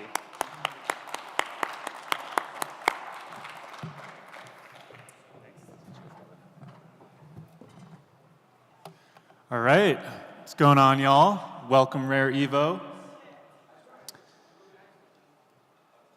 Today, we are going to mix it up a bit. This is a multi-chain event, and it's been, pretty Cardano heavy, so we're going to take a look at what's going on in some other ecosystems too, because the more you pay attention to Cosmos and Solana and Polkadot and what's going on, you realize there's a ton of synergy and a ton of parallels going on between these different networks. I mean, the communities are definitely not distinct. There's a lot of overlap, so we're going to look at Ethereum rollups and whether or not we should be using the EVM with these rollups. Yeah, so go over the scaling approach. We'll look at rollups now. A little recap if anyone's not familiar. We'll take a quick look at the EVM and then look at what's very exciting about using alternative VMs. Ethereum and its community very much goes by the ethos of the scalability trilemma, which does not mean you can't have all three between scalability, security, decentralization. It means it's very hard to get all three. And that's definitely true. We see a lot of chains try to approach that. And Ethereum says we're not going to try to do all three because it's very hard. We're going to sit firmly in the high decentralization, high security zone. And we'll worry about scalability later, which is why things can be so expensive to transact there. To solve that scalability part, Ethereum looks to modularity and it looks to a roll-up-centric roadmap. So yeah, the base layer, it's just worried about data availability, how much space can we fit on there, and then let's take all the execution, move it off-chain somewhere else, really digging into that modular thesis. And the idea is this can increase TPS by 100, 1000x, decrease costs by similar amounts. That's not exactly what's going to happen yet. And for a brief look at it, we're looking at maybe 20x increase in TPS. We're going to kind of revisit those numbers later, but it comes down to call data, how much of this data does a transaction need to be stored, and then how many of those can we fit. So the current idea with dank sharding and EIP 4844 is to use some data availability sampling and to use some blob storage to fit as many transactions as we can on the base layer. So these transactions can come from your L2s, your modular layers, but we're trying to store them all here for data availability. And if we need 1,400 bytes of call data for maybe a swap on Uniswap, and we can only fit a megabyte per block, there's a block per 12 seconds, we're really looking at about 220 TPS. That's not a lot. There's a lot of chains doing a lot more than that with different architectures. So the question might be, why are we aiming for that? Because that's not 220 on every rollup. That's 220 between ZK Sync and Optimism and Arbitrum and all these other rollups combined. That's all you're getting.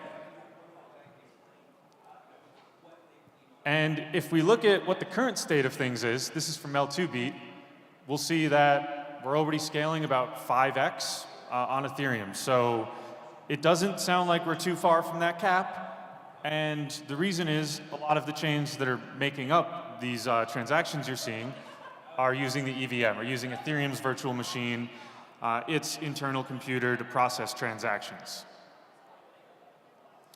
But when you look at the state of rollups, the entire conversation, the whole narrative seems to be, do we use fraud proofs or do we use validity proofs? I'm proposing that's wrong. That's not the right way to look at it. Realistically, we can use some sort of hybrid of these. You can do both. A fraud proof is essentially saying, I'm going to assume everything that was done is valid. You can challenge that later if you want. There's a waiting period. But let's just assume it's valid and go on with our lives. The validity proof, your ZK proof, is I'm going to provide an attestation that everything was computed correctly.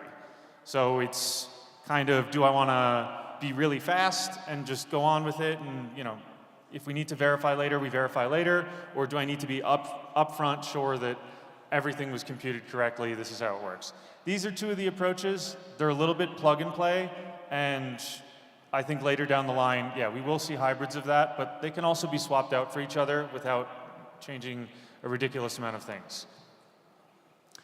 Even within the validity rollup space, the whole argument becomes how equivalent to the EVM can we get? If anyone's seen this chart before, it's something that floats around the Ethereum community and some rollups talk about it. I think Vitalik originally proposed it. And it's this idea of if I want to be more similar to the EVM, I can't scale quite as much. Or if I want a lot of scalability and a lot of speed, and I want these proofs to be very cheap to compute, well, we're going to have some differences.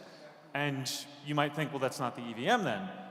You get different versions of it. Maybe you can code in Solidity, but Solidity gets compiled down to WASM, and then we're going to work with that. Or maybe I want equivalence down to the bytecode level, to the very specifics. You know, whether you're writing with Solidity or Viper or any other language, I want this to compile down to the same exact bytecode. So you get to deeper and deeper layers of what kind of equivalence do we want. And just like the fraud proof versus validity proof argument, this is one of the main narratives that everyone's paying attention to. And again, I am here to say we should not be paying attention to types of ZK EVMs. ZK VMs sound a lot more exciting to me that are not the EVM. So, quick look at other factors, because yeah, that's not the only one, is we also have this on-chain versus off-chain data availability conversation. Some people will argue off-chain data availability makes it not a roll-up or not an L2. If you've ever heard of Celestia or EigenLayer, EigenDA specifically, these are solutions that are trying to give a modular plug-and-play solution for your data availability. Put it on somewhere other than Ethereum. But now that we know kind of the state of where a lot of the conversation is with rollups, we can look at the EVM specifically. And as someone that is a software developer and ends up publishing a lot of code on ETH, I hate the EVM. I think it sucks. I think it's a bit of a dumpster fire. It's what everyone uses, and it's very sticky, and it's really hard to get everyone to change when they're using something they're used to. I mean, this carries over to other forms of development. If we have any front-end devs here that, maybe use JavaScript, a lot of people hate React, but guess what? Everyone still uses it because there's so much documentation, there's so many teachers, there's so many builders, there's so many resources that you can build anything you want leveraging those tools. And the EVM is becoming sticky in that way too. We can look at all the other chains that build with it. We've got Tron and BNB and Polygon and all this adoption coming into alt L1s that copied the EVM. They didn't take the Cardano route and try to optimize something. They just say, yeah, we'll use the EVM. Maybe that'll help us get some users. We'll go that route, but it has its own problems. One, I mean, it's an account-based model. I prefer the UTXO model for things like scalability and privacy. There are an infamous amount of hacks. Name a bridge, it's probably been hacked if it's related to ETH. Name a DeFi protocol, there's probably a reentrancy bug somewhere down the line. And we run into all these problems where people are getting rugged, they're losing money, billions of dollars and hundreds of hacks. And it really comes down to how this virtual machine and the languages for it were designed. You can design things specifically to be a little safer, but when you take the generalist approach and you say, I want this chain to do everything, it can't really optimize for any one thing. And if we look at TVL here, just one metric to look at, the top 7 are EVM chains. And Cardano is up 2 or 3x in TVL. I mean, it's 100% increases seemingly every few quarters, but Cardano's still down there at number 14. So this comes in when you say, I can't just fork Uniswap, I gotta build a DEX from scratch, and that's a lot of work. It's much easier when you can leverage existing work that's built with a similar virtual machine. So we definitely see why people want to keep building with this. It's much easier to come in from a developer that way. But I don't think it's the answer in the longer term. So we look at our alt VMs. The big pull, the big benefits of the EVM is you're getting access to users and access to developers. You can still do that if you're building an ETH rollup with a different VM. There are a handful building that way. If you're interested in this, Aztec and Fuel are a couple that are also using UTXOs. Starknet is one that is building a ZK EVM, but not a particularly compatible one, and they're building towards a fractal scaling vision of app-specific L3s built on top of that. So there are teams exploring this other direction. They're not the ones that were first to market. Of course, they had to build a VM from scratch. But yeah, the big gain here is build app chains, build something specialized for the job it's going to do. Your generalist can do a lot of things, but it can never excel or optimize at any one function, such as a DEX, such as a gaming platform. You can do that when you're building a custom VM that doesn't have to suit everyone's needs and fill every use case. This is a quick look at L2 user bases, and this is showing that, week by week we're seeing millions of users. So some of these are EVM, some are not, but it's showing you have direct access to an ecosystem where there are a ton of users and there is a ton of liquidity. One example is Base. If y'all are familiar with Coinbase, they launched in L2 and it's been out for about a month and it has 200 million in TVL. It's got more TVL than Cardano. It's been out for a month because of ease of access to where the liquidity is. So we're seeing you're not dealing with the problem of an Avalanche or even a Polygon sidechain where people are saying, I don't know if I want to use that, the security's different. Yes, there are concerns over sequencing and the centralization of that, but that's a much lower risk than being in an ecosystem with its own validator set that's Byzantine or too small and can be taken over. So looking at this chart here, we see Friendtech, which is a new app. Don't need to get into it too much, but it's decentralized social. So people are building some decentralized social on Base, and it's already making up a huge chunk of all the transactions on Base, which Base crossed 1 million transactions in a day only weeks after launching because of access to all the people already on Ethereum. And the user experience, the UX for this, was super extracted away from crypto. You weren't feeling like you're using a DEX. It wasn't that classic crypto UX. So it doesn't even need to be related to the EVM experience. So if we look at all those Base transactions and we look what was going on, a ton of people are using this new app, Friendtech, over 1 million transactions in a day, a couple weeks after launching. Aren't we still going to run into that problem of the base layer? We only have 1 megabyte per block. Isn't that still a problem? Not exactly. The original issue, if we look back at here, was 1,400 bytes of call data for a Uniswap transaction, and you can compress that and get it down to like 400. But alternatively, you don't need to be using Uniswap swaps as your baseline. You can be using different metrics because with a different VM, you're not constrained to that same massive transaction size. With a different VM, you can custom build this to be a lot more space efficient on memory. So instead of X amount of transactions, 220 TPS on base layer, if you're building app-specific chains and they're designed specifically for a use case and they can be very efficient at that use case, that is where your gains can come in. Your gains can come in when you're not using the EVM for everything, where you're mixing it up a bit. The other argument here is app chains in general are just always going to have a higher upside potential for a specific protocol. Dan Shields is going to speak about Polkadot in a bit, and he's going to be talking about app chains and why that's an interesting model. So if we're looking at Hydra heads, you don't want to put everything on there. You want to open up a head for a specific action. Maybe you're Sunday Labs, and you're saying, I want to open up a head channel for a specific part of this DEX I'm using to just offboard some transactions, get a much higher throughput, and save money for the users and increase the experience by moving some of this stuff off the main chain. That's a bit of where the app chain thesis goes. So looking back at our design choice again, we have proving systems, we have data availability, and we have VMs. Those are kind of your three things when you're looking at this type of scaling.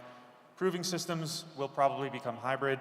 Celo is an Alt-L1 that, an Ethereum Alt-L1, very ideologically aligned, that they decided recently, we put a proposal, we want to turn this into an L2. Let's just leverage Ethereum security. So if you're ideologically aligned in that sense, kind of like the Algorand sidechain proposal idea that has been suggested, it's not a bad idea to join a multi-chain ecosystem. And they're using hybrid proving systems. They're going to use fraud proofs and validity proofs. And data availability.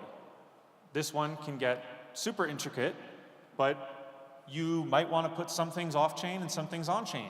Very valuable things that involve a lot of money maybe, you want on-chain. If it's gaming and you have all these microtransactions that really don't add up to much and security is not an issue, maybe you put them off-chain, maybe you use a Validium or a Volition. There's various words for off-chain data availability usage by rollups.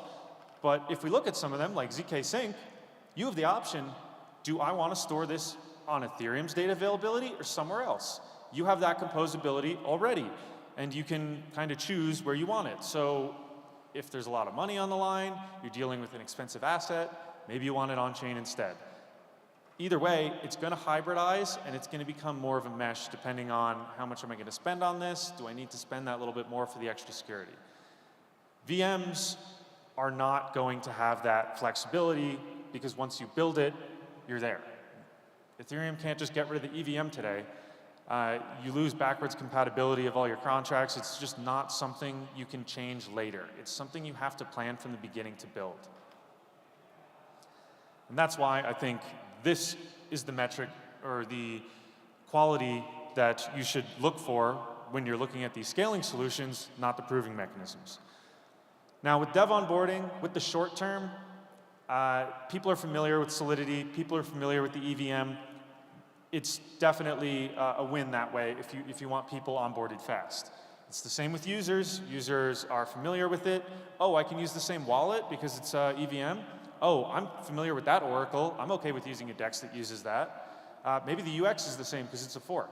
It's going to be a lot easier to get your devs and users initially. So it's kind of that higher floor, lower ceiling kind of deal. And then you have a lower floor but much higher ceiling with your alt VMs. So scalability.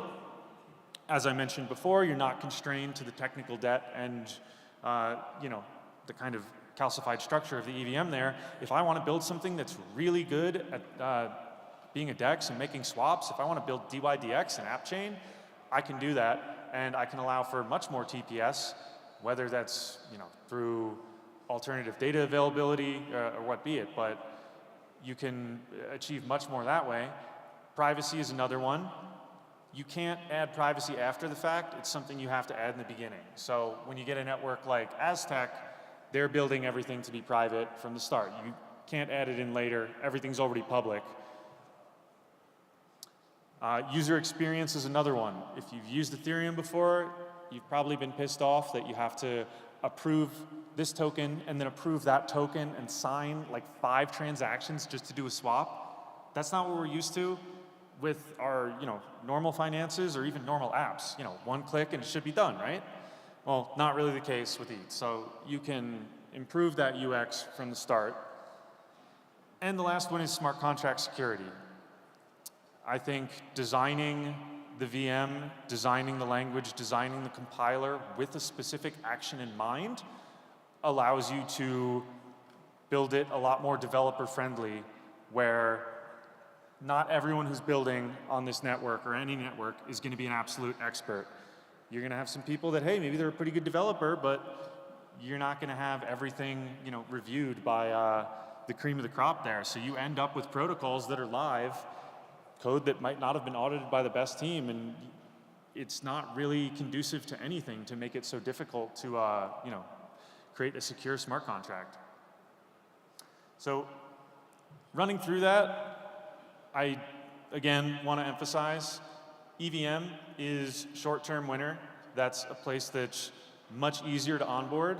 And then if you're looking in the medium to long term, which is of course subjective, that could be a while. We know this industry is going to be around for a while.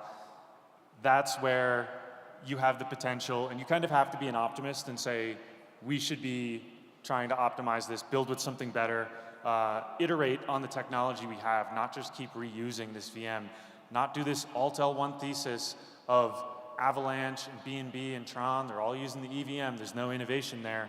That's why a lot of people are drawn to Cardano. They went with the EUTXO model, which, as I mentioned, privacy and scalability. UTXOs are a bit more ephemeral, but that means you're not dealing with this massive state that you have to reference every time.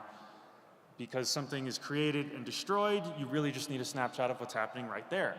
And you have the benefits of all these different addresses things can go to. That's my shill on why we should be trying to optimize, not using the same, not resting on the developments of projects beforehand. If anyone has any questions about the ETH multi-chain ecosystem, rollups in general, kind of the state of them, I'm happy to field some of those because I ran through this pretty quickly and I think we got a few minutes here. I know we're at a Cardano conference, so raise your hand if you've used Ethereum. Raise your hand if you've used an Ethereum layer 2. All right, we got a few. I'm assuming some Optimism, Arbitrum, a couple of the main ones. Has anyone used ZK Sync perhaps? Starknet? We got hands. All right. So as we see, if you guys have used Ethereum and it was a familiar UX, I already have a MetaMask downloaded. I already have a wallet. Some of these things are definitely going to make the process easier. And even if you're using a different VM, you get the benefit of some of that ecosystem infrastructure, those ecosystem tools.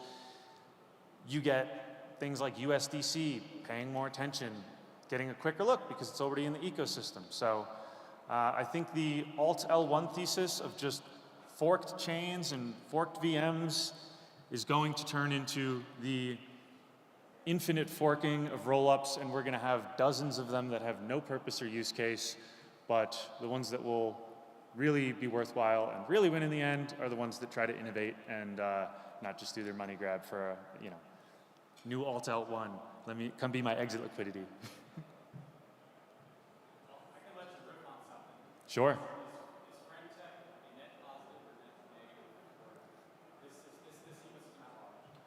Our question is Friendtech a net negative or a net positive to the ecosystem at large? First, I'll go back to this Friendtech chart. Who's familiar with Friendtech? Not everyone. Okay, Friendtech is a decentralized social app. It's kind of set up like an OnlyFans for alpha. Like you can go on here and buy keys to someone you know. It's like buying a share of them, and now you have access to their group chat. And if Dave wants to sell one of my shares to Taylor, I get a cut of that. It's cooked in, I get a percentage of this, and now he's got access to my group chat where I'm posting some alpha. Other forms of this have been attempted in various degrees, but I think the real winner with this one was the UX. It wasn't perfect onboarding, but you get onto this app and it's super smooth in terms of I'm making one click to transact. So I'm abstracting away some of the pains you have to deal with. And it isn't so crypto native. Other than the fact that things are measured in Ether, you don't have to know you're using a crypto platform. There are people from other corners of the internet on there. You've got sports figures and OnlyFans users and all that are kind of in similar boats using this. I think it is a great stepping stone to building something better. I'm not bullish on Friendtech, which is probably going to make my Friendtech keys go down in price. No one's going to want them when they know I'm bearish on it. So net positive, I don't think it's here to stay, but I don't think it's just the newest Ponzi. I think there's actually been an iteration in user experience, onboarding, and the social aspect of monetizing, as bad as it sounds, monetizing your relationships. Like now all my friends are numbers, I'm going to sell them.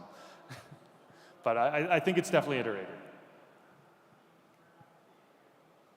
All right, no questions? Then I will let you go, and I thank you all for listening.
I good? Hey guys, how we doing? We hanging in there? Everybody alive? Jason, how are you? Up next, we have Zyori and Aron from Crypto Unicorns. Come on up, guys. Let's give them a warm welcome.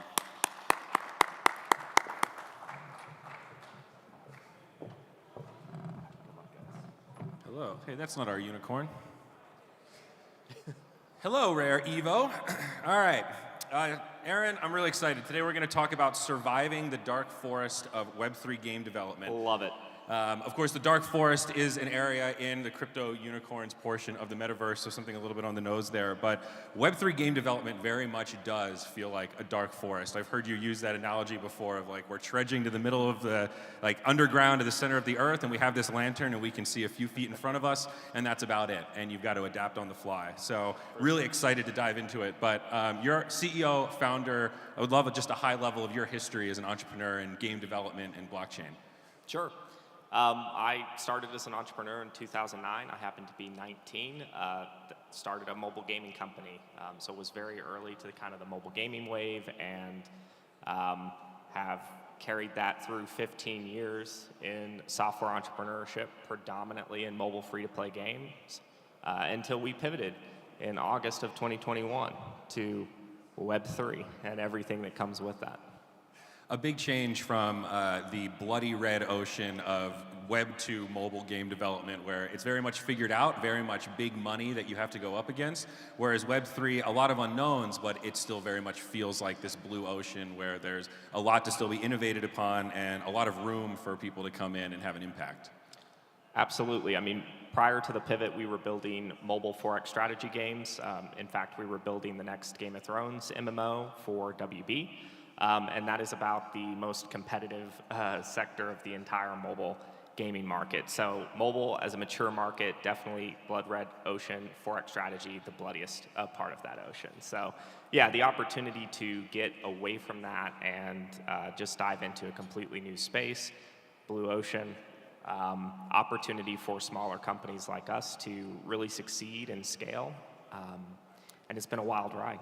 Yeah, absolutely. And we would be remiss if we didn't mention Axie Infinity at some point in this storytelling. I joined Axie Infinity, or Sky Mavis, I guess it was like May of 2021, right as the bull run started. The original Genesis egg sale of Crypto Unicorns was October 2021. So correct. Sort of as that cycle was really just taking off, I remember buying some unicorns right at the very beginning. I worked at Axie for about 1.5 years, and then 6 months ago, I switched teams, and now I'm happy to be with Laguna Games and working on Crypto Unicorns. Play to earn isn't that sexy term that it used to be. You know, there was a moment there where I really thought that was the revolution for gaming. This is the new floor. And of course, things have changed a lot since then. But Unicorns has done a lot of volume. You had a successful private sale, ICO kind of token sale, as well as quite a bit of volume in the secondaries. Yeah, absolutely. I mean, in the space of 6 months, we'd sold over $35 million in tokens of the fungible and non-fungible flavors. We'd seen over, I guess to date now, we've seen over 50 million in secondary volume on our collections, across all of our collections. And since we launched the game in May of 2021, 2022. May 2022. It's all running together. We've seen over $10 million in peer-to-peer transaction volume inside of the game, with thousands of player accounts. So it's really been a pretty incredible ride from struggling in Web 2 to just immediately diving into Web 3 and seeing some pretty immediate success. Of course, we launched the game May 5th. The bear market kicked off that week. It's been a brutal 16 plus months, but we're still here. We're seeing growth and beginning to see the pieces of our roadmap really fall together. That was pitched 2 years ago now when the white paper launched. Yeah, and obviously, this conference isn't gaming specific, a lot of Cardano folks here. So I kind of want to take a step back and really mention with the stage set, managing in-game real asset economies is really, really hard. Just like managing real world economies is really hard. talk to us a little bit about the role that developers play in this new relationship in the kind of blockchain gaming world now that like tokens and these economic elements are so deeply rooted into the game, both inside and out, right? For sure. I mean, in Web 2, you have command and control over the economy. So it's very easy to correct things. If you have a system that's inflating an asset, you can make a change tomorrow and you're fine. Obviously, when you're a real Web3 dev, you've actually issued assets on chain that players have agency over, like you really are out of control. And the surface area that you control is much smaller. And it's nearly impossible to predict human behavior accurately when there's enough variables involved. And that's probably the greatest struggle that we have, right? We can design a system that we think is awesome, and players will see a way to exploit it, or players will not feel it is worth the time or the effort necessary. And so it's a constant balancing act, and honestly a race against time in some cases. So yeah, the challenge is, and I do think many game devs in the space today are either being ignorant to the challenge or simply misunderstand the level of difficulty that they're kind of taking on. We're talking Diablo Nightmare Mode 11 or some shit here. Well, what flips the script on its head is that in traditional gaming, right, the developer controls everything. If you were to compare it to a governance model, it's like a dictatorship. They own the IP, they have full rights over that, and there's nothing inherently unfair about that. That's kind of capitalism and IP ownership at its finest. But the players are the ones for games that have these active, they need player liquidity for PvP, they need players to participate in the economy. They are the ones that fundamentally are providing the value that push the needle forward and create that dynamic gameplay that's so exciting. And in this Web3 world, a lot of the shift has been about putting the money in the hands of the players, right?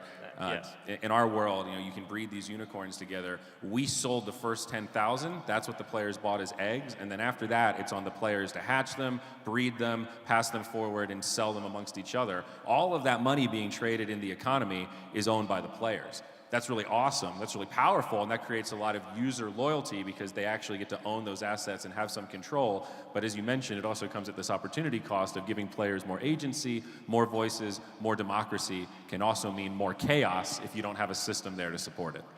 Well, exactly, and that's the whole point of the DAO and the governance token, right? A lot of projects in the space have issued these governance tokens that really govern nothing. We have one of the most active game DAOs in the space. Maybe only Decentral Games, who I know is a sponsor here, has had more proposals go forward to their DAO. Splinterlands has been doing pretty well also. They've had quite a few. Two. We'll give them two. So, I'm enormously kind of proud of what we've achieved with the DAO and how much we've let players make decisions over both the meta inside the game as well as even the macro economics of the smart contracts on chain and things of that nature. And it's fundamentally through that mechanism of governance that we effectively bring the players to the table and say, give your feedback. And I know a lot of developers, particularly those still in Web 2, are like, you're fucking crazy, why are you even involving players at that level? This is an insane concept really coming from the OG developers. And I think every single time that we've embraced community and leaned into transparency, it's led to ultimately a better product. I think if you really take governance seriously as a way to bring feedback in through a process and iterate on that feedback, it makes a stronger product and honestly a tighter product cycle than what we would see in Web 2, where you're just looking at data, you really don't have a direct line to your players. So a lot of benefits come with governance despite some hassles. Yeah, it's all about trade-offs, but certainly a lot of benefits, and the devil's in the details. There are a lot of different ways you can calibrate your governance system, as many know. There have to be checkpoints along the way where you have councils, you have reviews, you have impact reports. You want it to be open so that people can put proposals forward, but you can't have it be so open and easy that that could be an attack vector where somebody can spam you with proposals or filibuster endlessly or all sorts of other sort of stealthy ways of adding chaos to the DAO. But one of the things about blockchain gaming that is, I'm actually curious to hear your thoughts because it's gotten a lot of flack over the last year or so as token prices have gone down. But for a lot of these games, the two token model has made a lot of sense, or the dual token model. One of them being a governance token, in our case, the RBW token. This is for votes in the ecosystem, voting on proposals and having that kind of agency. It is also connected to the game loop in terms of rewards, but much smaller compared to the game token, which has a much different structure. Generally, they have an infinite supply. They're minted. They're actually burned in different game transactions, and they're used for part of that game loop, often for breeding or for crafting items, and both as a rewards tool and a way of creating, like, hey, you have to put a cost input to create this item, right? So two kind of different use cases, but they work together in these complex economies to provide value for players. How do you feel about the two token model now, having been a year and a half live in the market with a live game? If you could go back in time, would you recommend to yourself, hey, let's do this two token model? I think so. The flexibility that it enables, given one of the tokens is an infinite mint burn token, where the other one, of course, is a finite supply token. It allows the game token, the infinite mint burn supply token, to scale with the game economy over time. A good example of this is, like, we've minted maybe 180 million unim on chain to date. We would need 300 million unim to evolve all of the babies in existence today, right? So you can look at that and go, oh, I see how this economy is going to scale over time. As new players come in, right, there's not just going to be this completely oversupply or inflation of unim, because there's plenty of additional utility that gets added with each new participant in the economy. And then on the flip side, with the governance token, the huge benefit is obviously just going to be making that finite. In our case, having a real DAO and real governance. Now you're rewarding the most strategic, the most skillful players within your ecosystem with governance rights, with the ability to actually affect and influence the sandbox. And as far as I know, we were the first game, and maybe there was another one, but the first one that was on my radar to create this staking mechanism where in Crypto Unicorns world, you get badges for different achievements or different things in the ecosystem well done. You can take those badges and stake them in the governance area where you have all of your staking, your staked RBW, and it actually amplifies the amount of voting power you have in the ecosystem. So the idea is that the players that are the most active participate the most and complete the most game loops get this disproportionate share, this amplifier on their voting power as kind of a hedge against, the whales. People always wonder what happens if somebody has a lot of money and comes in and buys your entire DAO. It's like, well, yeah, that's scary. That's something that is a potential attack vector. So creating mechanisms where the players get rewarded not just financially, but for their time investment and impact in the contributions through gameplay to the ecosystem. Yeah, absolutely. I mean, the opportunity with staking V2 was, let's disproportionately reward the players who are active, who are engaged, who are at the top. And we had been giving out all these soulbound badges for over a year at that point, and it was a perfect opportunity to say, oh, we're just going to put weight to these badges that are non-transferable, that are your kind of merit badge of achievements inside of our game, inside of our DAO. And to your point, yes, it amplifies their voting power in ways that I think drives a more meritocratic system and not one that's necessarily just driven by token ownership. As more time goes on, it seems abundantly clear to me that the best systems, the healthiest gaming ecosystems are the ones that are dynamic in nature and have less of this kind of linear progression or just straight time unlocks when it comes to tokens, and more of these things that try to scale with demand, scale with market conditions. This is still early stuff that people are experimenting with. For sure. But I think it's really important. And we should talk about deflation a little bit, because the first question when you talk about breeding, I think, is people go, okay, well, what happens when there's 1 million unicorns or 10 million unicorns? And the optimistic side of me goes, well, let's hold on a second. If we really believe blockchain is going somewhere, we're going to need a lot of assets at some point to accommodate the needs of all these people. So it is amazing that the system is built to be able to scale if we ever did have 1 million daily active users. in theory, you could breed enough unicorns to accommodate that over Correct. enough time with demand.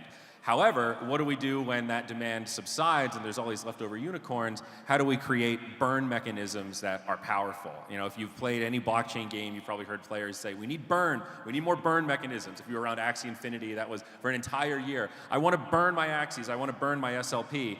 But the real conundrum is, how do you incentivize people to do it? Because what is burning? It's lighting your own money on fire. Yeah. You know, the game theory doesn't check out. Everyone's sitting there waiting for everyone else to light their tokens on fire, hoping that their own will go up. But guess what? Nobody wants to volunteer to do that. So now we're starting to get into this era of how do we create game loops that actually incentivize this kind of behavior. As you could say, maybe negative expected value for the player, but positive expected value for the outcome, or for outcome for the economy, because the economy needs that. If everybody beats the economy at every moment, then the economy implodes. Exactly, yeah. It is one of the regrets that I have is how quickly we pivoted in the space and launched a game, right? I mean, we just kind of jumped off the cliff and started building the plane on the way down. So it has taken us a while with respect to unicorns to put a deflationary mechanism in. My recommendation for any project in the space is to have that baked in day one, and certainly future projects of ours will have that, right? With crypto unicorns and obviously the Shadowcorn arc of the roadmap about to kick off, you're going to have effectively unicorns with a chance of dying in the dark forest, which is going to be super unfortunate. It's going to get real dark. It happens. Yeah.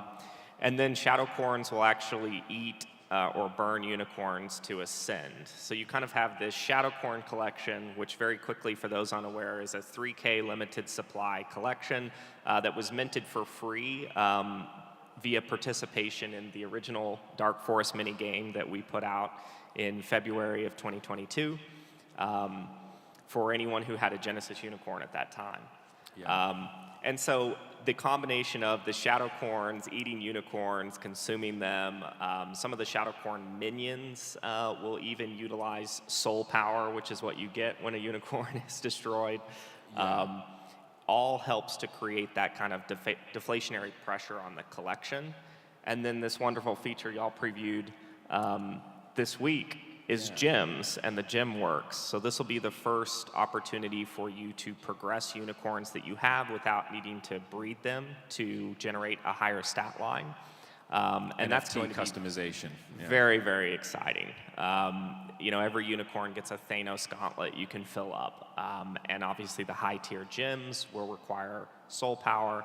And so you take your kind of worst corns and see them out to pasture and use them to strengthen the ones that you're looking to double down on. Yeah, and so there's two aspects of this loop that I really want to hone in on. The first being this introduces the potential for faction warfare, faction-style gameplay. You've got the unicorns that every player has, and you've got this faction of Shadowcorns that are limited supply, and you now have the good guys and the bad guys, so to speak. Not to say that all Shadowcorn holders are evil necessarily, but it opens up this kind of social world where all of a sudden the strategy isn't just beating a spreadsheet or finding this one thing to arbitrage that you can extract from, but now reacting to the gameplay decisions of your opponents. We're going to have this sort of territory-based style tug-of-war gameplay where Shadowcorns, if they control the territory or the majority of it, then unicorns aren't able to earn as much in their normal activities. Yep. So that incentivizes unicorns to need to fight back and rally the troops and push back the Shadowcorns out of their territory.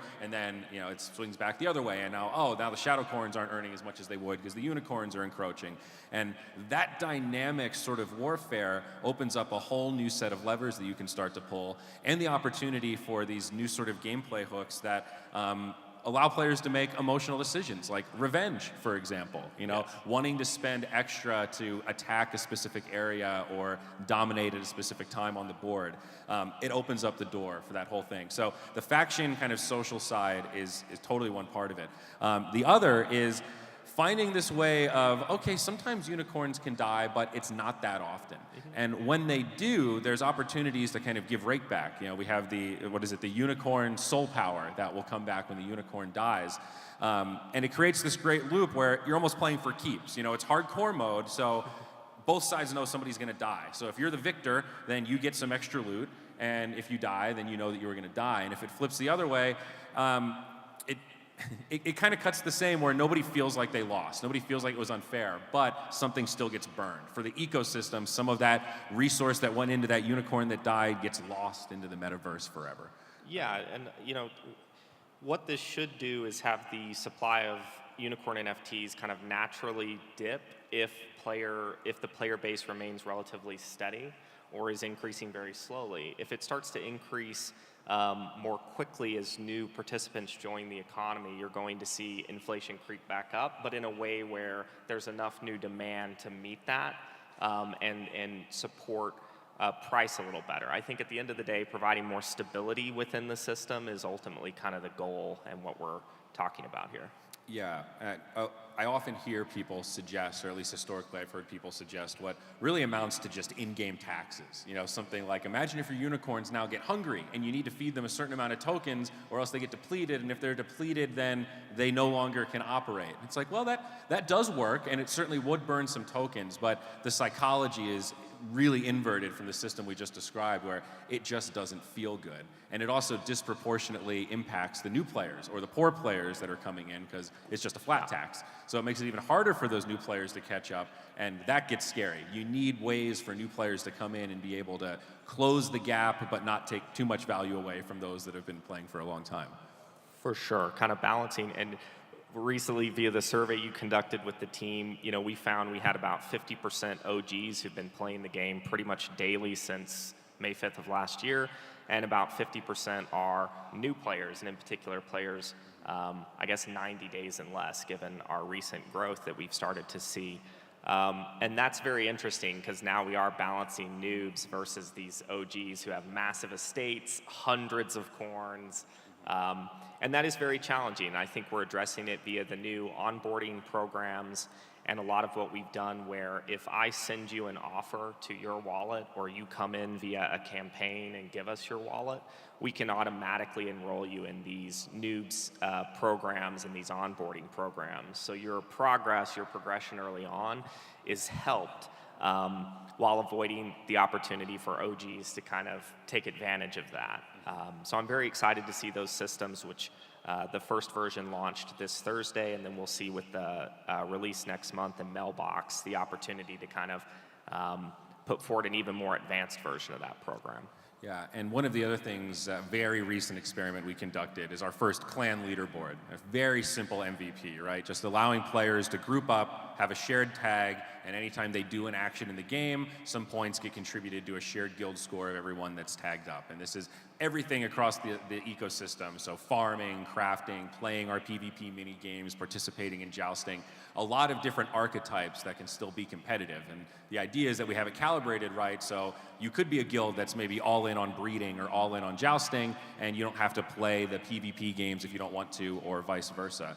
And we're about 48 hours into the launch of that leaderboard, and we've definitely seen a disproportionate spike across the board as everyone fights for this early contender slot. We also set it up so there's eliminations every week, so there's this incentive to push and make sure you're staying above that threshold. The power of competition is not to be underestimated. And I know this because I come from esports. I have an esports background, and that is the basic value proposition that all of esports is predicated on. You have a tournament where only 10 people can win, 100 people pay to register because all 100 of them think they have a chance to win, but only 10% can win. Guess what? The tournament gets the extra value of those people that don't make it to the top 10. And that's what those systems need to be able to sustain. So sharing that anecdote makes me very happy to see that the competitive nature of, we're not an esports game, but some of that psychology and ethos is translating to show that when in doubt, humans will be competitive and they will spend a little bit of extra money for that prestige of being number one, even if there's no financial value attached to that prestige. Yeah, absolutely. I mean, this is one of the ways that we think you build sustainable economies in this space, is you have to introduce a very strong sense of cooperative PvP, which can be single player or player versus player, kind of just 1v1 as well. But I think it's really magic at the tribe or kind of clan level, where you get a whole group of people together and get them kind of looking to kind of smash each other's shit for glory. And it works. We saw this work very well in mobile 4X strategy when we were still in Web 2, and As different as the Unicorn game is from Battle Strike Force, our last title, there's still some of the kind of fundamentals that we saw work very well before that we're looking to kind of reapply. Yeah, I mentioned revenge earlier, but that's another really powerful archetype where people are willing to disproportionately spend for a very specific outcome. It can kind of go hand in hand with the like griefing type archetype. For anyone that's played World of Warcraft, you've probably experienced that archetype of player who doesn't raid, doesn't do dungeons, all they do is stack potions and hide in the world so that they can kill you when you're trying to complete your quest, right? Their only goal is to slow you down and make you want to throw your keyboard out the window. They don't care about financial return or that traditional sort of how much gold am I making per hour equation, right? There's an anecdote that I always like to share of anyone who's familiar with EVE Online, right? One of the greatest economy games of all time, still going strong, coming up on 2 decades. They're known for being maybe a little pay to win. All this money comes in, people level up their ships. You get to this point of, okay, how do we get people to actually burn these ships that are worth millions of dollars of cumulative investment? And there was a little story I heard once that at EVE FanFest one year, one of the big alliance leaders or corporation leaders made an insulting comment against one of the other corporation leaders' wives. And that was all they needed for the full send all-out warfare. And a lot of ships got burned in that battle because it wasn't about financial min-maxing anymore. That corporation had spent how many months, how many years min-maxing to beat the game to finally get to this point where it's like, okay, we got all this artillery, we finally found a target. And the end result was, well, the economy had a lot of resources burned. And you know, the devs were just sitting there on their screens sort of watching this unfold like, a little drama can go a long way. Adding that human element is a way to kind of break the spreadsheet warrior nature of this game. And I always just found that anecdote both comical and also very powerful for design principles in these sorts of economies. Yeah, for sure. I mean, there's no better example in Web 2 than EVE. So we've certainly looked at a lot of their systems design and how they've literally used conflict to keep the economy in balance. And so that's a big part of obviously the Shadowcorns versus the Unicorns and us basically kicking off this arc of the roadmap in early September. So I'm pumped to kind of be at that phase. The early clan engagement is such a great sign for the release of Tribes, which will kind of bring that into the core gaming experience and let everyone kind of group up their land together and begin competing within the actual world itself. And so, yeah, I'm happy to be here. You know, it took 18 months of building to get here, but yeah, it's nice to have the foundation in place and really be putting the finishing touches.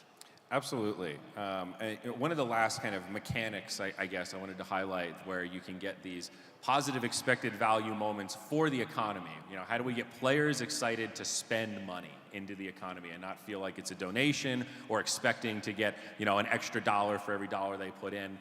The classic example, of course, that you see on Twitter all the time, fun. If your game was just fun, then people would play. And this one drives me crazy because, you know, there's thousands of video games made every month, like not on blockchain even, just Web 2 games, and most of them fail. Like basically all of them fail. And for the ones that make it, they generally have a really high marketing budget, and that margin of money made is actually not as high at the end as you might think. So I don't think it's as simple to say as like it has to be fun. Yes, it needs to be fun, but for your blockchain game to succeed, you need this marriage of fun and these economic elements that give players agency. But it all has to be calibrated on this very delicate system. So sorry, that narrative always just drives me crazy. Like, just make a fun game, Aron, and people will play it. It's just not true. That's just not how the world works. It needs to be fun and then also have like 4 other things all line up at the same time to hit that blockbuster growth that everybody's chasing. Yeah, absolutely. I mean, nothing has certainly changed about making games. It does have to be fun. Like, thank you, check. Yes. Beyond that, I mean, the joke we have internally is it's hard enough to build a game and just get it to market in the first place. Like, that's just an achievement in and of itself. If you're managing an economy, even a free-to-play Web 2 economy, it's still very difficult to not screw that up. We've made it exponentially harder by giving players actual agency over their assets, giving players real assets. That's one thing that's just incredible to me is the stakes are much higher. This is real in ways that Web 2 just cannot compete with. And then as if that isn't hard enough, we're also trying to build a government. I mean, sometimes I wake up and I'm like, what have I done? It's a lot. Yeah, it's a lot of moving parts. So as we get closer to the end here, one of the very last things I want to highlight is jackpots and gambling. because we see this a lot in Web3. There's obviously a lot of Web3 casinos, which ironically, that transparency is a real value prop to see that they are offering the odds that you think they are. But it's trickled into gaming, and there's been so many of these blockchain games that are really just sort of gambling mechanisms with a very small game layer. However, players vote with their wallets, and in traditional games, people love gacha. People love loot boxes. Pokemon cards are popular for a reason. It's a great dopamine hit to open a pack and get that shiny, flashy, whatever the hell they call them these days.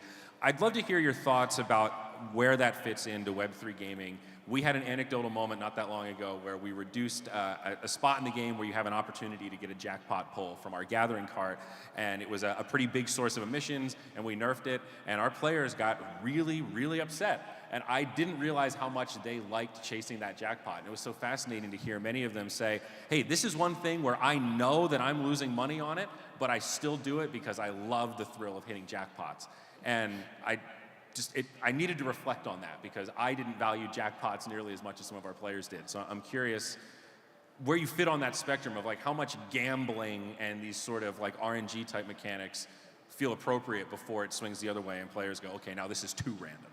Yeah, for sure. I mean, it's the difference between making it a part of the core primary loop, right, versus having it be inside of ancillary loops like the gathering card or the loot boxes, which we reward players for achievement on leaderboards and progression and things of that nature, right? So I think it has to be incorporated in the right way, but there's no question that having RNG and some chance-based loops within your overall economy are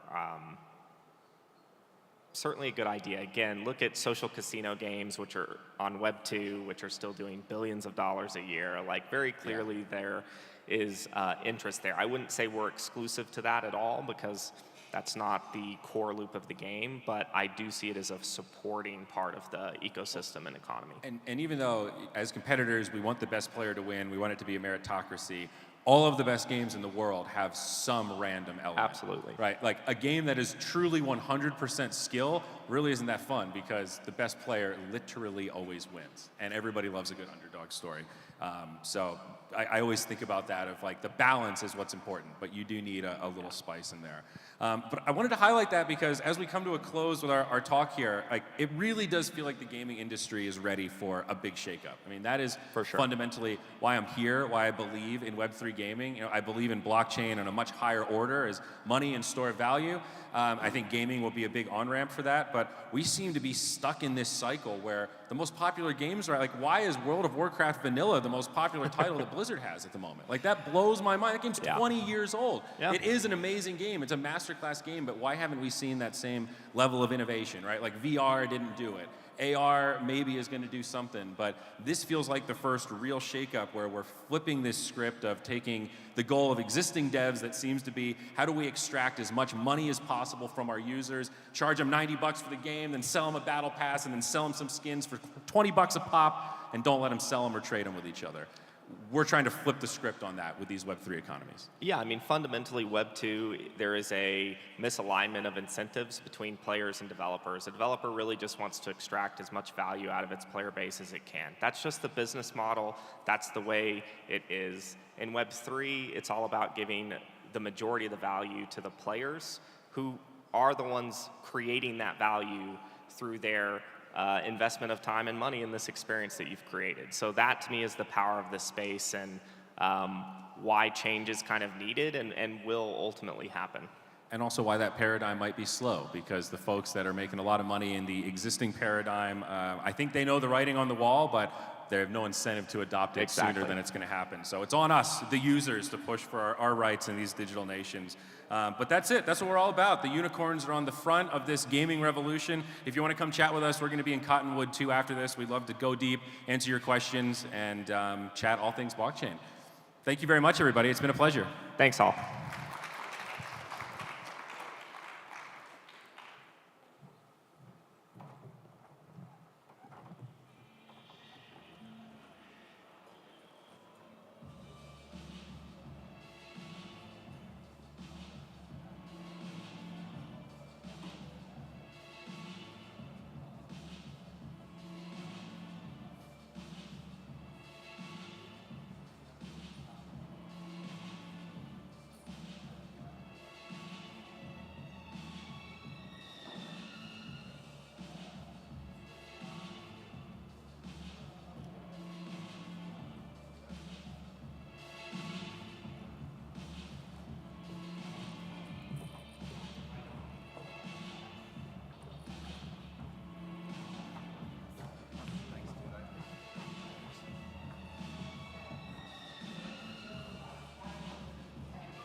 All right, guys, how we doing?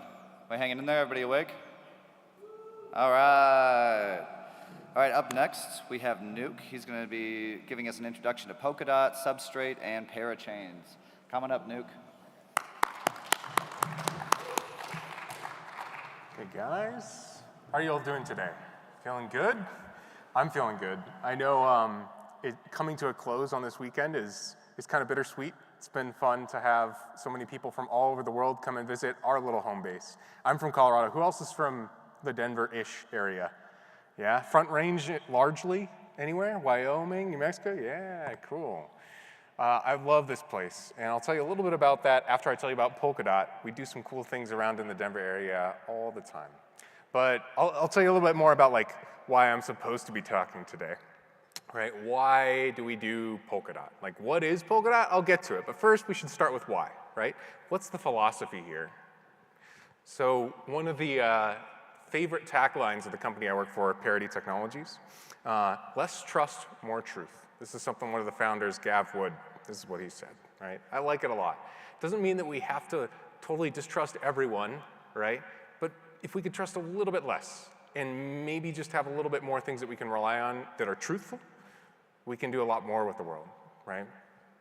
And Polkadot, why else do we exist? This less trust, more truth environment, but also I would say Polkadot from its foundation is betting against this idea of chain maximalism. I don't know about you guys, but I kind of find it toxic. It's like, my chain has to rule them all, you know, kind of thing. Nah, I think there'll be a lot of chains. At least that's what Polkadot's premise is, right? Our real bet here is that the best blockchain of today, whatever it is, if you're a maximalist for it or not, it will not be the best chain tomorrow, right? Things change, things evolve over time, right? And we need to be in a world where we're ready to go to the thing that is better tomorrow, right? So that's why Polkadot exists. Less trust, more truth. We think that there's going to be a whole bunch of chains and that we should probably evolve over time. So here's what Polkadot like fundamentally revolves around. What are the key properties here? We connect networks together. I'll get into this.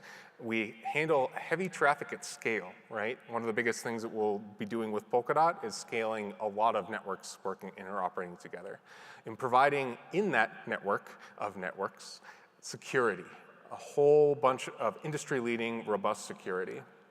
And then beyond that, we want to be able to allow custom-made blockchains, right? For whatever their purpose might be, to be able to interoperate together, and that's over this network, as well as to upgrade over time. So these self-upgrades that allow you to be future-proof and be the blockchain of tomorrow as opposed to have to die and let some other chain take over.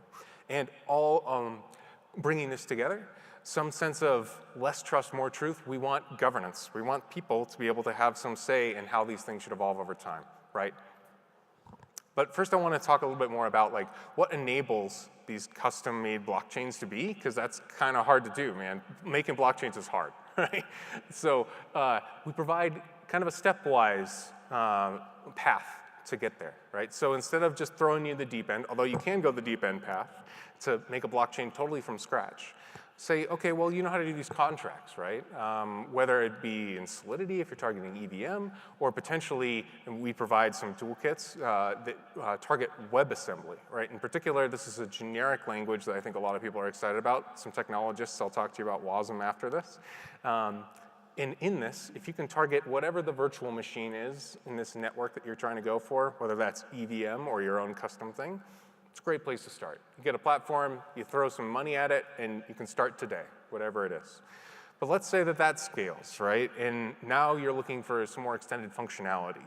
In fact, some of the principles, like, for instance, the fee markets and the auction mechanisms that we have on EVM, just that gas stuff isn't going to work for you. You need something different. Now you got to build your own thing, right? In your own operating system in which you'd like to perform in. So we give you a toolkit. In Polkadot world, at least, Substrate is primarily what things are built in. It's all in Rust, and I don't know about you guys, I love Rust. Rust is a fun language to work in, and it helps you protect yourself from a lot of the foot guns that other languages would let you foot gun yourself into when you're building these blockchains that have to be the most robust pieces of software out there in a lot of ways, right? They guarantee a lot of very important things, financially speaking and otherwise. All right. So if you go from this contract land, now you've evolved into this, your chain of your own, but you're still pretty small. You're still figuring things out. This is on demand. We offer things in Polkadot that can let you pay as you go, right? Only have your network online as you need when you need it. But let's say, okay, we're even beyond that point. Now we need guaranteed throughput all the time. We're able to offer you a guaranteed position. This doesn't involve fees at all. For every block that Polkadot runs, your parachain is your parallel chain, your parallel blockchain to Polkadot can run and operate on it. So we provide a whole swath of technical ability as well as financial flexibility in terms of how you can operate these networks to bring into what we call block space. This kind of fancy term. Has anybody heard this kind of hype word before? The idea here being that instead of reasoning about blockchains as independent things, we can reason about this notion of block space. You just want something in the world to be able to get on this distributed permanent ledger and make sure that it's very secure, right? And as opposed to reasoning about blockchain specifically or contract specifically, it's some blend of these things, right? And I'll link you to some slides in the end. There's a great blog post that describes this much better and a keynote speech by our founder, Gavin Wood, who talks about this and some of the models that we'll be providing. And so at a very high level, this effectively looks like we've got these contracts, we've got these parachains, we have independent networks that bridge to this thing, a whole bunch of on-chain governance to make sure that everybody is able to interoperate with each other in a nice way, and be able to access this block space in a very convenient manner. So I don't want to get too deep into that because I haven't got enough time. But I do want to talk a little bit more about some of these other key aspects of Polkadot, right? This security thing. So, okay, I can build these, contracts or whatever. I can build these parachains or whatever. Great, but why would I use Polkadot, when I could just build them myself? Well, in particular, the security is really difficult to get. So, in a contract-based model, right? You're trusting whatever the platform that you're being on, whether that's Cardano, Tezos, Ethereum, whatever, some layer 2 thing. There's a lot of implicit things about the security that's there that you'll be buying into. With Polkadot specifically, it makes it really easy for a blockchain network, because this is different. You're deploying your own platform to come into very robust security without a bootstrapping problem, right? I don't have to develop from scratch a proof of work network, right? Or some very intense proof of stake network that needs a lot of capital already ready to go to make sure that it's robust and secure. As opposed to that, we have a robust and secure proof of stake model that Polkadot provides that you can plug right into. So parachains, effectively, what they'll be doing is doing a little initiation ceremony and letting Polkadot know about the runtime. So this is how we go from block to block on our parachain. And Polkadot's primary job is to validate that those state transitions from block to block are actually executed correctly. That's its primary purpose. It allows you to plug right into this security then, in that you're executing and having this very deep reservoir of proof of stake security working on your behalf and ensuring that you're doing your job correctly, right? So what you can really do then is, as opposed to all these financial concerns that I'll get a little bit more into this block space model, and all of these security concerns about how do I operate a network in a robust way, you get to focus on what really makes your chain special, the code, right? So we're able to amass now a whole bunch of unique networks that really focus on potentially one unique specific thing, these app chains, right? I think Red was talking about this a little bit before, that we're able to focus very specifically on the one thing that makes us special, as opposed to trying to do everything under the sun as an independent network. And within that, now we can plug into this robust security model, and further, we can communicate across it. So all these different app chains now have a robust, secure, central place which we can all agree on and come to consensus about that is the root of security. So this is effectively the Polkadot network, provides this root of security that we can all then trust what each independent network is operating on. And better yet, we can't revoke that. We can't roll back. One of the key properties that I don't have a good slide on is deterministic finality is one of the things that we have in Polkadot. In Polkadot, what that means is opposed to probabilistic finality, what we see on proof of work chains, where at some point we might have a 51% attack that can roll back in history, and the things that we thought were true are no longer true. right? In deterministic finality, we don't get this kind of behavior. At some particular point, everything in the past is known to be true and cannot be rolled back, right? So now we've got this root of security that is deterministically final across many different networks, and we can all agree that whatever happened on that network isn't going to roll back. It's the same.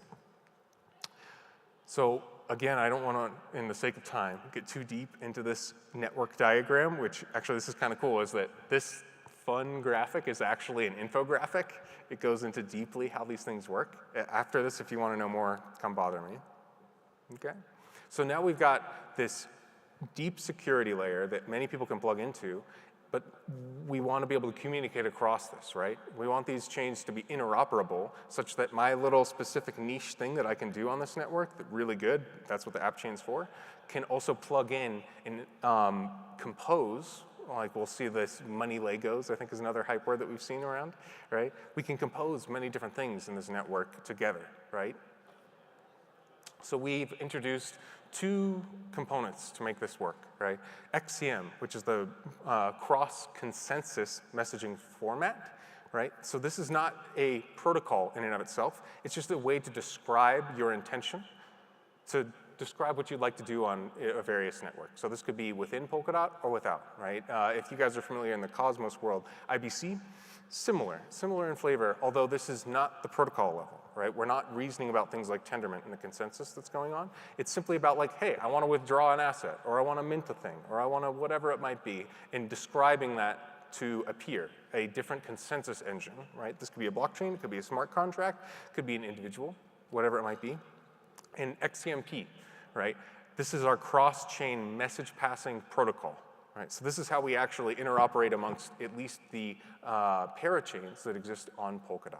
So we've got this generic messaging format that we can then interoperate on the secure network and pass this message around and request and respond to operations, right?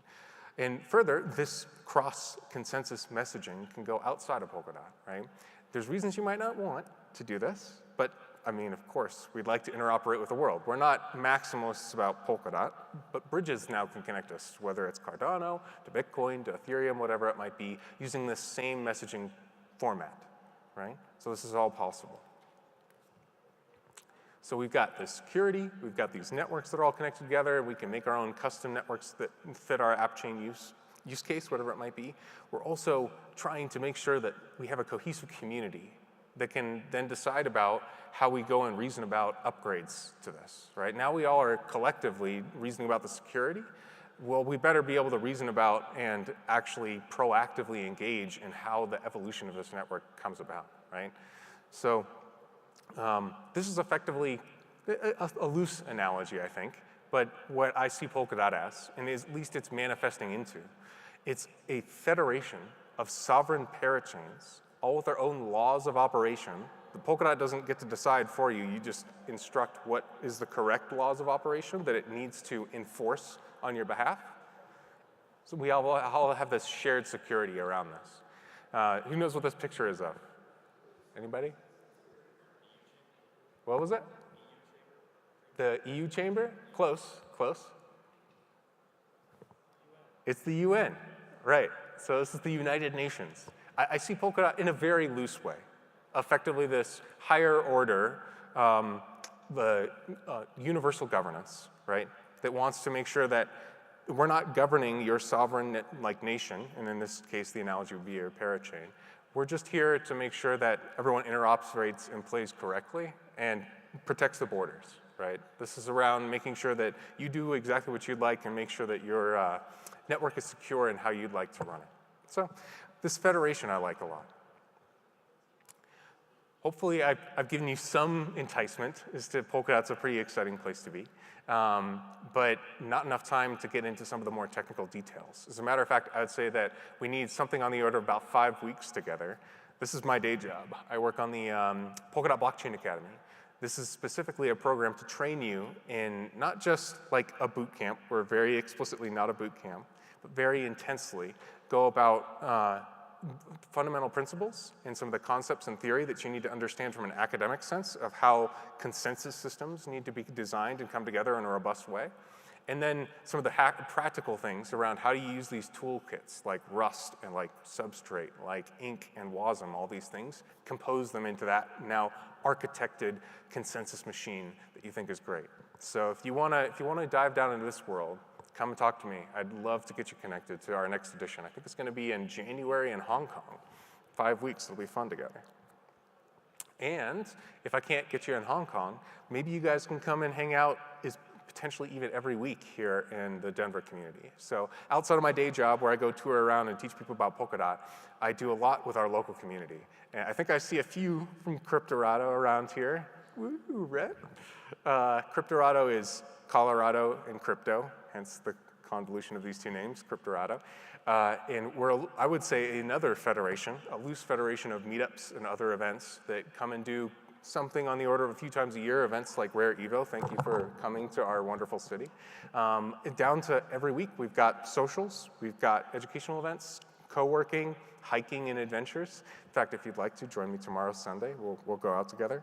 We do a lot of fun stuff. So if you like Web3, come join us. And I think with that, I'll take any questions you got.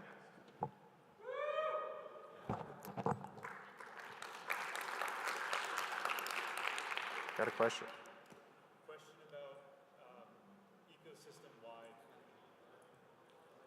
Ah, thanks. Oh.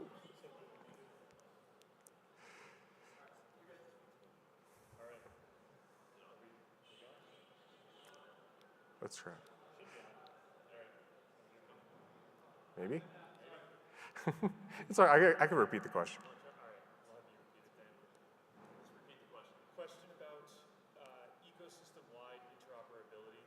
So Polkadot's building its own ecosystem with parachains, as you mentioned, but there are other networks kind of building their own. How do you see that as something that would make it easier or difficult to connect all these chains? Cosmos building its own and Ethereum building its own. Cardano talking about all these side chains. Do you think that would make it easier or harder to get this kind of shared interoperability? Right, so the question is reasoning about there are very many other platforms, right, that other ecosystems that are evolving around potentially even the same kind of model, right, a coupling of many different app chains and things like this. Is that essentially what your premise is? And then how does Polkadot then differentiate itself or interoperate with these various other networks of networks? Is that effectively your question? So I think in general, the positioning here is that a lot of other people are still talking about, like for example, a fully sharded Ethereum with layer 2 rollups, and all ZK-ified, so they're wonderfully efficient. I think that vision is still being realized, whereas Polkadot is realized today. So you can go and build a parachain and launch as of about a year ago. And I think that we're a first mover advantage in that sense a little bit of this multi-chain network, as well as one thing that we won't see across things like Cosmos and across things like a layer 2 sharded Ethereum is this sense of deterministic finality across many different networks. So Polkadot is differentiatable in the sense that this root of security really is robust and resound across the entire network, whereas the guarantees that are provided by things like rollups independently operating each other and trying to communicate across Ethereum, right? That's still to be written. I think we have a robust story with this XCMP protocol right now in which we can communicate amongst these chains. So I think what provides some differentiation, at least today, is that we're ahead of the game on terms of that root of security and the ability to interoperate compared to other networks so far. Awesome. Sweet. Any other questions? Quick question, how many parachains can there be? How many parachains can there be? Right, so I think the general target number here for dedicated parachain slots, and on this plot you can see actually a parachain slot is a shard. You can think of it one-to-one, a shard of the Polkadot network. This is directly related to how many validators we have, and we're incrementally increasing this over time. I believe the target is around 1,000 validators, and in that scenario, with the present technology, on the order of a few hundred parachains is what we're thinking about.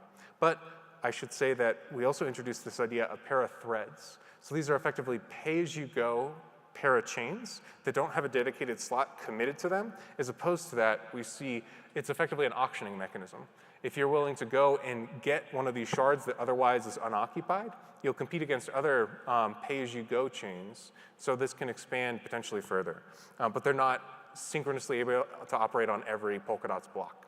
So on the order of 100 slots, and how many different chains and networks can operate on that, depends. The other thing that we'll see is maybe this idea of a bridge that goes to a different relay network, right? So this is kind of like inception of relay networks. We can have Polkadot, right, which also connects out to, let's see if I got this one, Kusama. This is our sister network. In fact, I'll bring up a different slide if I can, maybe. Yeah, Kusama. Kusama, this is our canary network. I don't know if you guys are familiar with canary networks. Yeah, the idea here is that they're a test network, sort of, kind of, but this has skin in the game dynamics. Kusama is actually not a test net. There's real money involved, but there's maybe a little bit more bleeding edge, as in like cut you and hurt you a little bit, technology that's put on there. A little less audited, whatever it might be.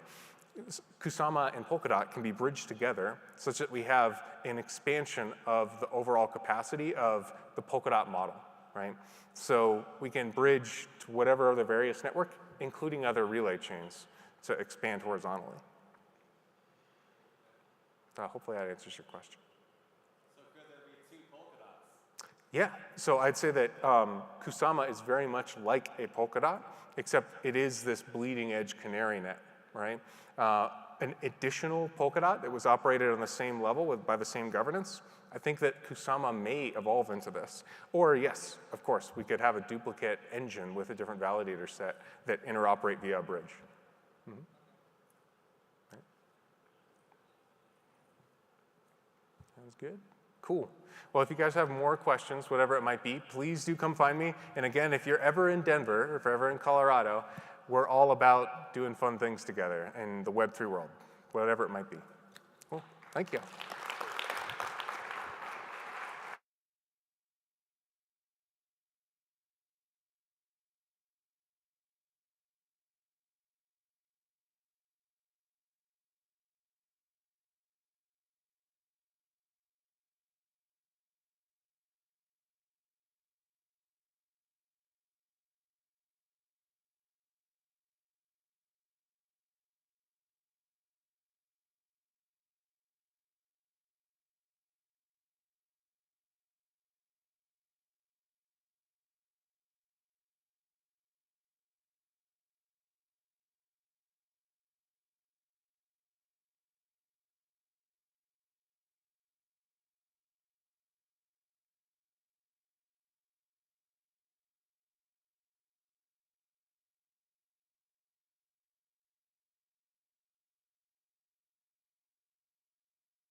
Don't miss out on Rare Evo 2024.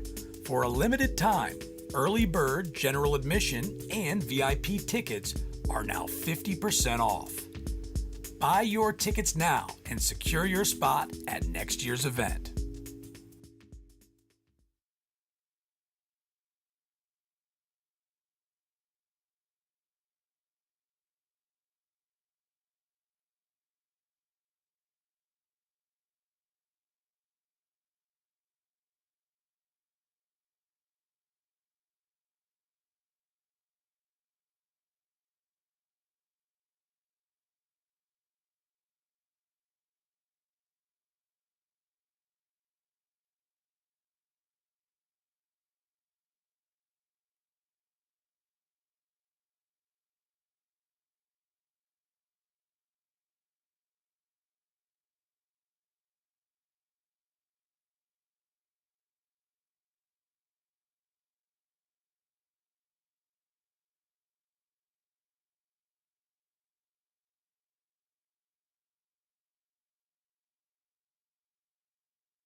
Don't miss out on Rare Evo 2024.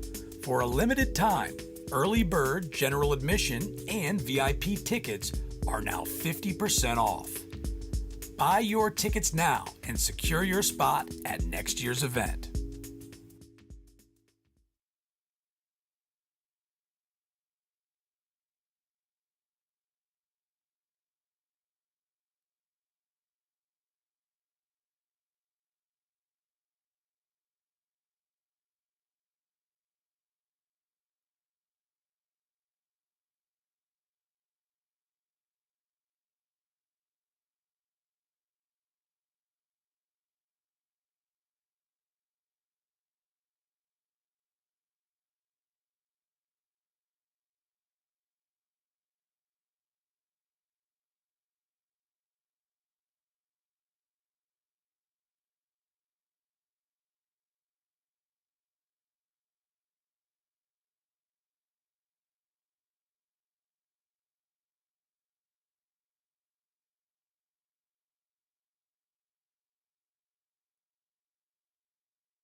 All right, all right. Y'all look more awake today than yesterday. I don't know how. Yeah, we closed the, we closed this place down at what, 2 a.m.? 2, and then we went to the sports bar afterwards. We're doing that again tonight, if anyone was wondering. So our after party starts at 8 p.m. in this room. It'll be super fun. We'll have drinks, live music. Hope to see you guys there. But yeah, so we've got 2 more speaking spots for you guys tonight. If everybody wants to kind of come to the front, scoot up, so you guys can hear really well. Don't be shy. All right, we see a couple more people coming in. Okay, well, we are doing the Cardano community, then, now, and into the future. Let's welcome on stage our special guests. We have Tim Harrison, JJ Siler, and Charles Hoskinson.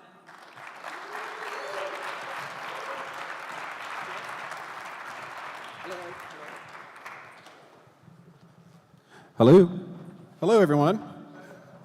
We're back. Hey. Here to close it out, we've got Mr. Charles Hoskinson, Mr. Tim Harrison.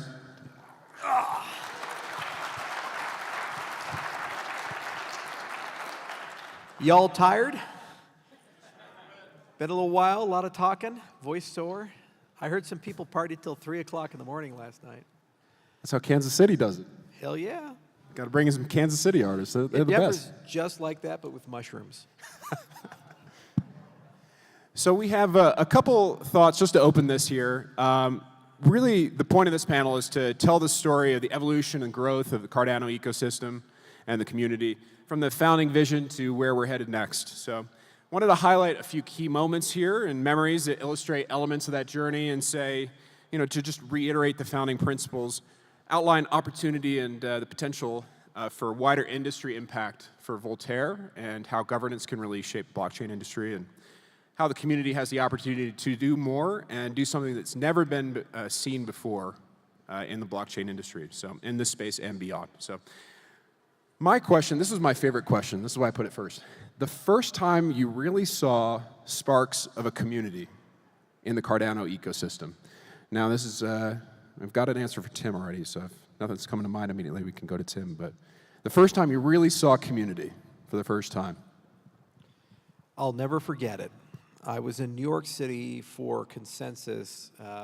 So community organic, because there's also the community we sought to build and these things. Like there's a Japanese community, these things. But this was actually before Cardano had even launched. I was at Consensus in 2017. And this was when EOS took over all of Consensus. And they had this giant party. And they were on New York, Times Square, where they're up on the screen and all that stuff. And I was recognized on the street by a random person who wasn't even going to Consensus. And he says, "You're Charles Hoskinson." I was like, here we go again, Ethereum. He's going to ask the Ethereum story. He's like, "You're the guy who's working on that thing called Cardano." And I was like, yeah. First time it ever happened. He said, "I'm going to a meetup about it." I said, "What? Meetup?" And it was like 5 guys drinking beers, and went out there and hung out with them for about 2 hours. And we were talking about the future and these things because you'd seen some videos, and I bought them beer. And that was the very first time I saw that, and it just blew my mind because we hadn't quite marketed it yet. We hadn't quite really started going out there and talking about Cardano and things. It's just videos and AMAs and these things. And then when it almost became like Fight Club for a little while, where I'd go to places like I was also in Canada. I was leaving Vancouver, and I was checking in, and I was getting these weird vibes from the guy checking me in. And I was like, fuck, I'm going to have 4 S's on my ticket, and they're going to, like, strip search me and shit. They think I'm a terrorist or something. And so after I finished checking in, the guy kind of leaned over, and it was like a Fight Club moment. And he's like, "I love Ada." And I was like, "Oh, I'm Tyler Durden. All right. Ooh, this is exciting." So those were the first moments that I saw like real hint of community, and they were pretty magical. Tim, anything on your side?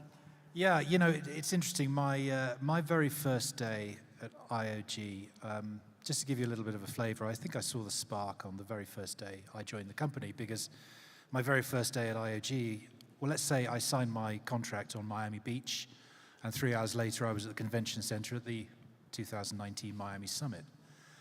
And it was particularly fascinating for me.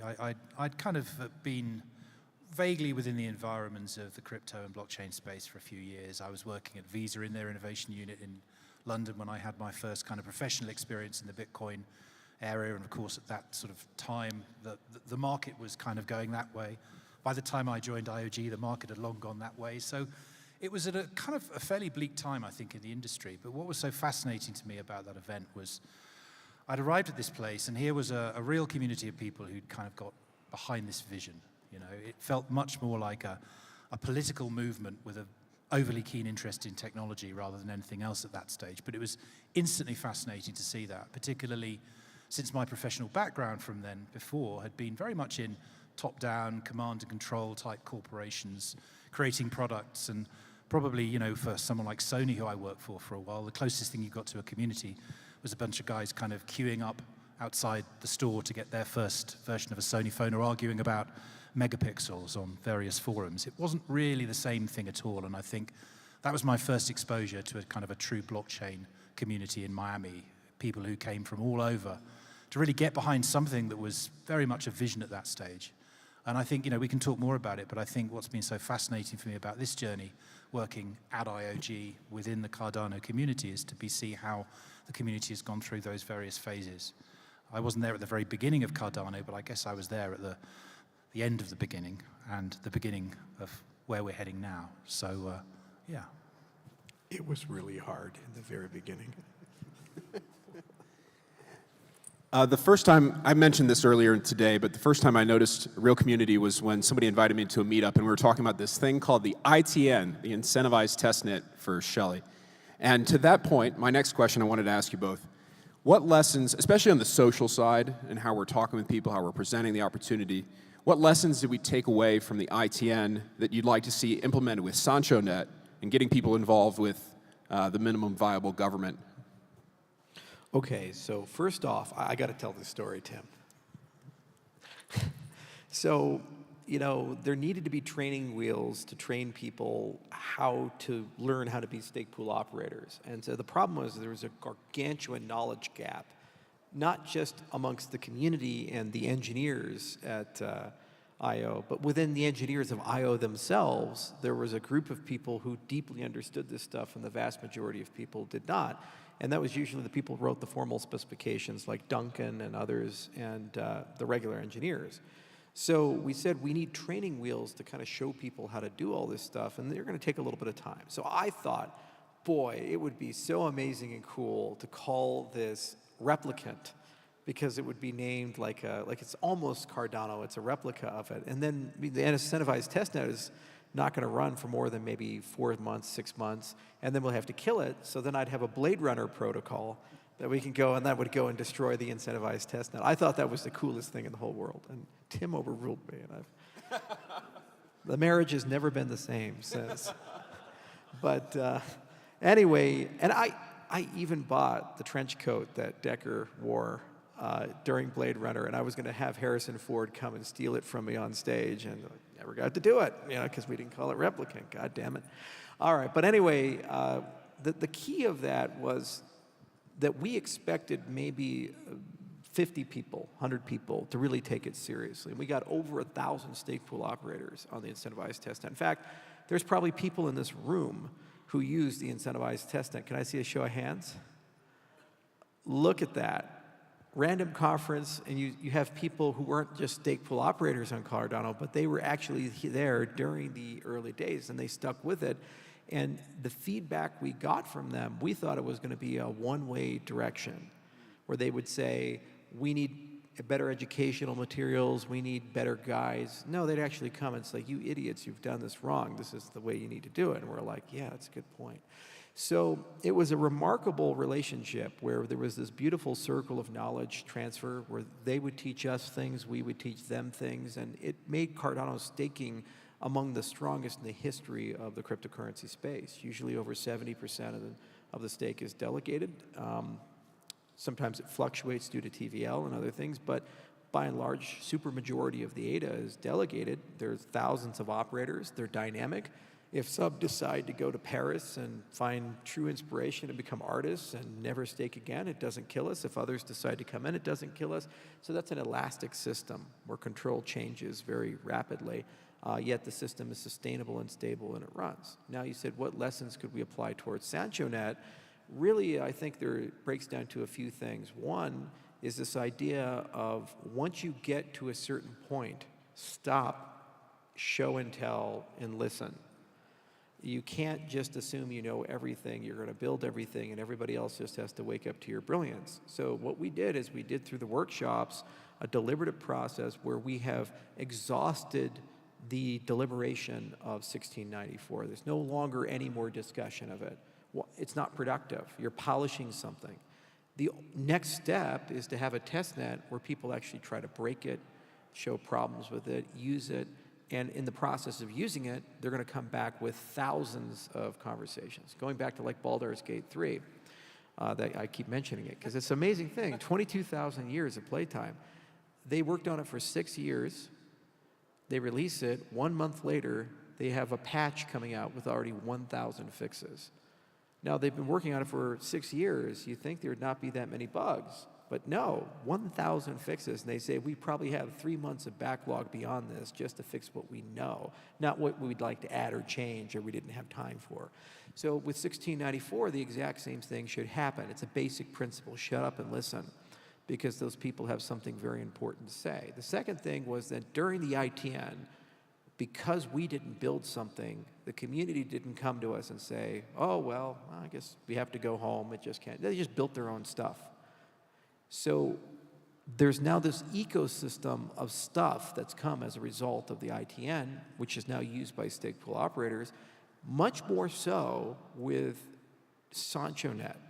This is going to be a catalyst for dozens of community projects. So I'll give you one example that I saw just yesterday where I was talking to Patrick from NMaker, and he mentioned AdaMail, and he said, I'm really excited about this idea of mapping email addresses to stake keys. And I said, Patrick, you've just solved this amazing problem. We need to get you a dev grant. He said, what do you mean? And I said, well, if you're a DREP, how do you communicate with the people who have delegated to you? There's no KYC. It's a push transaction, so it just shows up those delegations.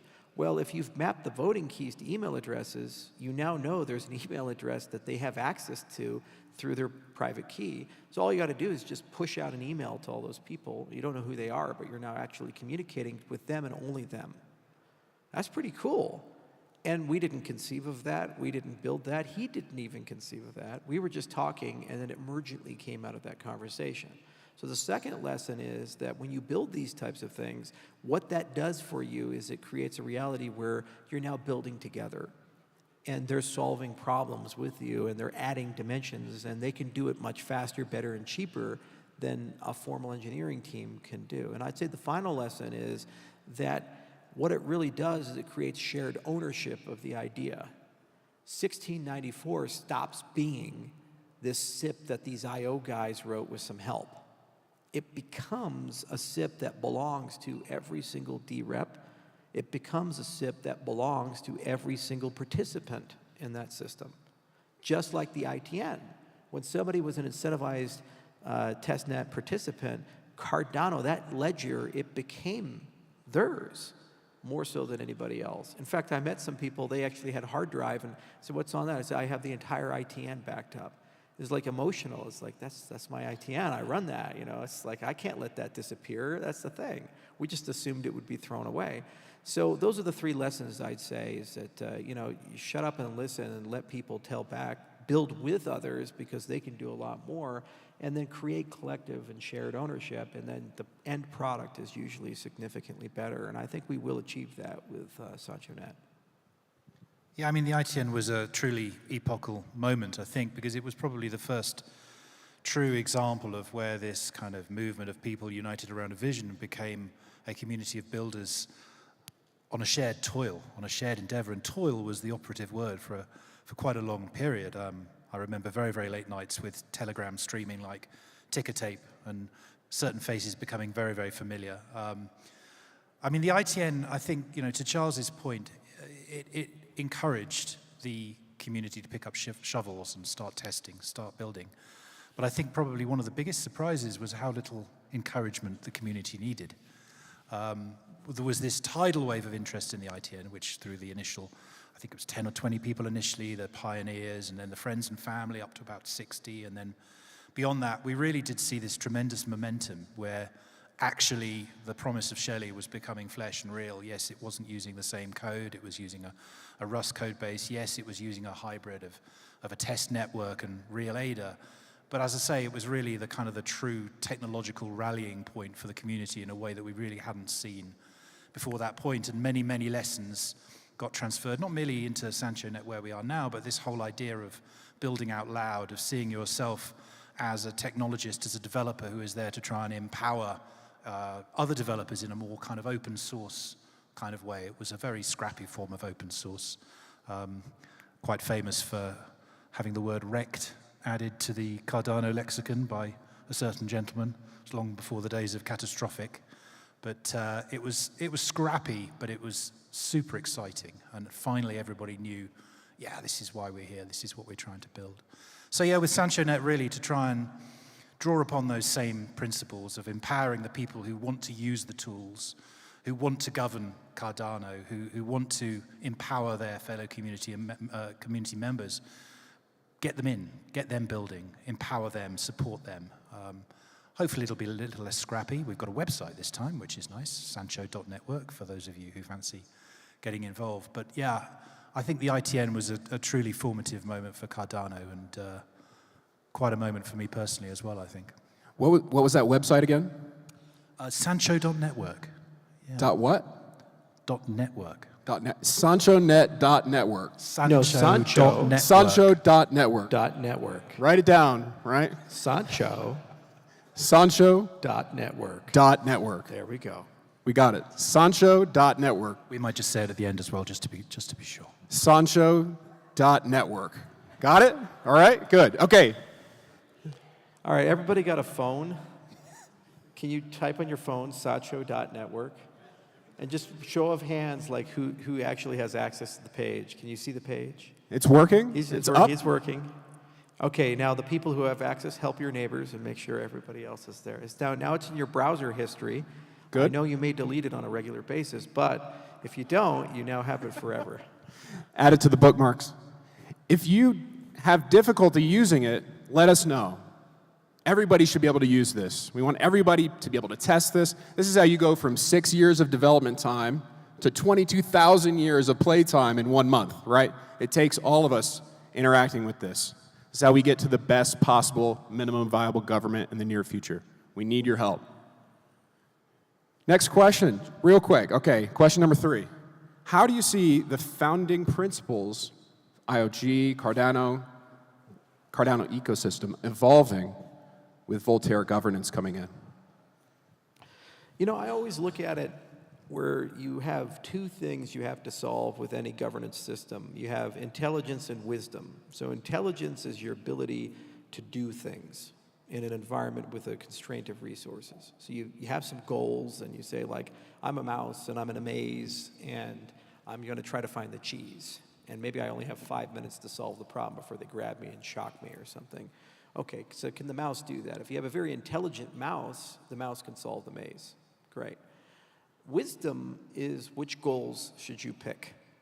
So the great example of our human race for this is the Manhattan Project, where it's a hyper-intelligent but very unwise project. It's hyper-intelligent in that the smartest people in the world got together and they did something that had never been done before. They created a nuclear reaction that resulted in the creation of a weapon. It's unwise because they gave that capability to a government that wasn't prepared for it, and into a world that wasn't prepared or could conceive of this, which led to an arms race. And just 10 years after making it, you have the invention of the hydrogen bomb, which is thousands of times more powerful, and almost twice in the 20th century did the human race go extinct. Literally a single person made the decision not to kill all of us. In the case of the Cuban Missile Crisis of 1962, it was the first officer of a Soviet sub. The captain had turned the key to launch nuclear weapons. The first officer decided not to do that and was punished for it. And then again in the 1980s, a lieutenant colonel in charge of a missile silo in Moscow, a software bug made the people at the silo believed that the Americans had launched nuclear weapons, and his orders were to launch ICBMs at the United States, which would have resulted in nuclear war and all of us dying. And it was so vicious during that time period that the major who was there pulled a gun on the lieutenant colonel, and he was threatening to kill him if he didn't launch the weapon. Twice, 2 people basically decided whether all of us here get to be here. Is it wise to create a capability that has that? So wisdom and intelligence, any form of governance, when we think about these types of things, these have to be the 2 things you always think about.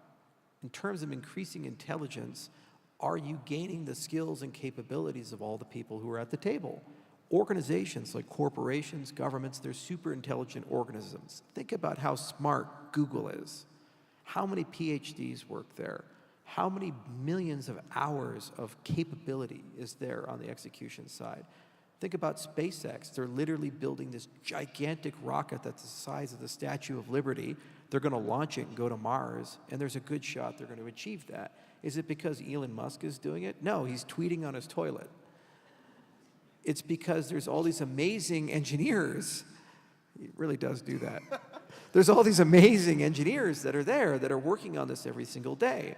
Now, that is not an answer to the question of, is it a good idea to go to Mars? That's the wisdom question. So good governance systems handle both sides of, should we do this? Is this a good idea? Synthetic biology is another example. Is gain of function research a really good idea? That a small group of people in a lab can make a virus that can end the entire human race, and we're not going to really regulate that well. Probably not, especially if everybody has access to that and it's on the internet.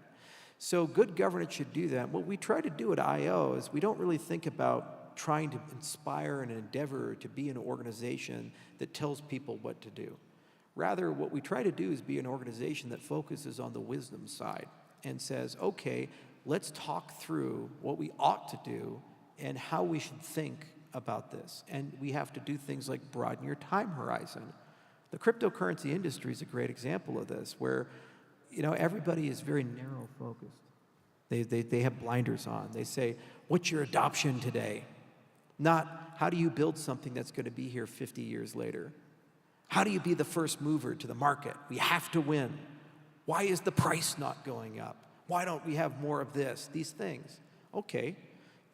Burn ADA. That's the ultimate unwise thing. Like Stellar destroys like 20% of their supply. Slight boost in price, goes back down at a while. Did that really help anything? So what we try to do is we try to be the wisdom company where we say, let's talk about what we are trying to achieve. Decentralization, the Edinburgh Decentralization Index. Let's measure it so we can understand it. Let's talk about values and goals, constitutions, governance systems, these types of things. Because then what can happen is that everybody can absorb those capabilities, those tools, those thought processes, and ingrain it into their own lives and to their own decision making. Then they can choose what to do with that. Not just in Cardano, but life in general. Then the other thing we do is we try to build capabilities. We gave the world the ability to use AGDA in a software supply chain where now you forever can write formal specifications that can extract a Haskell and be a basis to know if things are correct.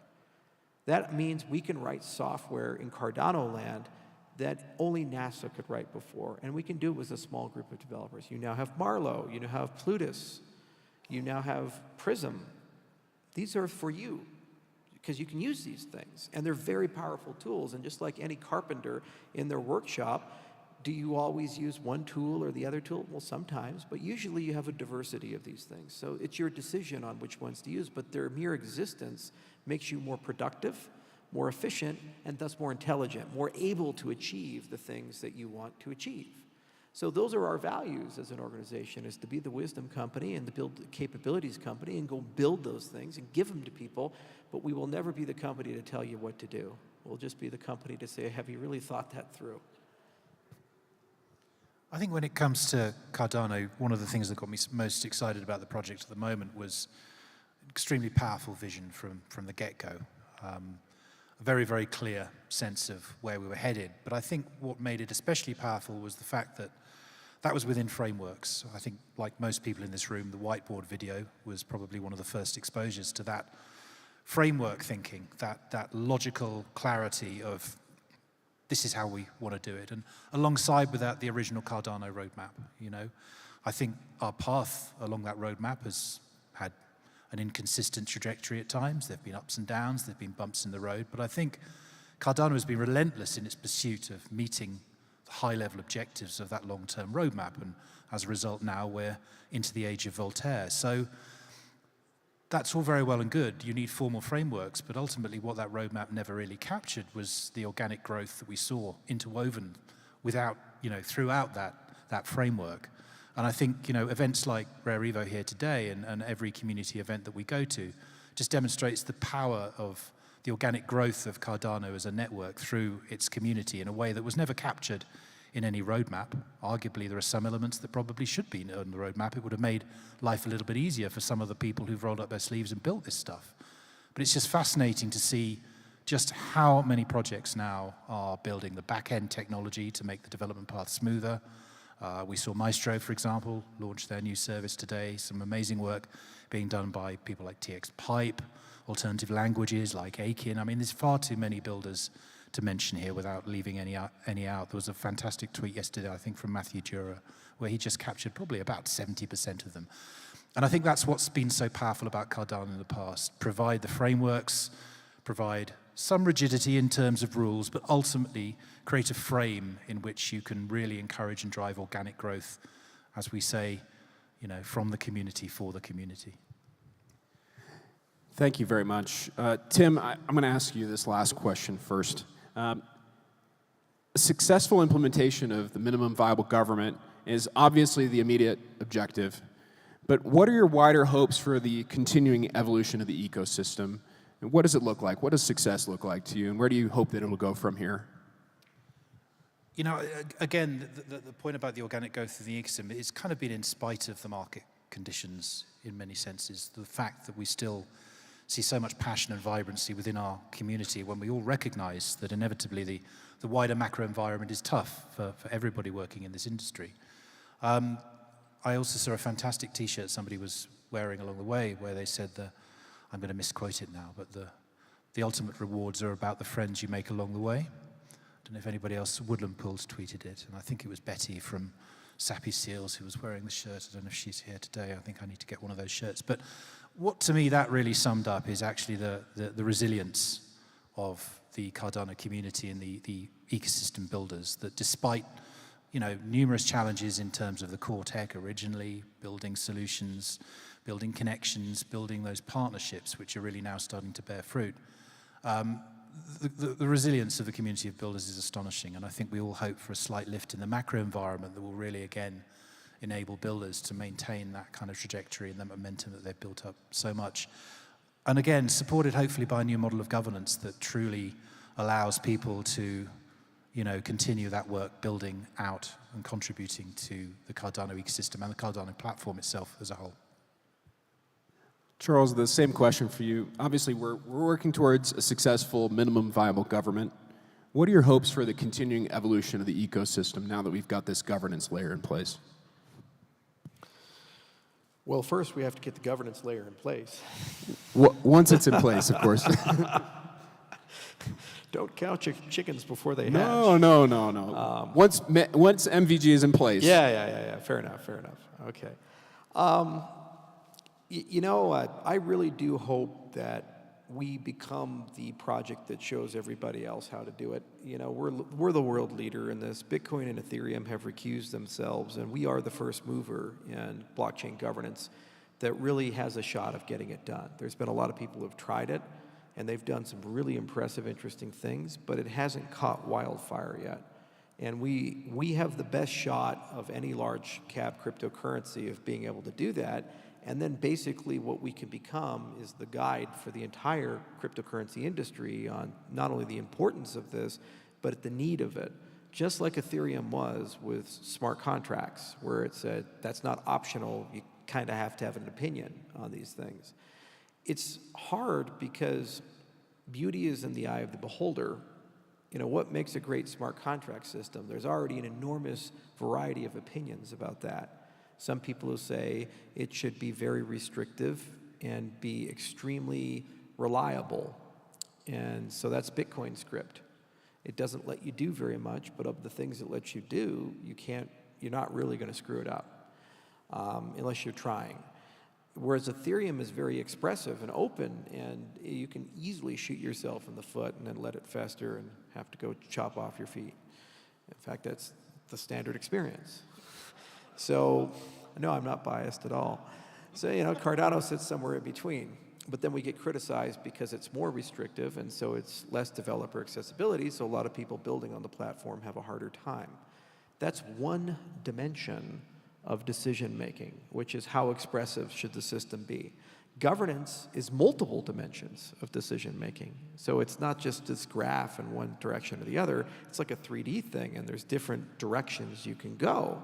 The problem is that how do you decide if it's effective or not?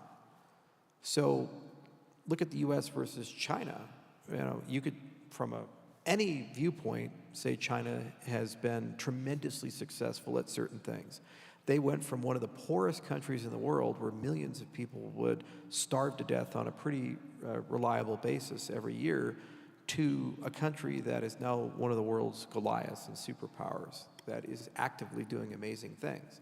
On the other hand, they're also architecting the most dystopian system that has ever been conceived in humanity when they combine social credit with a CBDC, where literally your money can be turned off if you piss off the government. And piss off the government is not even a human being, it's an AI algorithm. You don't even know why you pissed off the government, but you did. And now you are a non-person. It's a Black Mirror episode. So would you say that they're an overwhelmingly successful human rights country? No. Does that matter? Well, it depends on who you ask. Some people don't care at all. Other people care a lot. And it's the same with the Ukraine invasion. It's a wonderful oracle into a person's value system of what do they believe and what do they feel. If they don't care or whatever, it tells you a lot. It's the same event, it's the same set of facts. And when you look at blockchain governance, it's the exact same way. If all you care about is the price of ADA, every single thing that has been done over the last 2 years doesn't matter, because the price went from here to here. It's a failed project. And I see this every single day on Twitter. Thousands of tweets, comments on YouTube. You are a failure. You are a scam. Everything you've done does not matter. All of you in the room here who are participating and collaborating and building, you're either part of the scam or being took by the scam, but you have failed, when that's the metric that matters. Now, if we have a different metric like innovation, 168 researchers, over 180 papers, million lines of code, massive amounts of new things, new technology that will change the world not just today, but potentially 20 years from now. It could perhaps be the most successful open source project of all time. The exact same set of facts, two radically different interpretations. Good governance system, what it has to be able to do is have an emergent property of compromise, where despite the fact that we come and look at this from different perspectives with different value systems, we are able to converge to an emergent perspective, where we can ubiquitously agree good has been done. We're not used to this in political systems. It's a team sport. If you're a Democrat and the Republicans win, Hitler has just been elected. And it's going to destroy America, and we're all going to die. And if you're a Republican and Obama's been elected or Biden's been elected, well, that's it. The Soviet Union's here. I guess the gulag is forming tomorrow. And anything they do is wrong. PEPFAR is a great example. There was so much hate for Bush, a lot of people couldn't admit that millions of lives were saved in Africa treating AIDS. That's an objectively good thing. I know this because I talked to heads of state in Africa, and they said, America can be a bad country at times, but they saved millions of our people with PEPFAR, so we still like them. But you can't even acknowledge that that exists if you're on the other side. That's the political process that we live in right now. Okay, so if we're to be successful in a governance system, not only do we have to have an emergent set of values that we eventually converge to, we have to have the ability to have some objectivity and say, did we do a good job or not? Otherwise, governance can't work. It falls apart. You can't converge to anything. And people can't agree on things. So this is the challenge of our time. And it's a lot harder than making the price of ADA go up. And it's a lot harder than making a great cryptocurrency with a lot of adoption. Because the problem is, every government institution is working against us. They've been pre-programmed to make us hate each other and pre-programmed to make us not have empathy, understanding, or compromise. They've turned us, because of social media, the modern media complex, and the way society is, to make you hate people you've never met, you know nothing about, and you have never, ever interacted with in any capacity, or even understand anything about their perspective. Yet somehow we're going to come together, 100+ countries, build an on-chain digital nation, and agree with each other. That's pretty fucking crazy if you think about that. But if we pull it off, we don't just build a great cryptocurrency, we heal the world.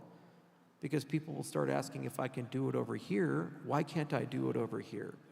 And then we get a better government overall, and ultimately society as a whole gets better. So it's hard, but we'll get it done, because we're smart, we're good people. And I think people are generally good, and I think people want this to happen.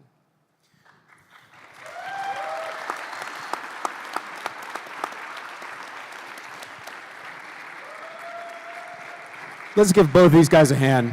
Thank you guys very much for both of your thoughts, your insight, your leadership. Thank you. Wonderful work. I look forward to co-developing that minimum viable governance layer with all of you and finding that emergent property of compromise, restoring that as a real value for our entire ecosystem and for the greater world, actually. So thank you both. Thank you, everyone. Thank you to the Rare Evo organizers. We had a wonderful time here, and I hope you all have a great rest of your day. Take care. Bye. Thank you, everybody. Thank you.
Don't miss out on Rare Evo 2024.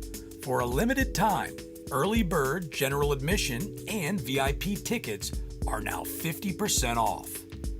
Buy your tickets now and secure your spot at next year's event.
good? Guys, hey, how we doing? Good. What a great panel, right? Awesome, guys. We got one more speaker for you. We got Charles from Ezzo coming up here. Really interesting conversation. Come on, Charles. Let's give him a warm round of applause. So we have a video briefing first. That's fine. Sure. Yeah. Okay. Yeah. Do I press?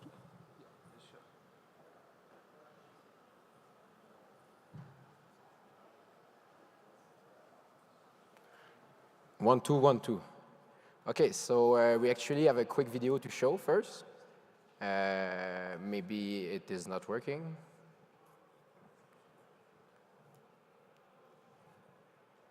Okay, then just too bad for the video. We are often asked, never but mind. what's Ezzo's mission? Our goal is to reinvent payments and revolutionize how people manage and use money. Now, let's begin by looking at how payments work. Currently, a payment transaction involves 5 different parties: the card emitter, the card network, the terminal, the ISO, and the MSP. This chain was designed in the 1990s when communication between parties was limited and caused a lot of friction during the data transmission. As a result, merchants became responsible for paying fees to each of them. Modern countries are full of old terminals, and complex monthly statements are provided to merchants to trick them into believing they have a good deal. Additionally, the onboarding process is long and confusing. Most undeveloped countries have limited options, with large players holding monopolies and extorting fees directly from smaller merchants. Furthermore, modern products with updated infrastructure aren't accessible to businesses. With Ezzo Pay, it takes only 15 minutes for merchants to get onboarded to the most advanced payment solution on the market. Our unique approach to transmitting data allows Ezzo to replace traditional players and drastically reduces payment processing fees for any payment method. For the first time in 40 years, merchants will regain control of their payments. Our second goal is to revolutionize banking and money management. Now, it's no secret that people face extreme limitations with their current banking solutions. With the exception of a few online banks that provide limited utility, traditional banking is pretty much the only option in modern countries. Now, let's take a look at the other region of the world. In underdeveloped countries, almost everyone owns a smartphone, yet only 20% of them have a bank account. Due to inflation, lack of trust and transparency, reliability, or just general infrastructure, people prefer to keep cash under their mattresses. Additionally, the lack of payment solutions only makes matters worse. I mean, why bother with a bank card when you can't even buy food with it? By combining the flexibility and security of a decentralized ecosystem with the ease of use of a centralized solution, Ezzo creates a new experience for anyone, regardless of their location. With the support of fiat, crypto, and Ezzo Coin, Ezzo provides a never-before-seen solution to the unbanking problems facing almost half of the world's population. Within 15 minutes, users are onboarded and can access Ezzo Swap, Ezzo Earn, and Ezzo Pay. Through Ezzo Swap, users onboard their liquidity into the Ezzo ecosystem. Ezzo Earn gives them an alternative to traditional savings accounts, while Ezzo Pay gives them the ability to use their money worldwide without worry. Imagine not having to contact your bank or even obtain foreign currency before traveling. With 8 billion people and 1 billion businesses worldwide, Ezzo revolutionizes banking and payments in underdeveloped regions like Africa, the Middle East, South America, and Southern Asia, while also improving revenue and convenience for users in developed countries. Overall, Ezzo's goal is to integrate blockchain technology into the daily lives of both businesses and users around the world. Through our unique approach, we delegate the responsibility of managing and storing large amounts of data into the blockchain, leading to a faster, safer, and more cost-effective approach compared to anyone else. As we improve banking and payments, we will be able to demonstrate the full potential of the blockchain. Right. So that was our first. We are often asked, but what's Ezzo's mission? Okay, so hi everyone. Thank you for coming to our speech. Some of you may know we had a lot of boot problem. Our stuff got lost in the plane. We had stuff prepared for the speech, had to modify it, redo multiple stuff. So that's why we're speaking at a time that wasn't supposed to be. So today is actually a very special day for us because it's going to be the first time that we're going to talk publicly about Ezzo. We kept Ezzo underground as long as possible because we first didn't want it to know that, didn't want that any competitor know we exist. We want to make an impact on the market, and that's what we're going to go today. Oops. Video is fine. So today I'm going to take you into the journey about how Ezzo reinvent how people use money, make payments, banking, crypto, investment. First and foremost, a big thanks to the Rare Evil team for accommodating us with the multiple problems we had and providing us access to this amazing event. We look forward for next year as well. So my name is Charles Bergeron, and I'm the founder of this bold enterprise that is Ezzo. Ezzo is a Canadian fintech that was created in 2022 based in Quebec City. My journey in crypto started in 2017 when I first read that book. Unfortunately, it's not available in English because I would recommend to you all, called The Blockchain, The Revolution of Trust. As soon as I was finished reading that book, I was like, damn, payments are going to change, banking, accounting, especially investing. Everything is going to run on this in 5 years. Yet 6 years later, we see massive advancement in technology, but challenges still persist. The problem I envisioned in my mind are still present, and despite advancement, payment, banking, cross-border payment are still super slow, costly, and inaccessible for most people.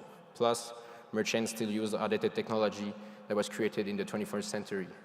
Why are we still using technology that's older than anybody here at the moment? Why do I need to have 5 apps to do my basic payment, crypto, investment, cross-border transaction? It's a pain. And people think that's where blockchain technology comes into place, but to me, that's not true. Because yes, blockchain can be very, very good in specific use case, but in other ways, traditional technology remain and will forever, in my opinion, remain largely superior. And that's why we created Ezzo, where we take the best of CeFi and the strength of DeFi, and we combine them to make an hybrid that speak and work seamlessly anywhere at any time. Today I'm going to present to you our 4 products that we call EzzoSwap, EzzoPay, and EzzoEarn. All of these solutions combine into what we call the super wallet.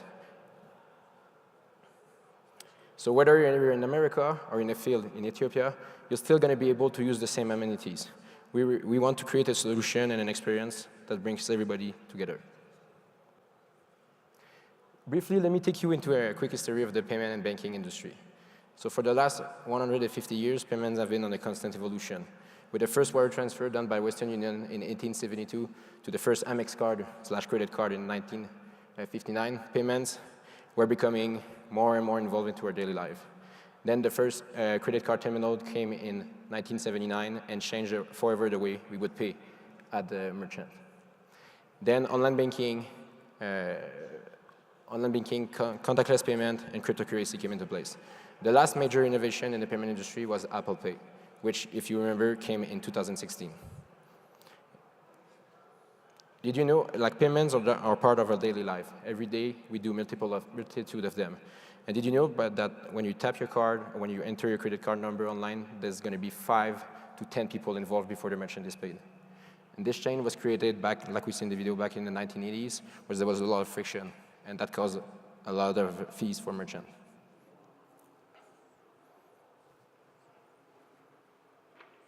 So when we started digging about Ezzo, we firstly focused on the payment side, and it quickly became very, very clear for us that problems were both for for customer, but for businesses also.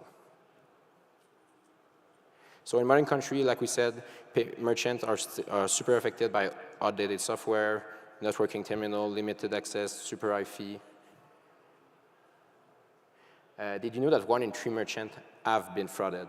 And we spend 5% of the global GDP every year just to prevent fraud. And that's not the actual cost of it. The actual cost of it, it's a lot bigger. In developing nation, there's large monopoly holded over merchant / absolutely no solution. and they're extorting them and blocking new innovation. In modern country, people are super frustrated with the banking experience. I'm frustrated with my banking experience. We have absolutely no choice except a few online banks that have practically no use case. I still have 5 or 6 apps on my phone to do my crypto investment, banking, money transfer all the time. And with, like in Canada, you guys don't have access to Binance, but Binance is getting kicked out of Canada. That's a huge pain for me personally.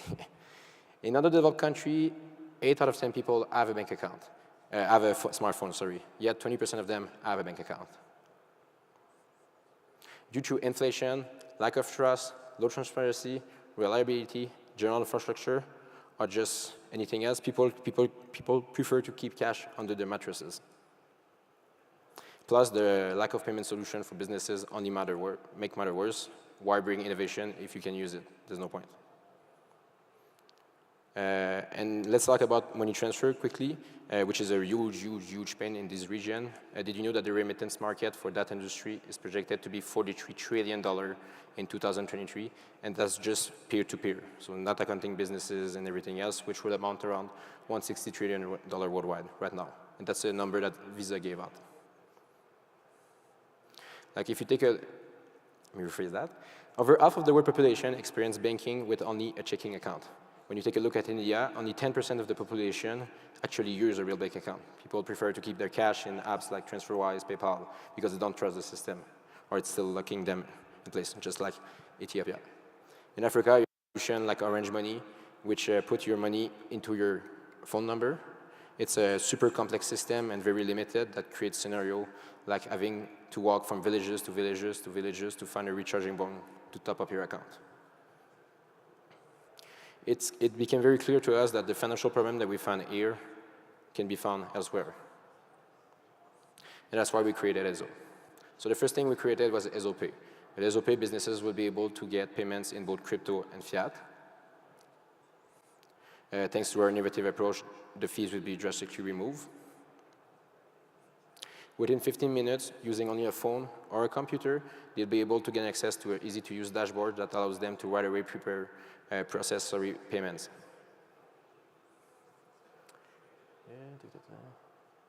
My personal preferred feature with Ezo Pay is the capacity of taking a payment in the form X and get settled in Y. So that's super interesting for businesses overseas where the currency may not be the one that they want to be paid in, and they rather like get paid in USD. And for government, that's an interesting thing because they're going to be able to tax on quote-unquote better money. The payment industry is projected to make $9.6 trillion in revenue by 2026. That's a lot. All of this money are coming from merchant fee.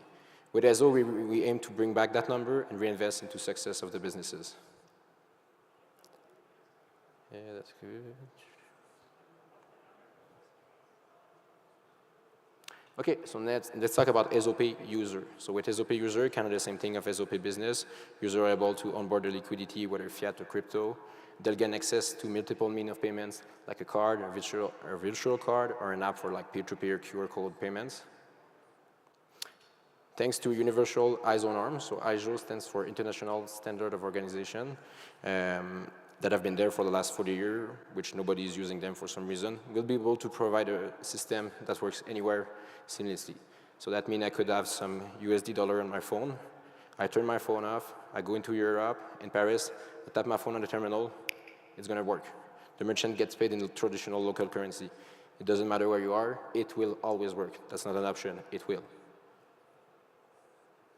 Within 15 minutes, so the same thing as businesses, user will be able to onboard themselves within Ezo Pay.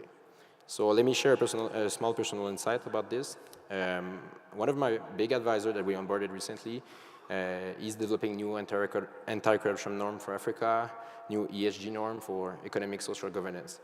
And he told me something that changed my life forever. He said, Charles, do you realize that when you're giving people over there a bank account, it's like telling them that you're becoming someone. And that thing struck me forever. And I knew that this was our true product market fit. 90% of the people in developing nation has never made an online purchase. So with Ezo Pay, user gain new access to spend and manage their money.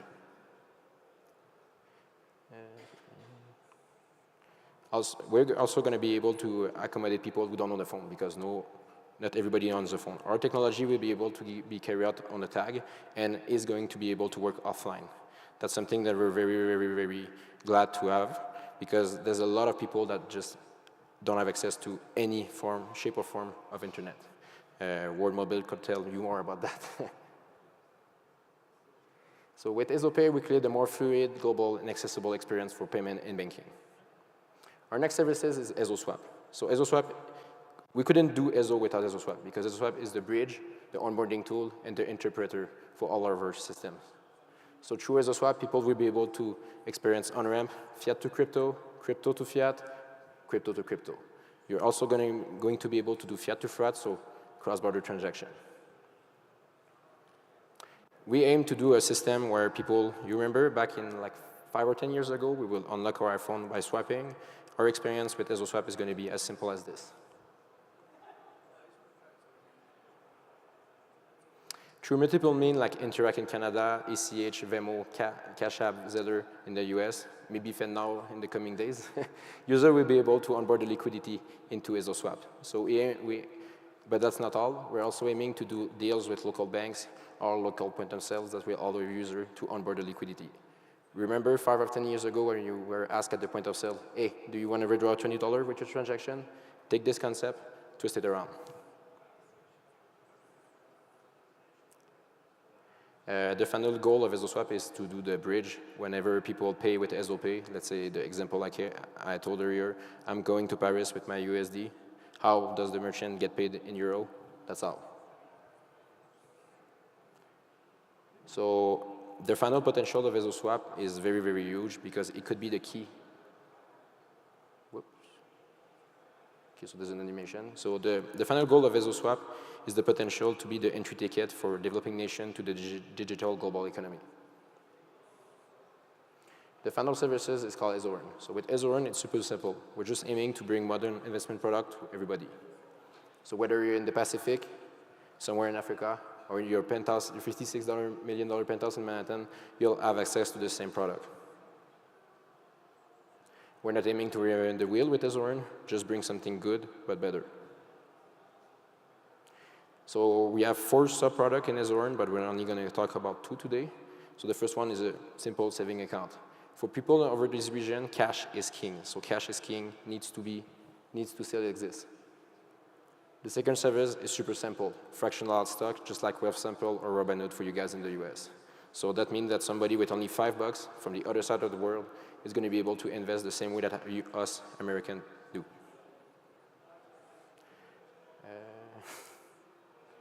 So people can now experience investment opportunity from the comfort of their home. Do you know that about 35% of the world has never made any investment in their life? So with EzoPay, EzoSwap, we onboard people. With EzoPay, we make people use it. And with EzoEarn, we make them stay. All of these services, we combine into what we call the super wallet, where we bring accessibility to people so that anyone can use it, and efficiency where we reduce third-party involvement / cut friction.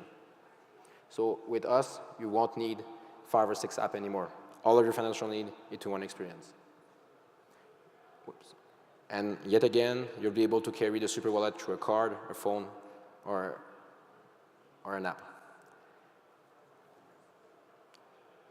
So I want to give a little bit of insight about how we see blockchain. So people don't care about blockchain at the moment. And honestly, why should they? Despite advancement, adoption, there's not a lot of product that is really getting used today. So why would people care? And in the media, we got totally destroy everything like SBF, Celsius, Voyager, etc. So banks and government, they don't see us as a threat anymore. Not at all. To me, I like to idolize blockchain like we're in the Ferrari chassis, but we're a tractor engine. There's a potential, but we have no power at the moment. This needs to change. To me, blockchain should be viewed in the same way that most of us do here. Streamlined fee structure, delegation of power, especially in Cardano, low-cost go-to-market adoption, potential where users become nodes, and scalability. It needs to be a simple, transparent, and usable product. For adoption to work, it needs to be a silent and fast and quick and easy process. We need to cut the complex transaction signature. We cannot have a world where if you lose a piece of paper, you lose all your money. It's never going to work. You're never going to be able to onboard 99% of the people in the world.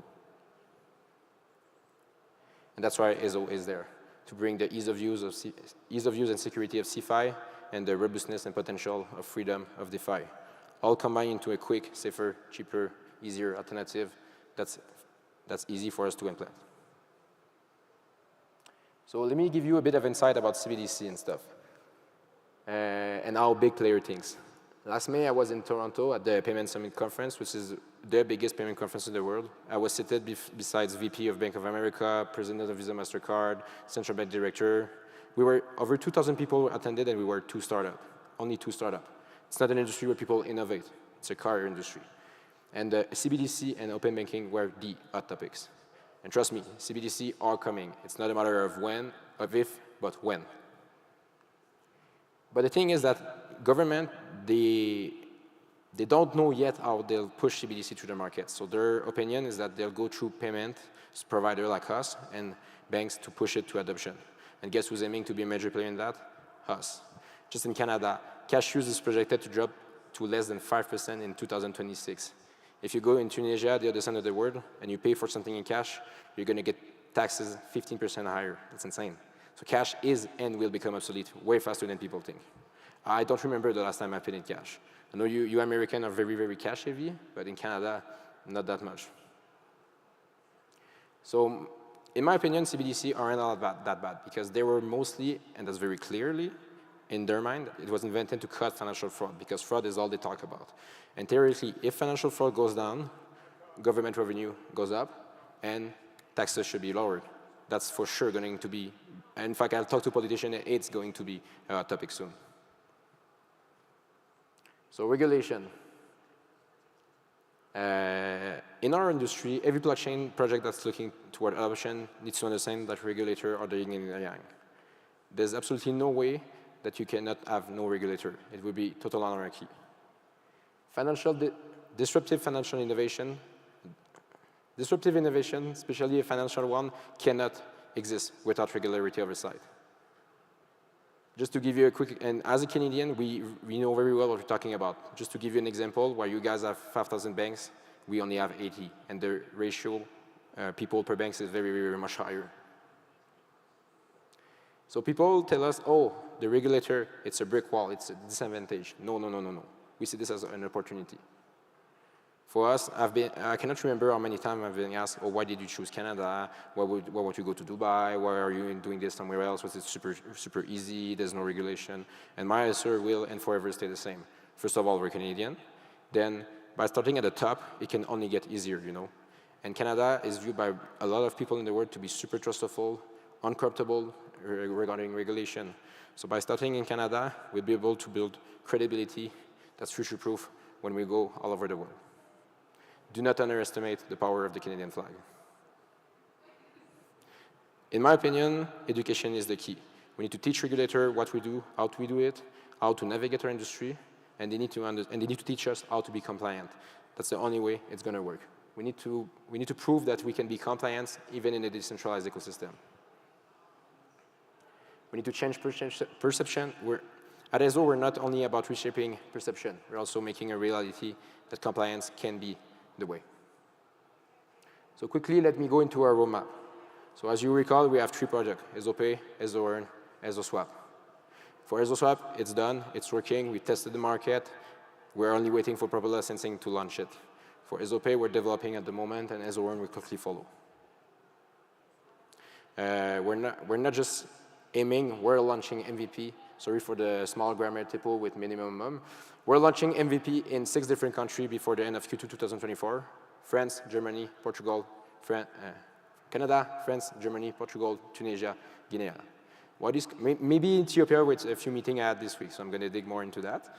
But why these countries, you may ask? Because they each have their unique challenges and regulatory environment that we consider covers all potential environment on the planet. So with ESO Pay, we're going to start with local mom-and-pop shop in Canada that have been craving for a better solution for the last 40 years.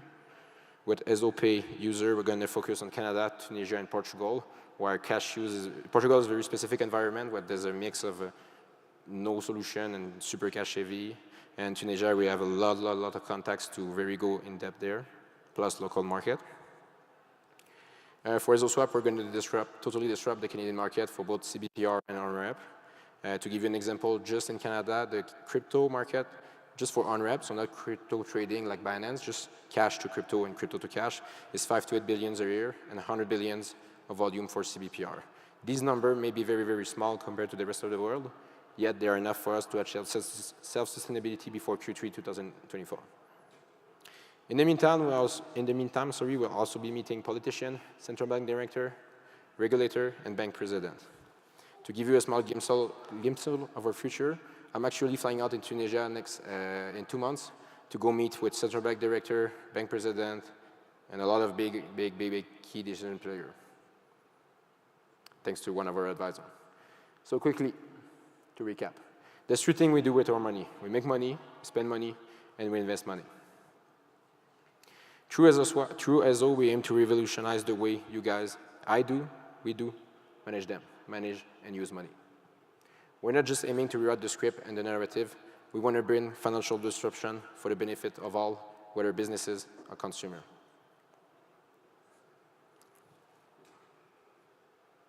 Okay. So in the same way that cell phone open developing nation to the world, EZO will open financial sustainability to everyone. So as Abraham Lincoln said, the best way to predict the future is to create it, and that's exactly how we're going to do at EZO. Thank you for your time.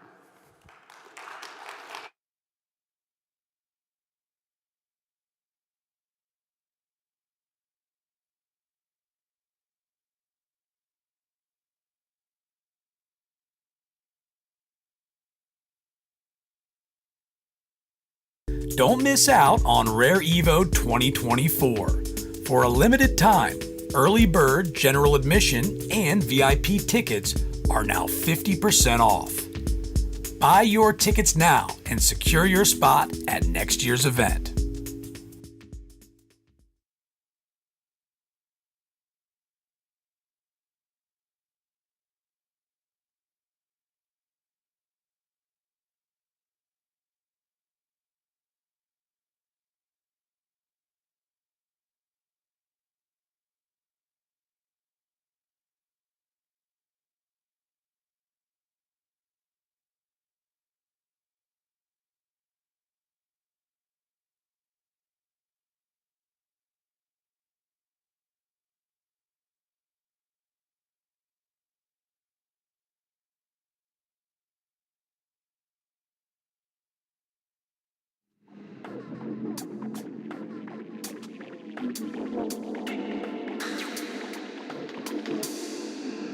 Come on. Yeah.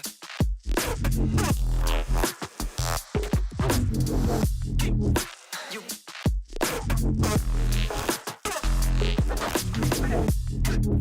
Yeah.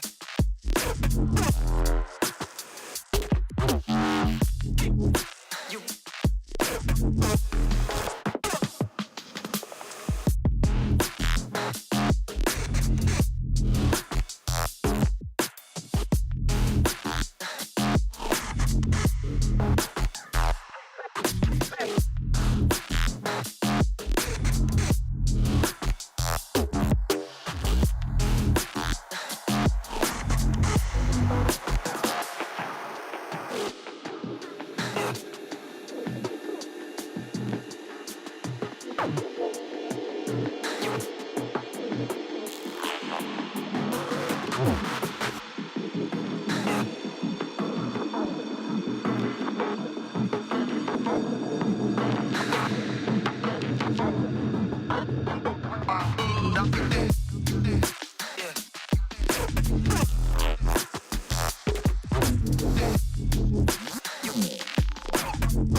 Can you hear me now? Can anyone hear me?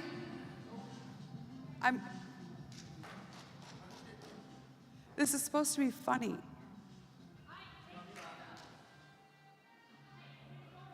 Does anybody have a couple of ferns? Or between two ferns? Hey, you're everywhere. That's cool. He's literally a man of many hats. Love that. A man of many hats, Cole? I'm being told? Yeah, he literally does everything. Oh, you can still. Make sure to tip your waitresses. I think we're actually going to to most conferences now. Yeah. Cole, I'm Brooke Lacey. Nice to meet you. Very nice to meet you. How are you? I'm very good. With these crazy ladies. Oh, I used to have those. Oh, yeah, I like They're mine. Why do you have them on? Okay. He's taking Candid. Are we live now? Oh, God. Wait, like live? Yeah. The Watch your stream is mouth, live. daughter. Okay, so we just had a conversation before, and they were like, make sure you don't cuss too much because it could like cut the stream off. Fuck. Is there like an algorithm that catches? Just the say fucks? bleep or something for whatever curse word you wanted. Beep. Okay, so let's see. So cryptocurrency, what do you reckon? Smash or pass? Smash. Smash for sure. Smash. Sappy seals, smash or pass? Smash. Definitely smash. I mean, she's wearing the fucking hat. That's true. Yeah. A You see? friggin' hat. Friggin' hat. Going swimming later, pass or smash? Oh, smash. Yeah, for sure. Yeah, Boobs why out. Did you hear that, sound guys? Boobs Y'all are out? coming too. I mean, swimming, boobs out. Oh, We're bringing yeah, the of course, sound smash. team to the pool. They don't know it. Now they know it. Wait, what's coming? So apparently there's a lazy river here. You didn't see it? I've been in the lazy river. No. So there were a couple of folks last night, like, I don't know, maybe around like 2 a.m., which rightfully so, they were blasted out of their minds. And they came up to me and they were like, can you take us to the magic water?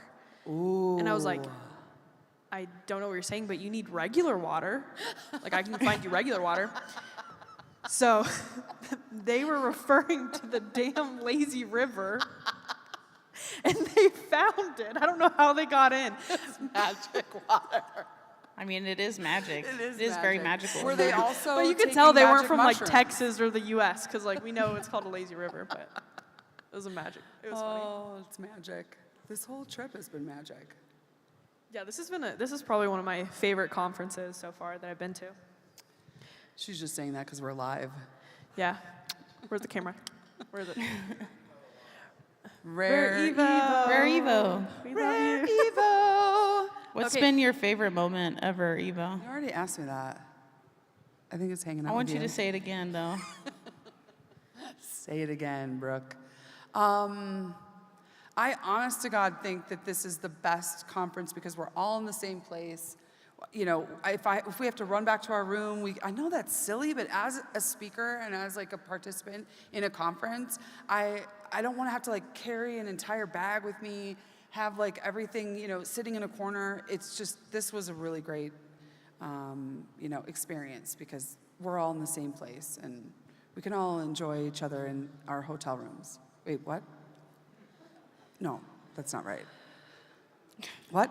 Did you say that to Charles Hoskinson earlier? I asked Charles Hoskinson if he puts mayonnaise on his feet. Okay, yeah, so I'm gonna watch that later. Okay, what's the like most embarrassing thing that has happened to you while public speaking? Because I know Ashley and I have been on panels together for the last 2 years now. And one conference I thought, so my whole brand is like, you know, blonde, cowgirl, southern. So I thought it would be cool to wear cowboy hats to every single conference, every single day. And I don't know if you've ever traveled on an airplane, but like having 5 cowboy hats with you does not fucking work well. No. And so there was one time we get on the plane and she looks over and I'm wearing 3 hats. Like I have stacked 3 cowgirl hats. And that's the only way I can think of how to get them like actually to the conference. And then we go on stage and I bought this hat that ended up looking like a lampshade. Yeah. But like I a thought it was like, chandelier. my Paris Hilton moment, and we got the photos back, and it was literally me standing like, I looked like a lampshade. You really did like that Christmas movie. Teaching about blockchain integration. What's that hat on your head? What does that mean? What is that? So I'm much older than these two.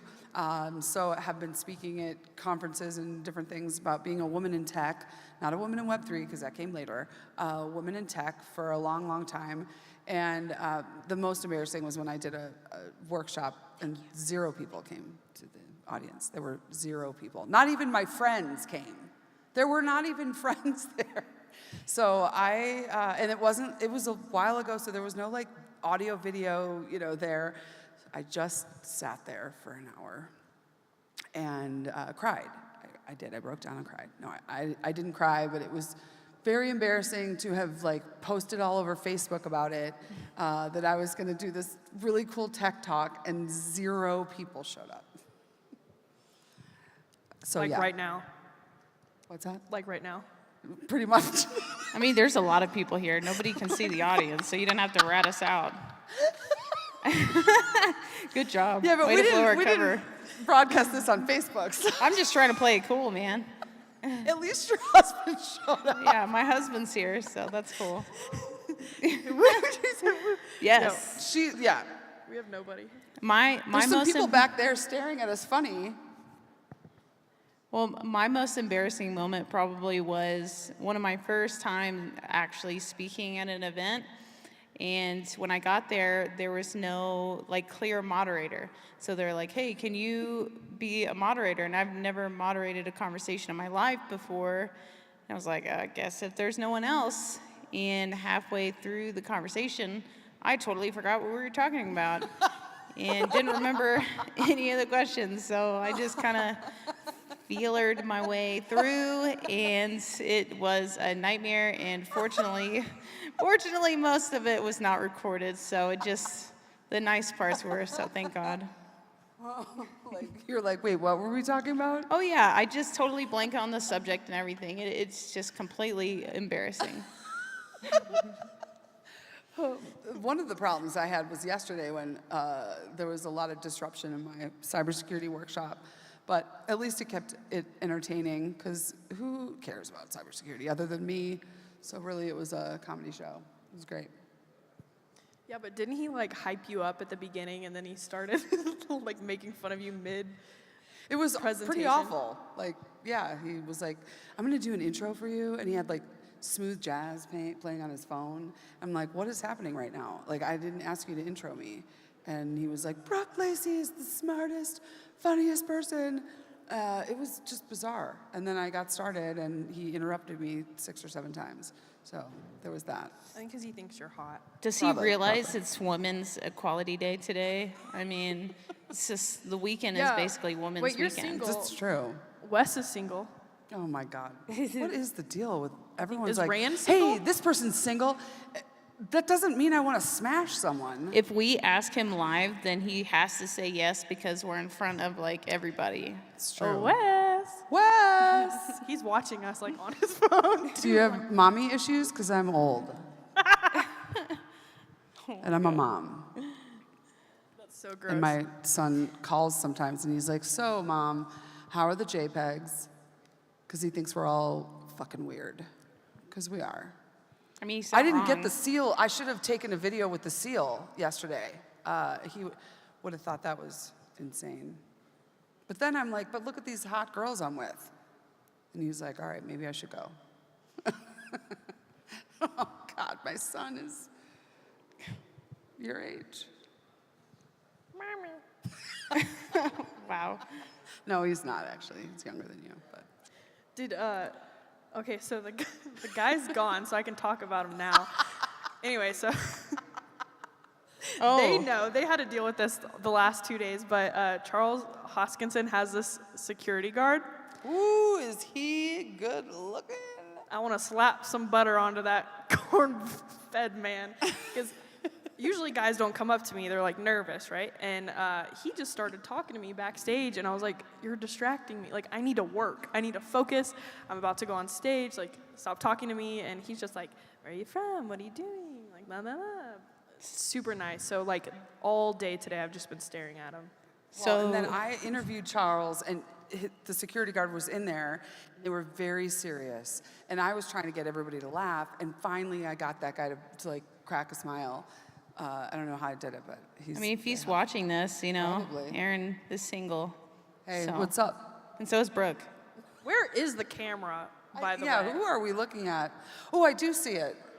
What's up? What'd you say? 3? I see you. Can you count?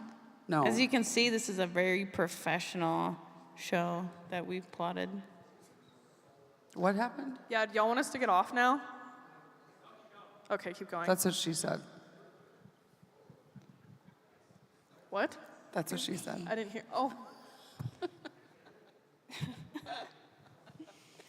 I asked Ben earlier, so Bitboy, we have this like running joke for the last couple of years that he's my father. And we just go along with it. Like, took me to Disney. Actually, we went to Disney, bought me like all the stuff. Him and his kids are like 7 and 9 and 11. And then there's fucking a giant child, me, with them. And, you know, I go do his interview, and he was like, can we please be professional? And so we're talking about Bitcoin and, you know, adoption. And I look over at him, and I was like, do you wish you would have never adopted me? And he was like, yeah, kinda. You're ugly. Aw. Yeah. That's He's really weird. So like now I know to keep those interviews very professional, because if you ask any funny questions, your feelings will get hurt. That's true. There's a lot of feelings involved in Web3. A lot of feelings. Usually down bad feelings. Well, you cried because no one came to your presentation. Yeah, but that was years ago. They all came to my presentation yesterday. There were more people in there than some people had in this room. So I think next year, Rare Evo, wherever you are, Brooke J. Lacey on the main stage. As he's waving at me, we have not met yet. Did you come last year? Do you know where it was last year? Were you in my cybersecurity workshop yesterday? Why are you waving at us then? He's being polite. You were a speaker. It's called common courtesy.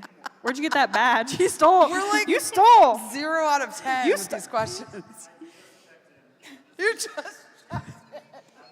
you know it's over, right? He's here for the after party tonight. The other band that we don't know. It is who not the an open hell bar, they are. just so you know. So there's no free drinks if that's why you're here. Unfortunately. Yeah, Three of us are going to the tonight pool, should be so- good too. I'd never seen so many like boomers getting down. Like I'm that. Gen X and proud. Don't ever call me a boomer. The best dance moves happened last night on the stage. If you did not see them, there is going to be recordings. It's something to behold, really. I can't wait for that. I'm excited for that. What is this panel called? Shitcoiners Anonymous. Okay. Blondes have more fun, but she's not blonde. I'm not a blonde. Dude, I'm not real blonde. You're not a real blonde. Anymore. Ladies Anymore. of the night. I can't Ladies believe of you the call yourself the blonde broker and you're not even a real blonde. All right, fuck you. For real. Like, what? Who has the audacity? The audacity. Welcome. I got Welcome, everyone. Welcome. Woo! Single or smash or pass on all just 3 of us here. Watch, you see people just turn and run out of the. Oh, look, he's leaving. Wow. This is so bad that we It's like, are what chasing people away. Yeah. I Yeah, tried. no, the sound effects, that's a hard pass for me. I mean, he passed on Glad all you of guys us. laughed. Did though. you see? I did try though. Like normally when I flirt, it's a disaster. Like I'm the type of girl that'll come up to a guy and I'm like, "Do you like raccoons?" Really? That's very smooth. You should write a book about pickup lines for women. I'm not sure that would work, but did they answer you? I mean, women need pickup lines too, you know? That's true. Yeah, you're right, because people are like intimidated. She doesn't know this, but people do, men get intimidated. They won't like just come up and talk. And so you have to like explain, like, hey, I'm available to speak to. Also, do you like raccoons? Mm-hmm. That's how it should work, really.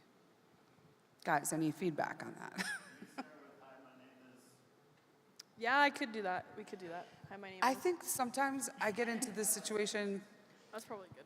I don't realize that, like, because I work with men in tech, so did my mic just cut out? Did you cut out my mic? You're stupid. You're like, stop talking He said, about shut up. They were hoping Next. it would work. Ashley. They really don't give a fuck about cybersecurity. They just try to mute you. Everybody gets their wallet strained, so, you know. Right, that's true. Nobody gives a shit. Just like being christened in crypto, you have to get your wallet drained at least once. That's true. Yeah, my mic is not working. Oh, it is now.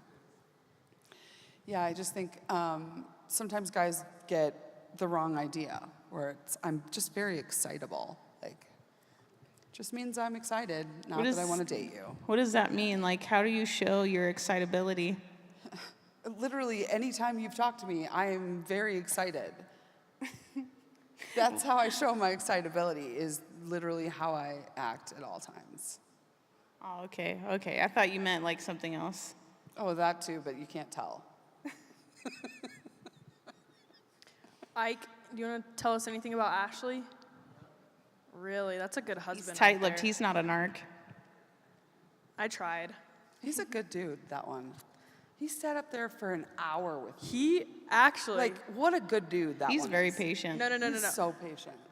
That is one of the best men I've ever met in my Seriously. life. So, Art Deadass, Basel. like, we love you. Art Basel 2021. Oh, boy. Ashley, we stayed at my uncle's penthouse and 2 other girls. And there was one night that I have a drinking problem, clearly. You guys wanted to go back to the room at like 1 a.m. because our flight was like maybe 6:30. And I was like, oh yeah, y'all Uber back. I'm not ready to go. Like I was just flirting or something. And then I stay and somehow make it back. And her and her friend have our suitcases packed, ready to go. I can't even speak, let alone walk. And they just grab me and we go to the airport. And Ashley and I make it on the flight. I haven't slept. I'm blackout. And I end up throwing up on the plane. Very smoothly, though. Like, you could hardly tell. Just throw up in a barf bag? Yeah, like my Just- Go-Gurt. I my didn't whole even Go-Gurt. notice at first. Yogurt, everything, I think all I'm over gay. my clothes. Oh, That was like the Lord. most graceful puke I've ever seen in my life. Yeah, really. but then when the guy in our aisle noticed, he went, ooh, like, oh, gross lady. So, I think Ike is going to freak out because he's picking us up. But he actually picked us up, washed my clothes for me, carried my suitcase up my stairs, got us lunch, and I don't know, maybe I'm not used to men doing things like that, Exactly. but Ashley's got a real one. This is why, there's a lot of men in this industry, and a lot of them are single, and they should, I'm thinking about telling my husband to sell his skills as an NFT. Sell your skills in all the ways. Maybe I can pimp him out or something, Yeah, you know how we do training courses? We could do a husband course. Yeah, he didn't even need to be there today with me, but he comes in and he's helping the camera people. I think at one point he asked me if I needed water. It was just you're just cool, man. Yeah, but you needed help. You did not need to be there. I feel like your energy was calming me down because as you saw, I was like, I am about to have a panic attack if I have to stand here any longer. So he's just a good dude. And he's Yeah. very Let's very clone good him. to look at too. Okay, people are leaving for now a because brother. we're being nice. Go back to shit Bye. talking. See you in a year. Yep. Next time, check in earlier. Said I will. Okay, cool. Well, we can wrap it up, I'm sure. Wes, they're ready Are to there flip any the room. questions in the audience? Any questions? From all of you out there, every single one of you. Like, what's the question? Yes, ma'am. Oh, okay. I got up, and Okay. as soon as I saw that, I got the fuck out of that room. So, I'm sorry, don't touch me while I'm eating lunch. it was the circle of like never-ending love or unconditional love. It was You a guys circle. stay? I had to come I MC came in on late, stage. and I was like, can you let me know how this feels? And she backs up to the table of the unconditional love, and she said, well, my arm tingled a little bit, so. Yeah, so at the ladies' luncheon, there was a table in the middle of the luncheon, and it was for the circle of unconditional love, and it was like an 8-minute process of, you know, several ladies sitting in a circle, and we were spreading our love energy for, While you know, eating tacos. yeah, while after eating tacos and drinking coffee. And so we, you know, spend about 3 minutes in the circle, you know, feeling each other's love energy. And then we talked about it for a little bit. And then we spent a few more minutes manifesting the things that we needed to get from each other and the universe. And I think my journey here is complete. It was great. What are we laughing about? Yes, No. Do you feel love now? You know, I was feeling really good because I was at a very peaceful place. I had a very spiritual medical experience right before I went into that, if that makes sense. I just thought it was not. funny because today's also National Dog Day. So it's like Women's Equality Day, but on National Dog Day. No one in the fucking room thought it was funny except for me. I thought it was funny. I laughed. It was Probably dog. Probably dog. Day. Yeah, probably National Dog Day before we got equality. All right, okay. I feel like you had a question next. What was the question? Oh, it You was got his the question. love table.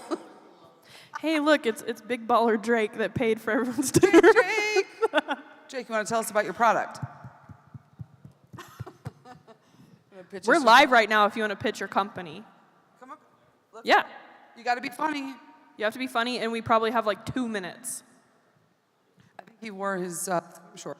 I wish we had like audience Oh, applause. let's do it like you know, Shark like Tank fake. style. Oh, yeah, If we don't like true. it, we boo him. All 4 of you. I think that's a good idea. Shark Tank. Sit on my lap. Yeah. How is everyone? My name is Drake. I'm a software developer. I built a CRM and a point-of-sale system that is marketed to small businesses, and the CRM is completely on the blockchain. So small businesses can manage their entire business down to invoicing, inventory, employees, payroll, everything with the help of AI, and they can accept crypto payments. We have hardware and or just software solutions, and you can do tap to pay with crypto. That's the quick pitch. Question. Look, question. Oh, for real? There's questions? Woo. Yes, it does. You can actually set up contractors as well, and you connect your bank account through Clad, and you can send and receive invoices through the CRM. I actually had a question for you. What? You know, as you know, I think, as you know, these 2 ladies are single. Are you single? I am single. Jesus Yeah. Christ. Okay. I'm getting off. Y'all the should stage. exchange each other's numbers after this. Yeah. You're welcome. I'm working on it. Did you just say you're all right? What? Did he just say I'm all right? No, I said I'm working on it. I'm working on it. He's working on it. Working on one of us. Anybody have any questions? Anybody want to sign up? Oh yeah, by the way, our transaction fee is only 1.2% on MasterCard, Visa, and American Express, and crypto is 2%. So it's much cheaper than literally anyone else. And we're live. You can use it now. We're in 4 countries. We have over 300 businesses currently using the system. So. Yay! Yay! Yay! One of the smartest developers I've ever met. No, he really is. He really is one of the smartest developers I've ever met. And with that, I was gonna say out, but like because of your shoes, because I don't know what are those. Oh wait, what happened to the boots? What are you wearing? Are those Adidas? This is now the fashion part of the But segment. business-wise, we'll talk. Because I'm in. All right. Okay, guys. Okay, get off. All right, do the strut. Goodbye. You got to strut off the stage like a model. Everyone clap him off the stage. All right, well. Even those guys in the back. What's up, guys? That's They're clapping security too. literally waiting Hey, for us to fucking This is integrative. This is interactive. They're ready for us to leave. They're like, get these weird ladies off the stage. No. Do you have questions? Oh, questions in the back. Yes. Yes. Compared to what?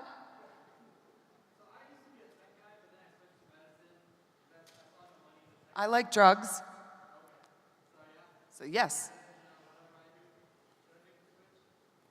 From tech to medicine? Back to tech. I think you should do both. Tech med. Med tech. That's a thing, actually. We didn't make that up today, just by the way. But I think he's asking why should he, he's probably working and then sees us having Rare Evo multi-chain conference. What are we doing? What companies are here? Why you should be invested into this, into crypto and the future of technology. Oh, that's so serious. Yeah, but do it. Just do it. Personally, the technology piece of it, I think, is way more exciting now because of all of the advancements that we're doing with, with on-chain data, like on-chain security, all of that stuff. So medical records on-chain is, I think, the future. How many times have they screwed up my medical records? Because, I've had quite a few records that have needed to be passed on to different doctors. So yeah, I think having the medical experience that you do, going back into the tech field. Yeah, every week we see new innovative protocols emerge, and it's crazy. There's always something. Money is constantly changing. It's evolving. It's something that you should learn about. There's, you can come back. I mean, I'm sure we can give you guys access to the entire conference to watch. Yep. Also, a lot of the content creators and influencers here have free YouTube channels. So I would start there as well. And then if you have any questions, definitely reach out. Yep. Brooke's dumb, so not Brooke. Not me at all. Nope. But yeah, the blonde broker, I'll answer. Ashley will answer.